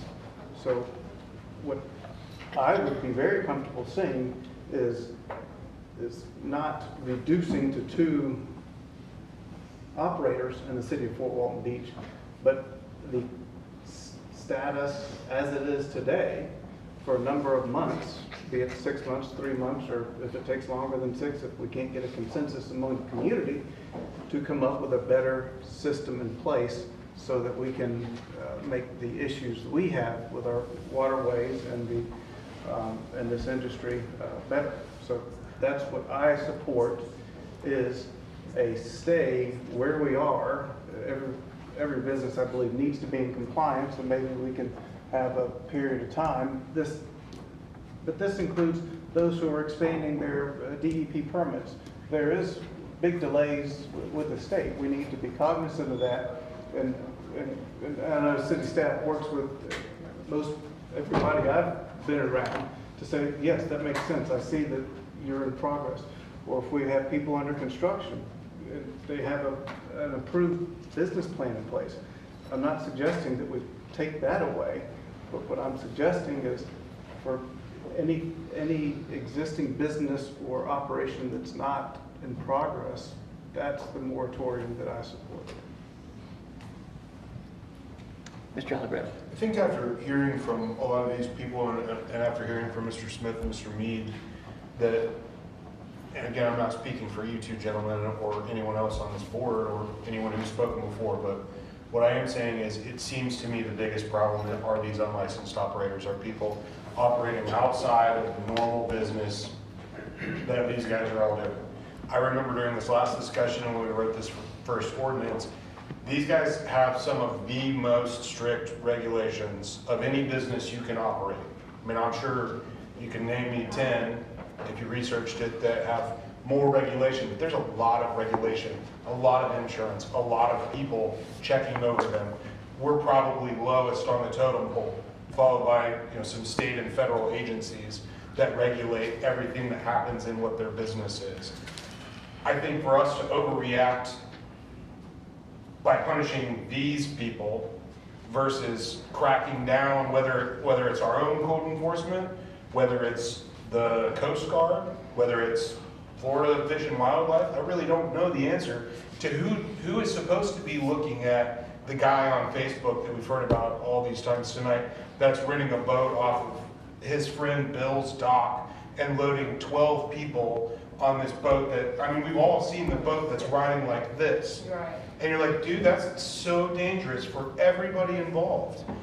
But it's not the city code enforcement that's supposed to be out there at this guy's dock checking to see, you know, any of that stuff. But when you see that boat on the water, as these guys mentioned, they're the ones who are calling, saying, hey, this is really unsafe.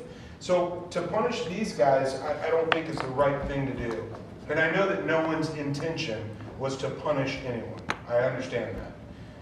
But I can also understand why they would feel that way, especially with all the history in this area, all of the things that they've gone through. So what I would recommend we do is have a better understanding of who's violating these things, how we can help enforce those issues, how we can help solve the issues that we're hearing from our city's residents about spills in the water, about people illegally operating a business, it sounds like. I don't know that we have all the answers, but I know that these guys are part of the solution as they were before. If we want to add some things to the ordinance, let's do that. But I don't think we need to make anyone worry that you can't grow your business, or that, to the gentleman that was in here, I think his name was Travis, that you can't start a new business in the city of Fort Walton Beach. I don't want that to be what we do. So I'm not going to support anything in this as it's currently written. I think what Councilman Mead said a moment ago of let's take a step back, let's look at the ordinance. If there's things that we want to change, let's once again work with this community of willing partners and business owners in our city to make it the best it can possibly be. Thank you.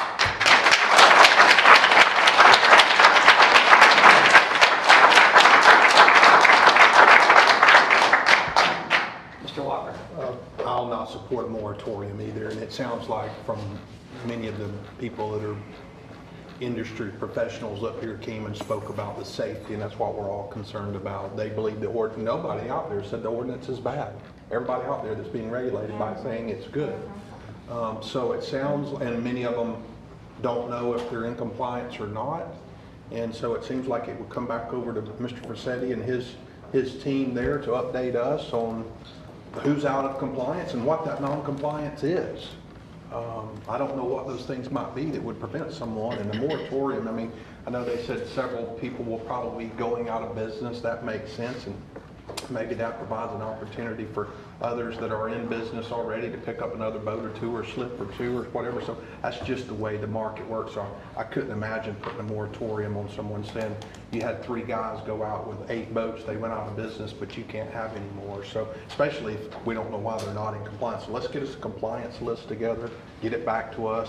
If there's anything that we know that they don't know about a good ordinance, I'm open to hearing about them, but it sounds like the ordinance in place is good and sufficient. It's just a lack of enforcement and a lack of notice to the business owners that they're not in compliance. So I wouldn't support a moratorium either.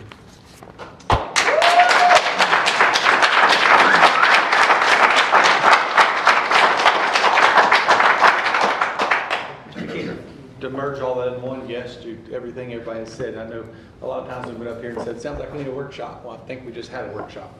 We had all the public's opinion, we had everybody up here, we were going to figure out a way to meet in the middle. Someone speaking earlier said most of you guys are business owners. This whole room's full of business owners. Most of us are business owners. No one is going to intentionally shut anybody out of business. We're pro-business in Fort Walton Beach, but we do want enforcement, and we want to help staff be able to enforce our ordinances, or it will become the Wild Wild West. So help us find those guys that we're all describing. Yeah, let's do it.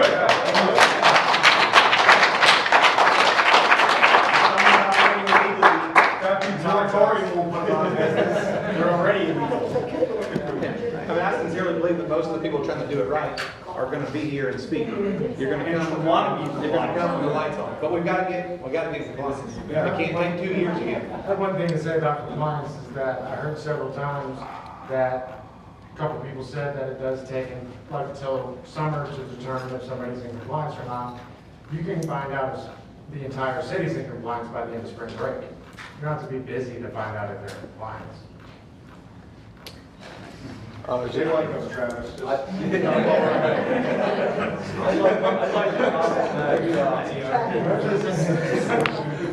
gonna let council bring this to a conclusion. Mr. Walker? I was just going to say, I believe somebody needs to make a motion. I'll make a motion that we table this ordinance and ask staff to report back to us regularly on code enforcement actions of non-compliance of those that may previously been non-compliant. Thank you, sir. Is there a second? I'll second that. All right, it's been moved by Councilman Walker and seconded by Councilman DeBerry that we table this ordinance, but have staff report to us regularly on who's in compliance and who isn't, and what they're doing to make that happen. Sounds good to me. All right, thank you. Any further comments? Mr. Smith?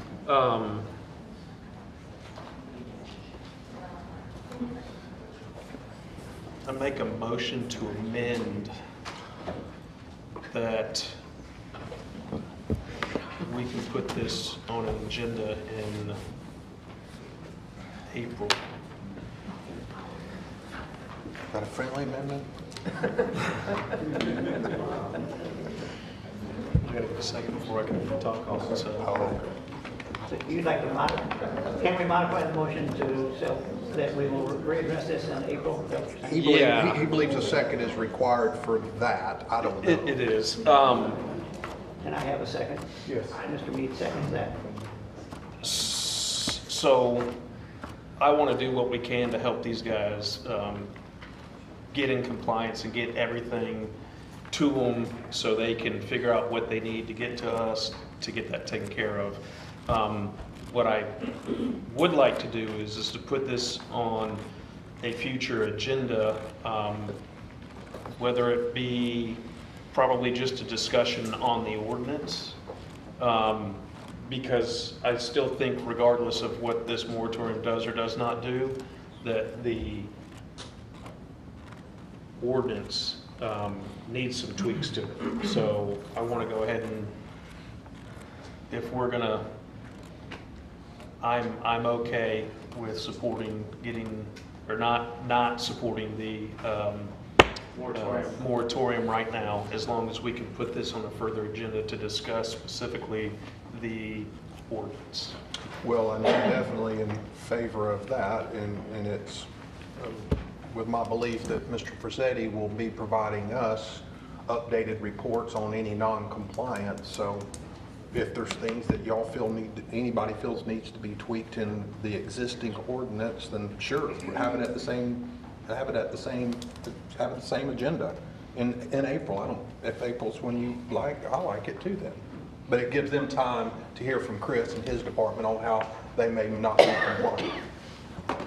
And gives them time to fix it between now and then. I think it gives us 60 days to have a discussion about what tweaks need to be made, bring them involved, let them know what tweaks we're thinking need to be made, and then hopefully we can all agree on, yeah, that makes sense and move forward. Mr. Mead?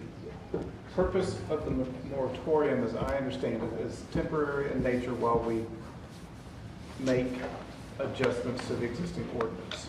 So I'll support this with the hopes that we will, at that meeting, also have an amended ordinance so that we can put this matter to rest and move on. So that's what I hope that I can request.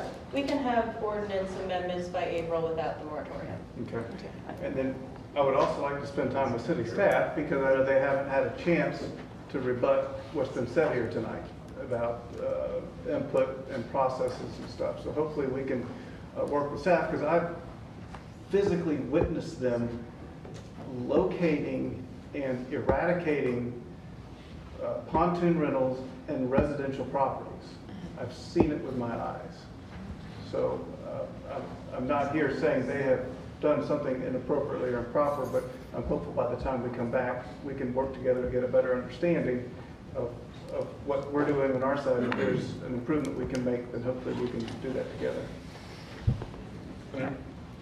I don't think we need to make an amendment to the amendment, but I would just like to add that I think it's important that Mr. Frasetti, wherever there he is, that he also reaches out again to this group, maybe through Greg, or through Kevin, through any of the guys that wants to be a representative. But when we're looking at this ordinance again, we do want the input of this community, because that's how we arrive at the best possible outcome for everybody involved. So I don't want to say like that's part of it, but I know that Chris did that before, and he's been great at doing that all throughout this process and through past processes that I've personally witnessed as well. And I also wanted to clear up that I didn't mean to infer one way or the other whether he and his group were responsible for doing that. I was only mentioning that I don't know who's responsible for doing that, and I don't know how we solve that. But I'll support the motion and the amendment to the motion. Thank you, sir. Any further comment from council? Council, please vote.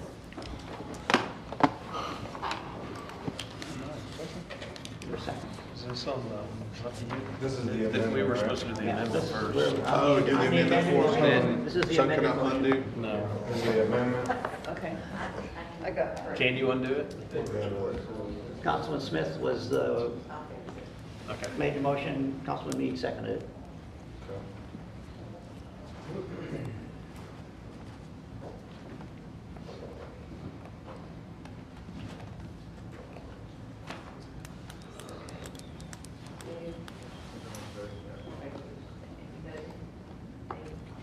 And it does pass unanimously. Thank you, council. Thank you, everyone, for being here for this long session, but we will be readdressing this in April. Thank you. Yes. It's a set, done deal. I'm sorry. Mayor, I will make a motion though to move item 13.2 to the February 13th meeting.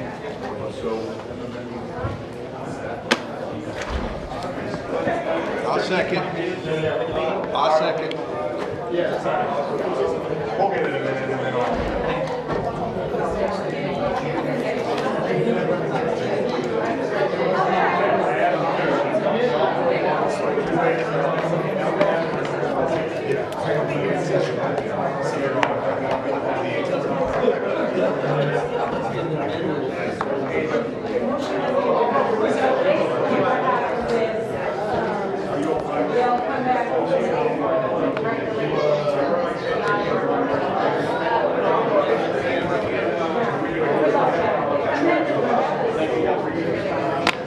Hey, can I get your contact number? Can I get your contact number? I think you're a slick Miami boy. No, hit you up, 6465, operating both down there for years as well. We can work together and we're getting all these things done. I appreciate it. What's your last name again, Kevin? Thank you. We're done the meeting in process. Thank you. So, Mayor, I apologize. My motion is to move item 13.2 to the February 13th agenda so that it can have full and proper discussion that it would need, as otherwise I believe it would stretch into the AM hours. Second. Second by Mr. Walker. It's been moved by Councilman Allegretto, seconded by Councilman Walker to move item 13.2, Community Solutions, One Hopeful Place, that discussion to the February 13th agenda. Yes, sir. I do thank Mr. Corcoran and all the representatives that were here for that. I do apologize that we've carried this late into the evening, but I hope you've got to witness a fun and rousing evening of local politics and discussion. So thank you. Moved. Any other comment? Council, please vote.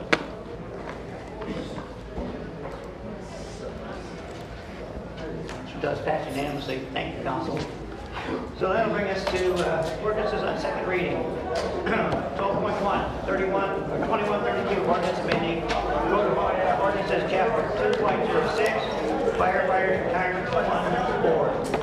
Okay, this is ordinance 2132, an ordinance of the City Council of the City of Fort Walton Beach, Florida, amending the City of Fort Walton Beach Municipal Firefighters Pension Trust Fund, amending the section pertaining to benefit amounts and eligibility, amending the sections pertaining to free retirement, death, and disability to incorporate the conclusive cancer presumption established by Section 112-1816 Florida statutes, and the rebuttable disease presumptions under sections 112.18, 112.181, and 175.231 Florida statutes, amending the section pertaining to optional forms of benefits, amending the section pertaining to minimum distribution of benefits, repealing all ordinances in conflict herewith, and providing an effective date. This is second reading. Thank you, Ms. Cobb. All right, Honorable Mayor and Council, this is a little bit short and sweet on my part. So ordinance 2132 is the same one, word for word, that presented to you last time. It just brings us into compliance with our current Internal Revenue Code and current Senate Bill 426. Unless you have any questions, I'll ask you to respectfully recommend that you adopt this ordinance to bring us into compliance. Thank you, sir. Any questions for council? Just one, that PFAS stuff, I think last time it came up on, it's a cancer causing one, and this is amending that, adding that to the to the benefits. It doesn't really address that chemical. Okay. It just addresses, the study showed that firefighters were more at risk for, I think, 20-some different types of cancer. It just includes that into the disability rider, line of duty death, and coverage. Just like the heart lung bill includes heart disease and lung disease, this just includes cancer.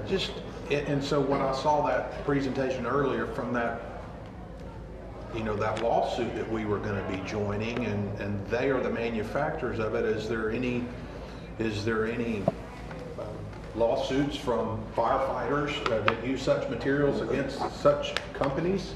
There are. We do not have any. We didn't really carry a AAL. That's mostly like aircraft rescue, chemicals like that. We have had foam in the past, but it's been decades since any of that.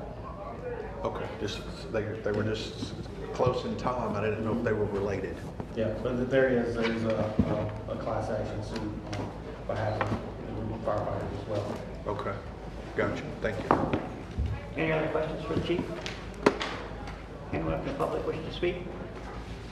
Council, may we get a motion? A motion to adopt ordinance second reading 2132, amending COO Chapter 2.06 of the Firefighters Retirement Fund Board. Second. It's been moved by Councilman Jeter, second by Councilman Allegretto, to approve ordinance 2132, amending the Code of Ordinances, Chapter 2.06, Firefighter Retirement Fund Board. Further comment? Yes, sir. Council, please vote.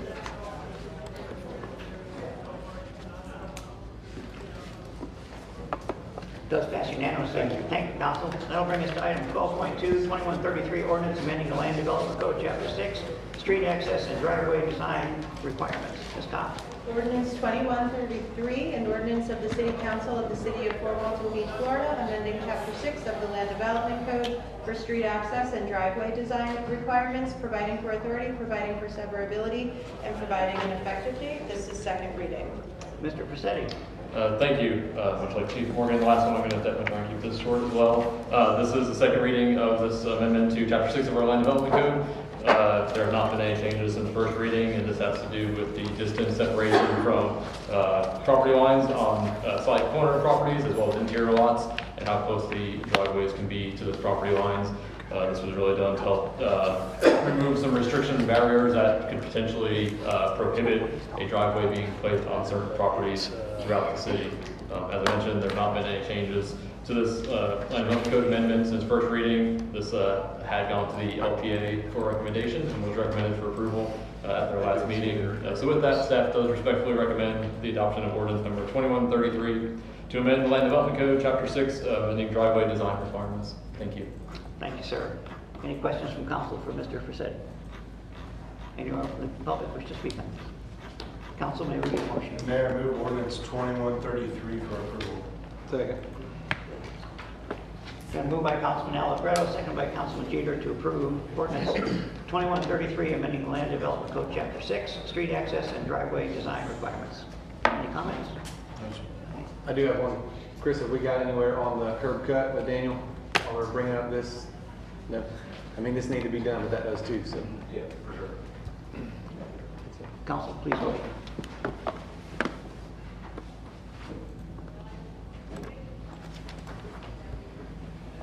Does pass unanimously. Thank you, Council. Item 13.1 is complete. 13.2 has been postponed till the February 13th agenda. Item 13.3, property casual and workers' compensation insurance fund request. Mr. Franklin. Hello, council members. So yes, I'm here today requesting some additional funding for our property and casualty insurance. This year we had a substantial rate increase, and it was kind of like the perfect storm. There were two factors that played into it. The first one, we had an audit of all of the city property, which basically increased the value of the property by almost $14 million. On top of that, Hurricane Ian hit last year, and we basically ended up with a substantial increase in our insurance of an additional almost $433,000. So I'm requesting council to grant the funding to pay for the increase in our property and casualty insurance. Thank you, sir. Questions from council? Go ahead. When does this go out for bid? Right now, so we've had a pretty good history with them. Going back to 2021, we had 11% increase. Last year, we had a 9% increase, and this year we had a 56% increase. So my recommendation is we put it out for bid this year. We've had a great relationship, haven't gone out to bid with this company for a while. And so what I would ideally like to do is prep everything, get it ready and submit it in June. A lot of the rates are impacted by what they do in Tallahassee. That's during the legislative session, so you got sovereign immunity issues going on out there. You also have some tort reform in terms of how much money attorneys can get on some of the lawsuits they bring to the city. So I do recommend we go out this year, and I would put it out probably May or June for bid in an RFP. Mr. Walker. Did you say 9%, 11%, and then what was that third? 56%. Yeah. And when did we get notification of that income? November. It was late. Normally we get the stuff October. It was just late, I think, tabulating all the costs throughout the state. And we're not the only one. I mean, Crestview got an increase of 62%. Destin had an increase of 67%. The Santa Rosa School Board, I think, had a 70% increase. Okaloosa County, both county and the schools had a 50%. Pretty much everybody throughout the state is paying the price from the storm that came in, because every insurance industry in the state of Florida has increased their rates because of it. They're going to get their money back one way or the other. So we got notice in November. When's the bill due? We're paying the bill now. It's October, so I'm late. Okay, so We have a certain amount budgeted. We budgeted a 3.5% increase because we hadn't had the numbers back. So we're paying with budgeted funds right now, but those budgeted funds will run out with this increase. I mean, what prevented us in October, November from going out immediately to get bids at 56%? What prevented us from going, I mean, I know. It wouldn't matter. I still wouldn't be ready for the following fiscal year. I could have gone out in October, but this is for the 23-24. I wouldn't have next year's ready till next year. So if I go out in May, it's going to have the same effect. It'll be for next year's. But we can cancel insurance policies, right? It can be done, but they're tied into everything we do. They're tied into about everything we do. We have our workers' comp. Sure. You have all the legal and lawsuits we have going on. Sure. That just go with doing business with the city. You've got all of the property insured within the city. It's a pretty substantial process to go out for bid, because you're going to have multiple agencies that want to submit the stuff, and it takes seriously months to gather the data, review the data, and then make a proper decision what's best for the city. Right, and so that's why I'm thinking, why didn't we do it back then? Because we didn't have the data back then.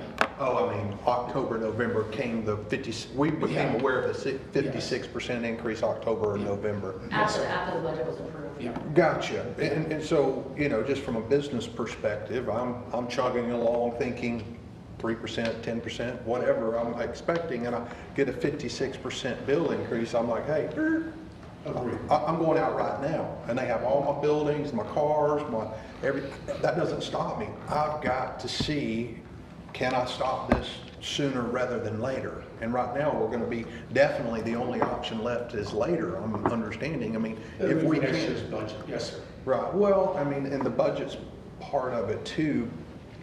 But still, we can cancel insurance at any time. You're ready, we're ready, and you've said, hey, I went out in December, got us bids. They said they can become effective March the 1st, March 15th. Y'all ready to switch? Yes, please. Get us off that 56% increase. If we can get it to 30%, or I don't know, maybe it's a great deal. Don't know, we haven't put it out for bid. And I definitely agree with you, but like I said, I think it's statewide, just like I mentioned, Crestview, Destin, most of the agencies around here had substantial increases all the way across the board. Whether it was, you know, some of the other agencies, you know, that also had the same impact. It's just not through preferred. It could have been through some of the other ones too. Pretty much they all statewide took a hit no matter what your carrier was. And I think that applies to even your home insurance. Most people had substantial increases in even their home rates and insurance over the past 2 years. Sure, and it gets lost. I mean, I do get in the insurance business with my customers some, and sellers in particular, and when I hear about their insurance, they say, well, that's just what I was paying. I'm like, my God, that's extremely expensive. They just hear people complaining about it, so they just figured their $18,000 bill for insurance was normal. But what it was the insurance carrier wanted out of Florida. And they'd just been raising them every time, saying, oh, surely they'll leave now. And they just kept paying. It turns out they were able to get it for $3,500. So you mentioned Crestview and those others. Do you know if they're with PGIT as well? Some of them are. Some of them are with, you know, some of the other agencies out there too. So League of Cities, different things like that. Sure. But I don't think Crestview's with, Crestview may be with League of Cities. Okay. Okay. And we're with Preferred. I believe Okaloosa County is with Preferred. And I believe Destin is also. I'm not positive. They're not preferred on my list anymore. They're off my preferred list at 56%. So, yeah, I mean, I don't know what, Terry, you can do to speed it up. I mean, I know we're thinking about tying it in with the budget here, but if we need to amend the budget to save money, whatever we need to do to get that thing canceled as soon as possible, if indeed we're able to save some money, I'd rather be sooner than later. So you're here looking today for $300,000 or $400,000, is 400 and some odd $1,000? Yeah, I'm at 433,560. And that's in addition to the 3% that we already budgeted for 700. Yeah, we're requesting 299,164 for the general fund balance. You're looking for 300 grand from the general fund, and that's to pay for the period for how long? When is the period? Until the end of the fiscal year, September 30th. So we've just been feeding it. We've just been feeding it. Where our policy goes from end of the fiscal year to the end of the fiscal year. Yeah. We're just in it. We need 300,000 more or 430,000? 300,000. Okay. Yeah, 299,164. Numbers first. Right. I mean, we're in a position where we don't have any other choice. I mean, we could say no, and we don't have insurance, but that's not, you know. Council, may we get a motion? I've got a question. Yes, sir. I'm assuming that, and we're talking about property insurance. Yes, sir. Okay. Property and casualty. Part of the reason it's increased in premiums is because they've reassessed our properties to a higher value, so we're having to insure more value. Correct. Okay. The total city property went up by $14 million. So City Hall's gone up, the auditorium's gone up, the water tower's gone up in value. They haven't done an assessment for over 10 years. And that's two new buildings too. The Public Works building and the recreation complex wasn't on it the last time we had that assessment. So it's not just that we have the same insurance and they raised our rates because of the hurricane. It's because of our increased value and we're adding things to it. That's right. Second question. We come from a private perspective here. If my insurance goes up, I shop it within the week and I move quickly, but I know that that's not the same for the government. Can a government self-insure some of the older buildings, City Hall? I mean, have you been able to compare the premiums they're charging for City Hall or the auditorium to say, hey, you know, we do know in the next so many years we're going to want to do something, is there any? It's like 70+ million that we've got in assets for the city, so it's pretty extensive to self-insure. I don't know. I'm not saying everything, I'm saying, are there a number of city facilities that maybe are exponentially more expensive because of their age, such as City Hall? Have our insurance agents brainstormed on it? Well, they basically came in, they did an assessment of City Hall, it's increased in value, and it's mainly because of the property. It's not because of the buildings, okay? And usually with like certain hurricane coverage, I will lower, what the actual building is worth and the replacement value of our building to keep our rates lower. I look at everything I can do, but like I said, when they did the assessment, everything took a hit. Just the economy, the value of property has really gone up. And when you're looking at just our parks, and also you throw workers' comp into that, the whole gamut comes together. But the biggest hit we took was the increase in value, and then Hurricane Ian just getting the across-the-board assessment statewide.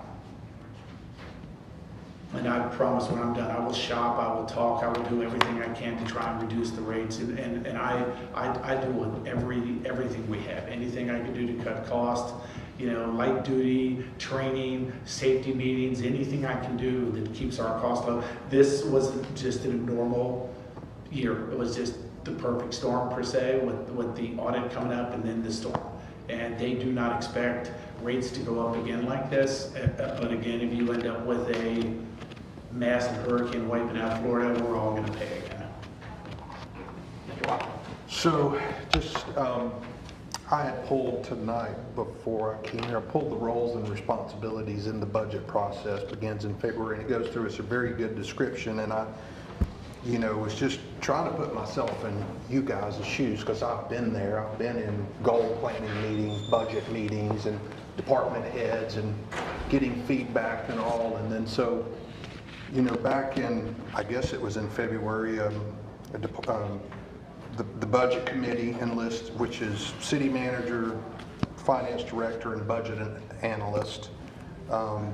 And y'all get together and talk department goals, objectives, and metrics are evaluated during budget development to determine the effectiveness of program activities and appropriate funding levels. So when I hear 9% increase, 11% increase, I hear 3.5%. I don't know how that comes to be. And then I hear 2 more buildings were added that weren't on the previous one. I'm like, in that meeting, that's the time that I envision that this, not to say that it would have changed anything necessarily, because you'd have dealt with it back then. Obviously, the budget up front would have been a little bit bigger, but y'all would have talked and said, hey, we got 2 new buildings, we've gone up 9%, 11%, should we budget 15%? Or, I don't know, where does 3% come, 3.5% come from? We were saying that the last time they did an audit of all the facilities was in 2013. Audit. So since that time, there has been some facilities that have been added when they did a complete assessment of everything. We didn't add 2 new buildings this year. Since the last time they came and did a full assessment of everything we have, it's been like 10 years. I gotcha. So previously, last year, let's say, at that 11% increase, it covered all the buildings, including those 2 you were talking about, just at a significantly lower value, 14 million, is that what you said? $14 million increase. And Councilman Meade, that's a great, I don't know, I know you said you do anything and everything. Well, one of those things, and more people, and everybody's looking at insurance and how to self-insure. Forced place insurance is becoming more and more common because they only owe $80,000, but the insurance company's making them insure it for $400,000 because there's a mortgage on it. A lot of people are saying, hey, force place it on there for me. We don't have that option because we don't have those mortgages, but to look at maybe self-insuring this building, that building, to remove parts and pieces of it from that quote would definitely be, and I hope that with the bidding process, it gets some really good expert eyes and minds on some options to, maybe outside of the box. It's easy to get everything insured, but outside of the box would maybe stand to save us a lot of money. I'll definitely entertain that, look at that, absolutely, sir. Just a thought. Yeah, see if it's something, and what do we say on pulling a few things out of it? and then what the cost would be to self-insure some of these buildings. These buildings scare me more than a newer building, you know, because you just don't know what's going to happen, whether a flood comes in, and they've made it forever. But again, the roofs and different things like that all apply and go into it, so. So did you say that it's $1 million, Nicole? Was it about 700 plus 300? Yes. Okay. Yes. There's just over 1 million. Gotcha. Mr. Schmidt? Not in the perspective of Monday morning quarterback, but more in the perspective of what can we do in between now and we rebid this. So that's kind of where the context of the question's coming from. Yeah. I gotta get to the question. Okay. Can we, with this agency, and it might not be as simple, just ask them what would the rates be if we increased the deductible substantially? What I mean by substantially, we're looking at roughly what, $25,000 deductibles per occurrence. If we're asking for 300, if we did increase our deductibles to 50 or $100,000, whatever that may be, heaven forbid we had a casualty, just the whole numbers game. Is it that easy? Again, not Monday morning quarterback, but from now until moving forward, while we rebid it, can we work with that agency in lieu of canceling to see what that increased deductible will do to the rates? Yeah, I can actually follow up on that tomorrow and say, look, we increase our deductibles from 25 to 50. What's it going to save us? Yeah, I can do that pretty quickly. And even how high will they allow us to go to the deductible? Correct. Because again, what I'm hearing is we would be out roughly $300,000 anyways, just to offset that gap that we have in premiums, correct? So we know for sure we're great possibility out $300,000 if we keep it where we're at now.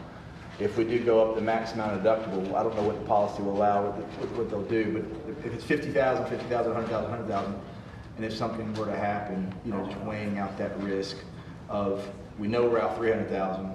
If something were to happen, we had to pay that higher deductible. We'd be out that higher deductible, but at least we're not out that $300,000. Correct. Okay. No, that makes sense, absolutely. That also includes the vehicles too. We've had some significant accidents too in the last year or so. Are you just talking about property or? It's a great question. Yeah, I know it's probably very comprehensive and a lot of different ones. Yeah, you can use the deductibles on police cars at $2,500, other city vehicles at $5,000. So we kind of look at all that. So I can touch base with them and see if we do some adjustments on what we're paying as deductibles. If it'll save us money. I can do that. Okay. Any other questions? Just to cap off what they've all three said, definitely options. I mean, $300,000 to any of us in here that are all, like Councilman Meade was saying, we would be looking at other options. Like Councilman Walker saying, we'd be pricing this out. Whether we're self-insuring buildings or whether we're self-deductible in buildings. I know, even me recently, when one went up, the insurance agent called back and said, you always pay the whole year in full. I said, yeah, I'm paying you by the month because I'm switching in a month or two. And we ended up finding it cheaper. I know it's hard, I know it's a lot of work, but $300,000 is a lot of money too. The other big concern is very few agencies out there that cover the big municipalities and stuff. I think we've got 4 government-based agencies, so I'll do some research, see what options are out there, we'll RFP it, and see what kind of bids we get. This might be the best deal, but if we had 3 options to look at, that's all we can do every time this go by. Yeah. And the same thing with self-insured. Whether you're self-deductible like Schmidt's saying or self-insuring like Meade's saying, if we're gonna build a new city hall and a storm comes, I have properties I only have liability on because it's gonna save me 10 grand. I'm gonna tear it down eventually anyway. So if a storm blows us over, it saves us 200 grand. Because that's how much these buildings take to knock down a concrete clarifier. Unfortunately. Yeah, this was significant. None of us expected this kind of a hit, I figured more South Florida, kind of West Florida over, the Tampa area, which really took the brunt of the hit, but it radiated throughout the rest of the state. And we're not the only one going through it, so. But I don't think we expected. I was hoping worst case 30, so it was a pretty sizable chunk. Mr. Mayor? Yes, sir. So we're already paying this increase right now. We're already feeding it. You're We're budgeted for part of the year. We just need to finish the rest of the year. Right. And you've been extensive, and like you said, you tried a lot of different things, looked at different things. But with taking this new information, and you might have already tried some of these things, you're just being very professional, listening to us, saying that's a great idea. You may have already tried these things, you may have not. But between now and next meeting, would that give you enough time to loop back around with the agency and ask some of these questions, whether it's self-insuring or removing some of the things or raising the deductible, just kind of getting that information and then bringing this back at that that first meeting in February? I should be able to. Okay. They're usually pretty responsive. Okay.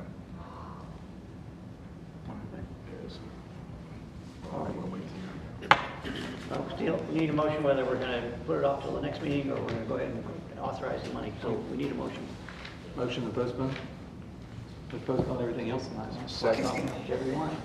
Is that what you want? Motion to postpone? Motion to postpone to the next meeting. Because that's not going to interfere with any dates or timelines or cause us any.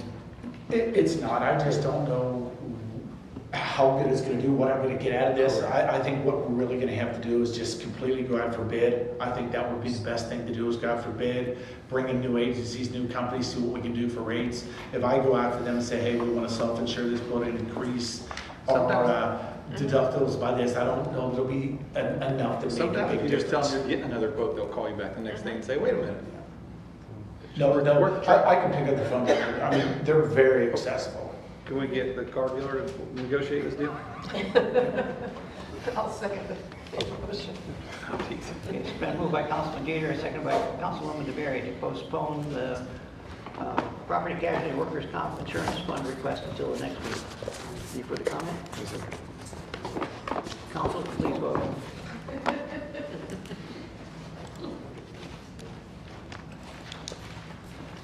And it does pass unanimously. Thank you. Item 13.4, extend funding of IT consulting services and management of the city's computer network to BTEC IO. Again, Terry with Human Resources. So we had a company brought on board that's VTech IO that does support for the IT department. They're basically my subject matter experts helping us with pretty much anything we do within the city. We back in March of 2023, we entered a contract with them through September of 2024 in terms of providing the computer services. The request is to continue budgeting this company through September of 2024.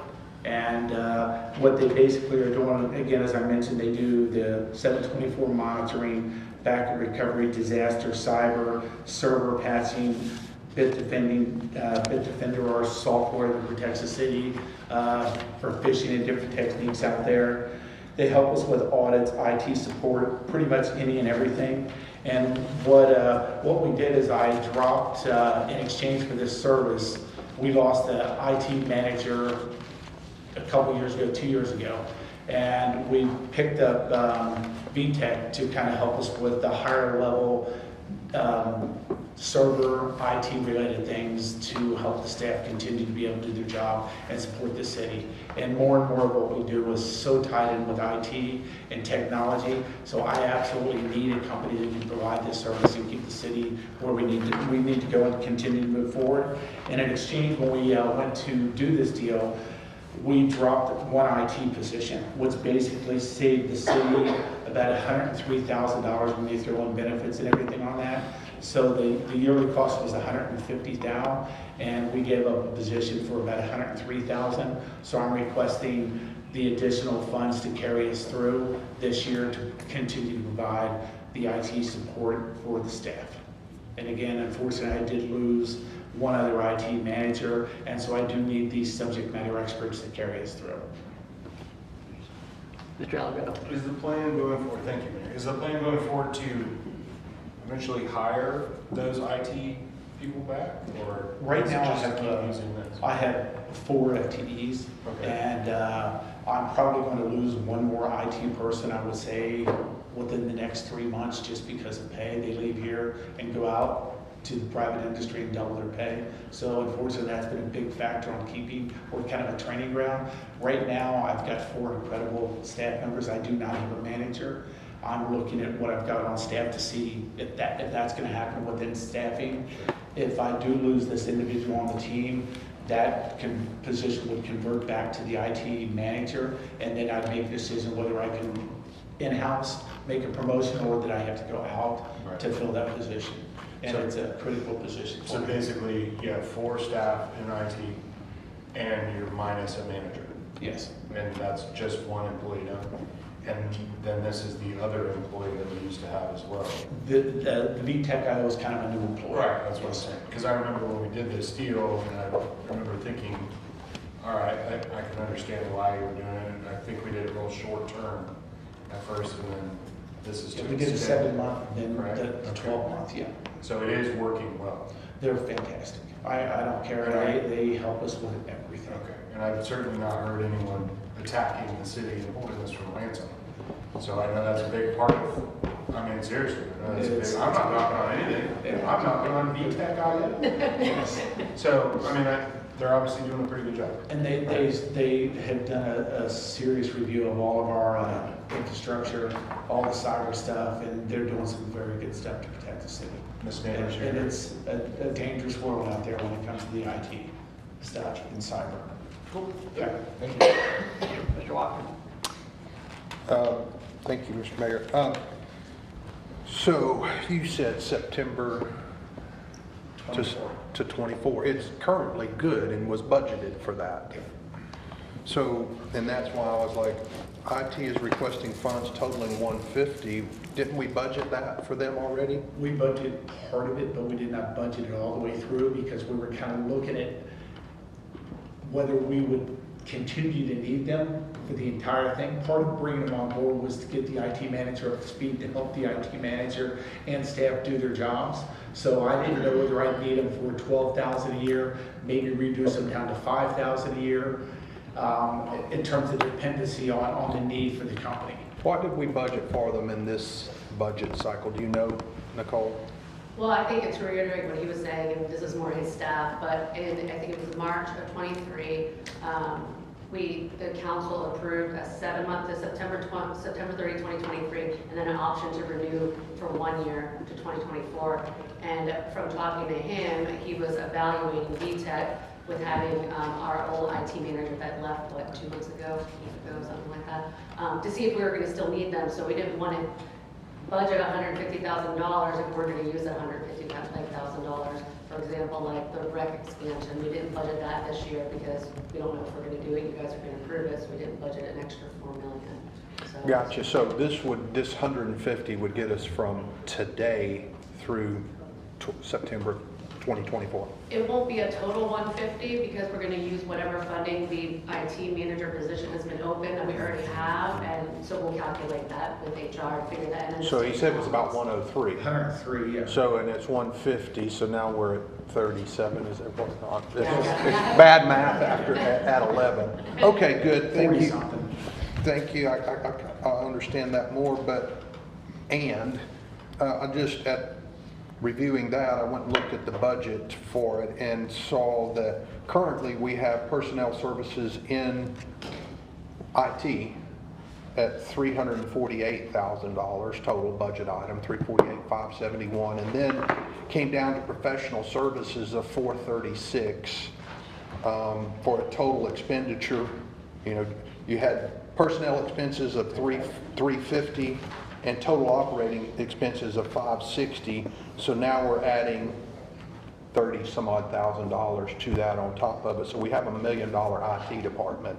The professional services for like annual support for all their software programs and all that. So like 230,000 is for our HTE, which is our system that we use on a daily basis that carries our software, accounting software and stuff like that. Again, I'm just putting my head wrapped around how much IT costs. It's $1 million. It's expensive, and yeah. most of the software is all going subscription services.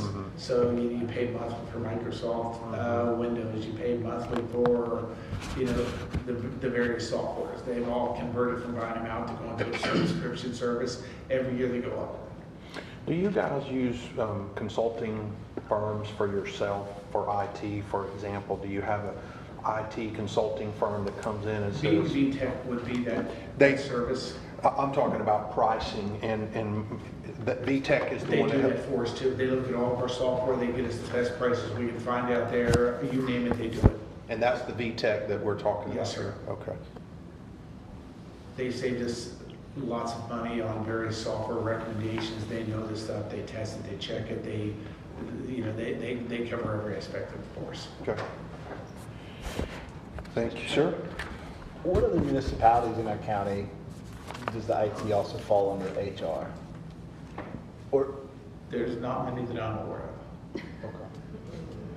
between these last two items, you got a lot on your plate. There's a bunch, but I got a great team. I do. You do. It hurt losing the IT manager. She's, again, very, very good at what she does.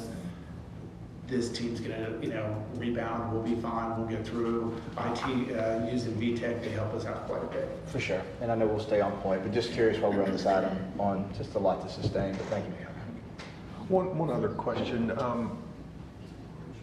So it's all in IT, but the other departments, I guess the police department has their own IT, or are they covered under this? We support all the departments. You support them. There's no line item expense to the police department for IT, is there? Because that would be a They have a revenue. brand new position that is more like a records IT person. So they're handling some of the record functions along with it and some of the IT functions. So if we can take a computer and say, hey, move it from Councilmember Smith's office over to the mayor's office, I don't have to send an IT guy to move a computer. So we're training them on some of the basic fundamental stuff that will also allow the chief to have the support he needs internally, and we'll have the technical advice to help them. I was kind of looking a little different, just out of curiosity. I mean, Daniel's department, Chris's department, they don't have an expense in their departments for IT, correct? Software and hardware there is in each department. So it's in addition to this number we see here. Most of the programs that are budgeted under IT are IT-related programs and running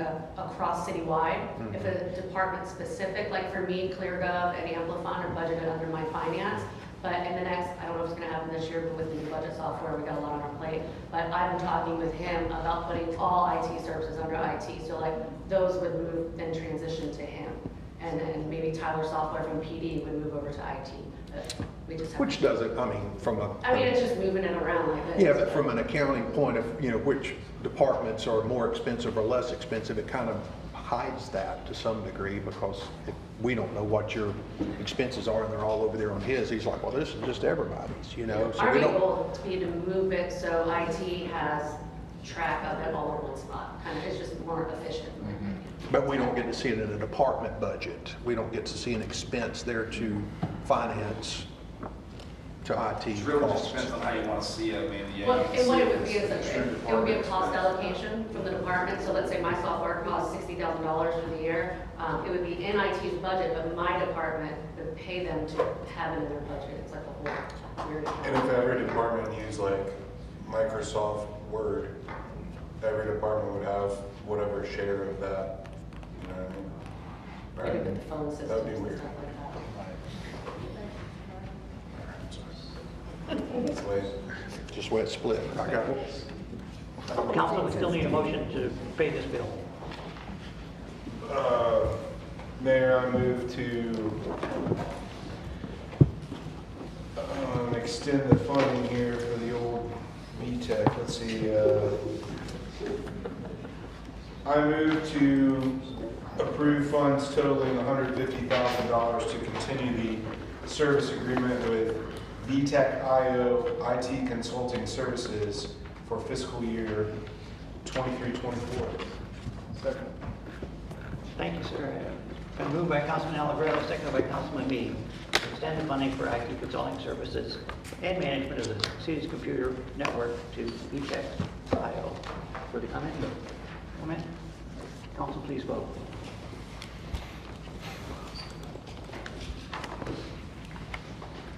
Does pass unanimously. Thank you, Council. That brings us to 13.5, replacement of the City Hall HVAC equipment. Mr. Payne. Good evening. Daniel Payne, Colorworks Utility Services. Tonight we have an item related to one of two chillers at City Hall.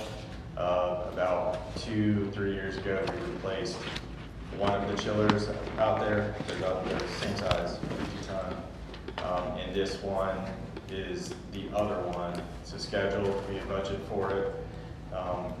We got a quote from D&D Services. That's our continuing HVAC contractor that the city has. We have that set up, basically for things like this. There's a lot of times HVAC repairs and the associated electrical work that goes with it. We need somebody in there. helps streamline, helps get some of this stuff done, especially with our numerous facilities that we have through there. The quote that you have in front of you is for $96,402. We had budgeted this year in the facilities maintenance budget, since it was a scheduled replacement, the amount of $115,000. So it is a little bit under what we thought. You can see the warranty conditions that we have on there. I'm not going to go too into depth unless there's any more questions. So basically, there's a 20-week lead time. So anything that we approve now is probably going to be around June, which is why we tried to get it before it got too hot. I don't reside too much in this building, but we know some of the folks have been interrupted with some of the HVAC issues that we had here. Currently, the existing chiller is basically taking up the whole load. It's not really meant to do that. The existing one is one of the ones is basically taking up the load for the whole building.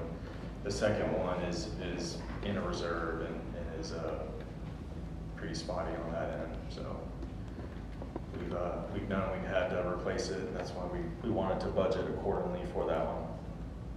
Having said that, the recommendation is to authorize award of the 50-ton chiller at City Hall to D&D Air Conditioning, Heating, and Electrical Service of Destin in the amount of $96,402. With that, I'll be able to answer hopefully any questions that you have. Thank you, sir. Any questions for Daniel? If not, may we get a motion? Mayor, so move with staff's recommendation. Been moved by Councilman Schmidt, second by Councilman Meade to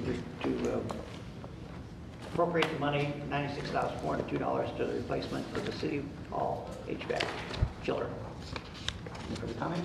Yeah, shout out for getting us under budget. We budgeted what, 115 for it, and we're at 96, so great job. Further comment? We should let our insurance company know too, because you get new air conditioning, rates should go down. Do it once. Council, please vote.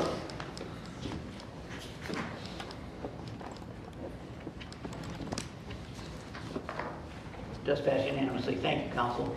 That'll bring us to item 14, City Manager reports. Yeah, just real quick, I don't remember if I mentioned this earlier with the mural project, but the lease is ready. We'll go into effect next Thursday, February 1st for that park behind the library. Once we get all those things signed, we'll be ready to go a week from this Thursday. Very good. That's it. And we got a couple meetings coming up. It's in the backup. Obviously, the two that we discussed earlier, the February 13th. At 6 p.m. and then we've got the 4 p.m. charter amendment review at 4 p.m. on the 27th, followed by the regular meeting at 6 p.m.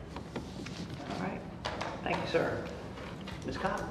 Thanks, Mayor. I have one thing. It's actually not on the agenda, but it has to do with Form 6, because after the agenda was done, I had a law firm from South Florida reach out because there are council members resigning across the state dealing with this Form 6 issue.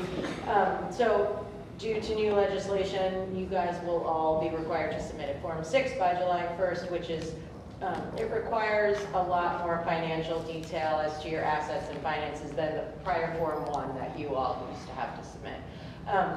Because of that, across the state, council members have resigned. There is, like I mentioned, a law firm in South Florida that's bringing a lawsuit based on privacy and freedom of speech claims, constitutional issues. That litigation will probably take a while to go through, so my initial thought was, why get involved? But I learned that there is a benefit potentially to the council, which is they will try to obtain an injunction potentially so that you wouldn't have to file the form this July. I don't know if the court will grant that injunction, but I at least wanted to bring it to you, and if you're interested, that law firm charges a flat fee of $10,000, and that covers the litigation, the injunction, and all of that. It would not cover appeals if there were any.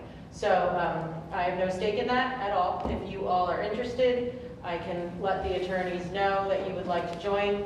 I know they have more than 10 cities statewide. That was the minimum that they would be willing to proceed with. They have more than that now. So if you have any questions, let me know. I heard today that 3 in Mary Esther resigned. Yeah. Anyone else heard it? I don't know if that's They true. resigned today, it's too Yeah, they late. resigned. No, I mean, well, I heard two resigned. good luck coming after a private citizen. Mr. Schmidt? Really appreciate you bringing that information up. No problem. That membership we pay for League of Cities, how much are they advocating and working towards this Form 6? I don't know who this question needs to be directed towards, but I know we can do that, like, we could. the lobbying efforts, and it sounds like that law firm is wanting to lobby, and then we got the League of Cities that could lobby as well. But anyways, thanks for that information, I really appreciate it. Anytime. Yeah. I know for a fact the league is lobbying, but I can't give you the right belt button. I don't know which person it is, but they are opposed to it. Okay, great. They are opposed. I read something, I thought it might have come from Kim, but I might have went down the rabbit hole, but it was, I read initially they were opposed, and I assumed that meant later they became in favor of it, but whatever. I had to bring it up tonight because the firm's deadline was February 1st to hear from the cities. Thank you for bringing it up. You're welcome. Thank you. I did spend some time on the phone with the state of Florida, their ethics hotline, kind of going through this just because it seemed very ominous, but after speaking with their staff attorneys, it sounds like this is a more in-depth version of what we've been doing in the past. So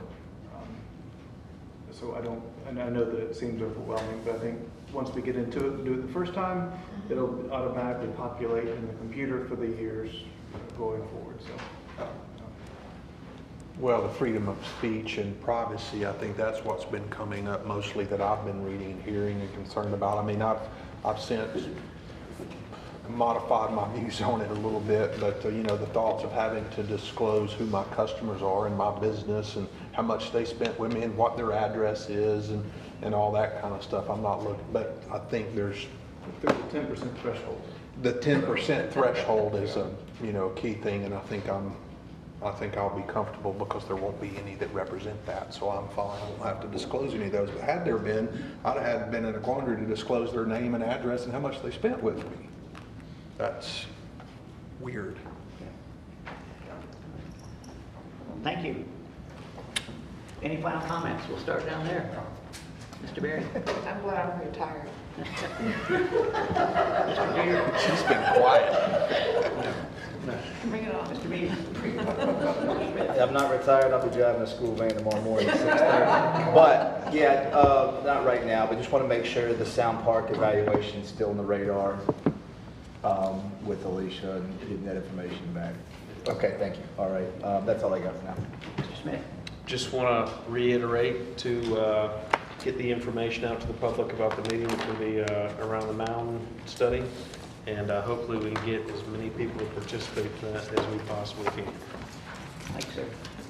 I hate that people have to come up here in great masses, but there is something energizing about seeing a big group of people come together around the cause that's important to them and probably change the trajectory of an item we had before. So I just thank all of the people who came tonight and voice their opinions, and look forward to having people here more often to let us know their thoughts as well. You got seconds? I said no, but Travis reminded me, and Meade said it earlier, and so did Nick. You said email FDOT, you said get involved, you said, what is the best way to show consensus? Is it a letter with our letterhead on it that we are for Around the Mound, that we are, or is it just send them an email, make a phone call, go there? I mean, all of them be involved. What is? We've already sent them $1 million. They know we're for it. Is there any other way we can be? I think there's two proposed routes. That's what that meeting was about there. So they show the map. There's two different ways Around the Mountain could be structured, and that's what the input they're looking for, which is the preferred route. I would say if 2 or more council members are planning on going to that meeting, that it should be advertised as such. We'll get to advertising. If it's a tandem person, then yeah, that's going to happen. Mr. Mayor, we need RSVP to attend. Yes. Thank you for that reminder. Yes, you do. Any further comments or business? Let's go home.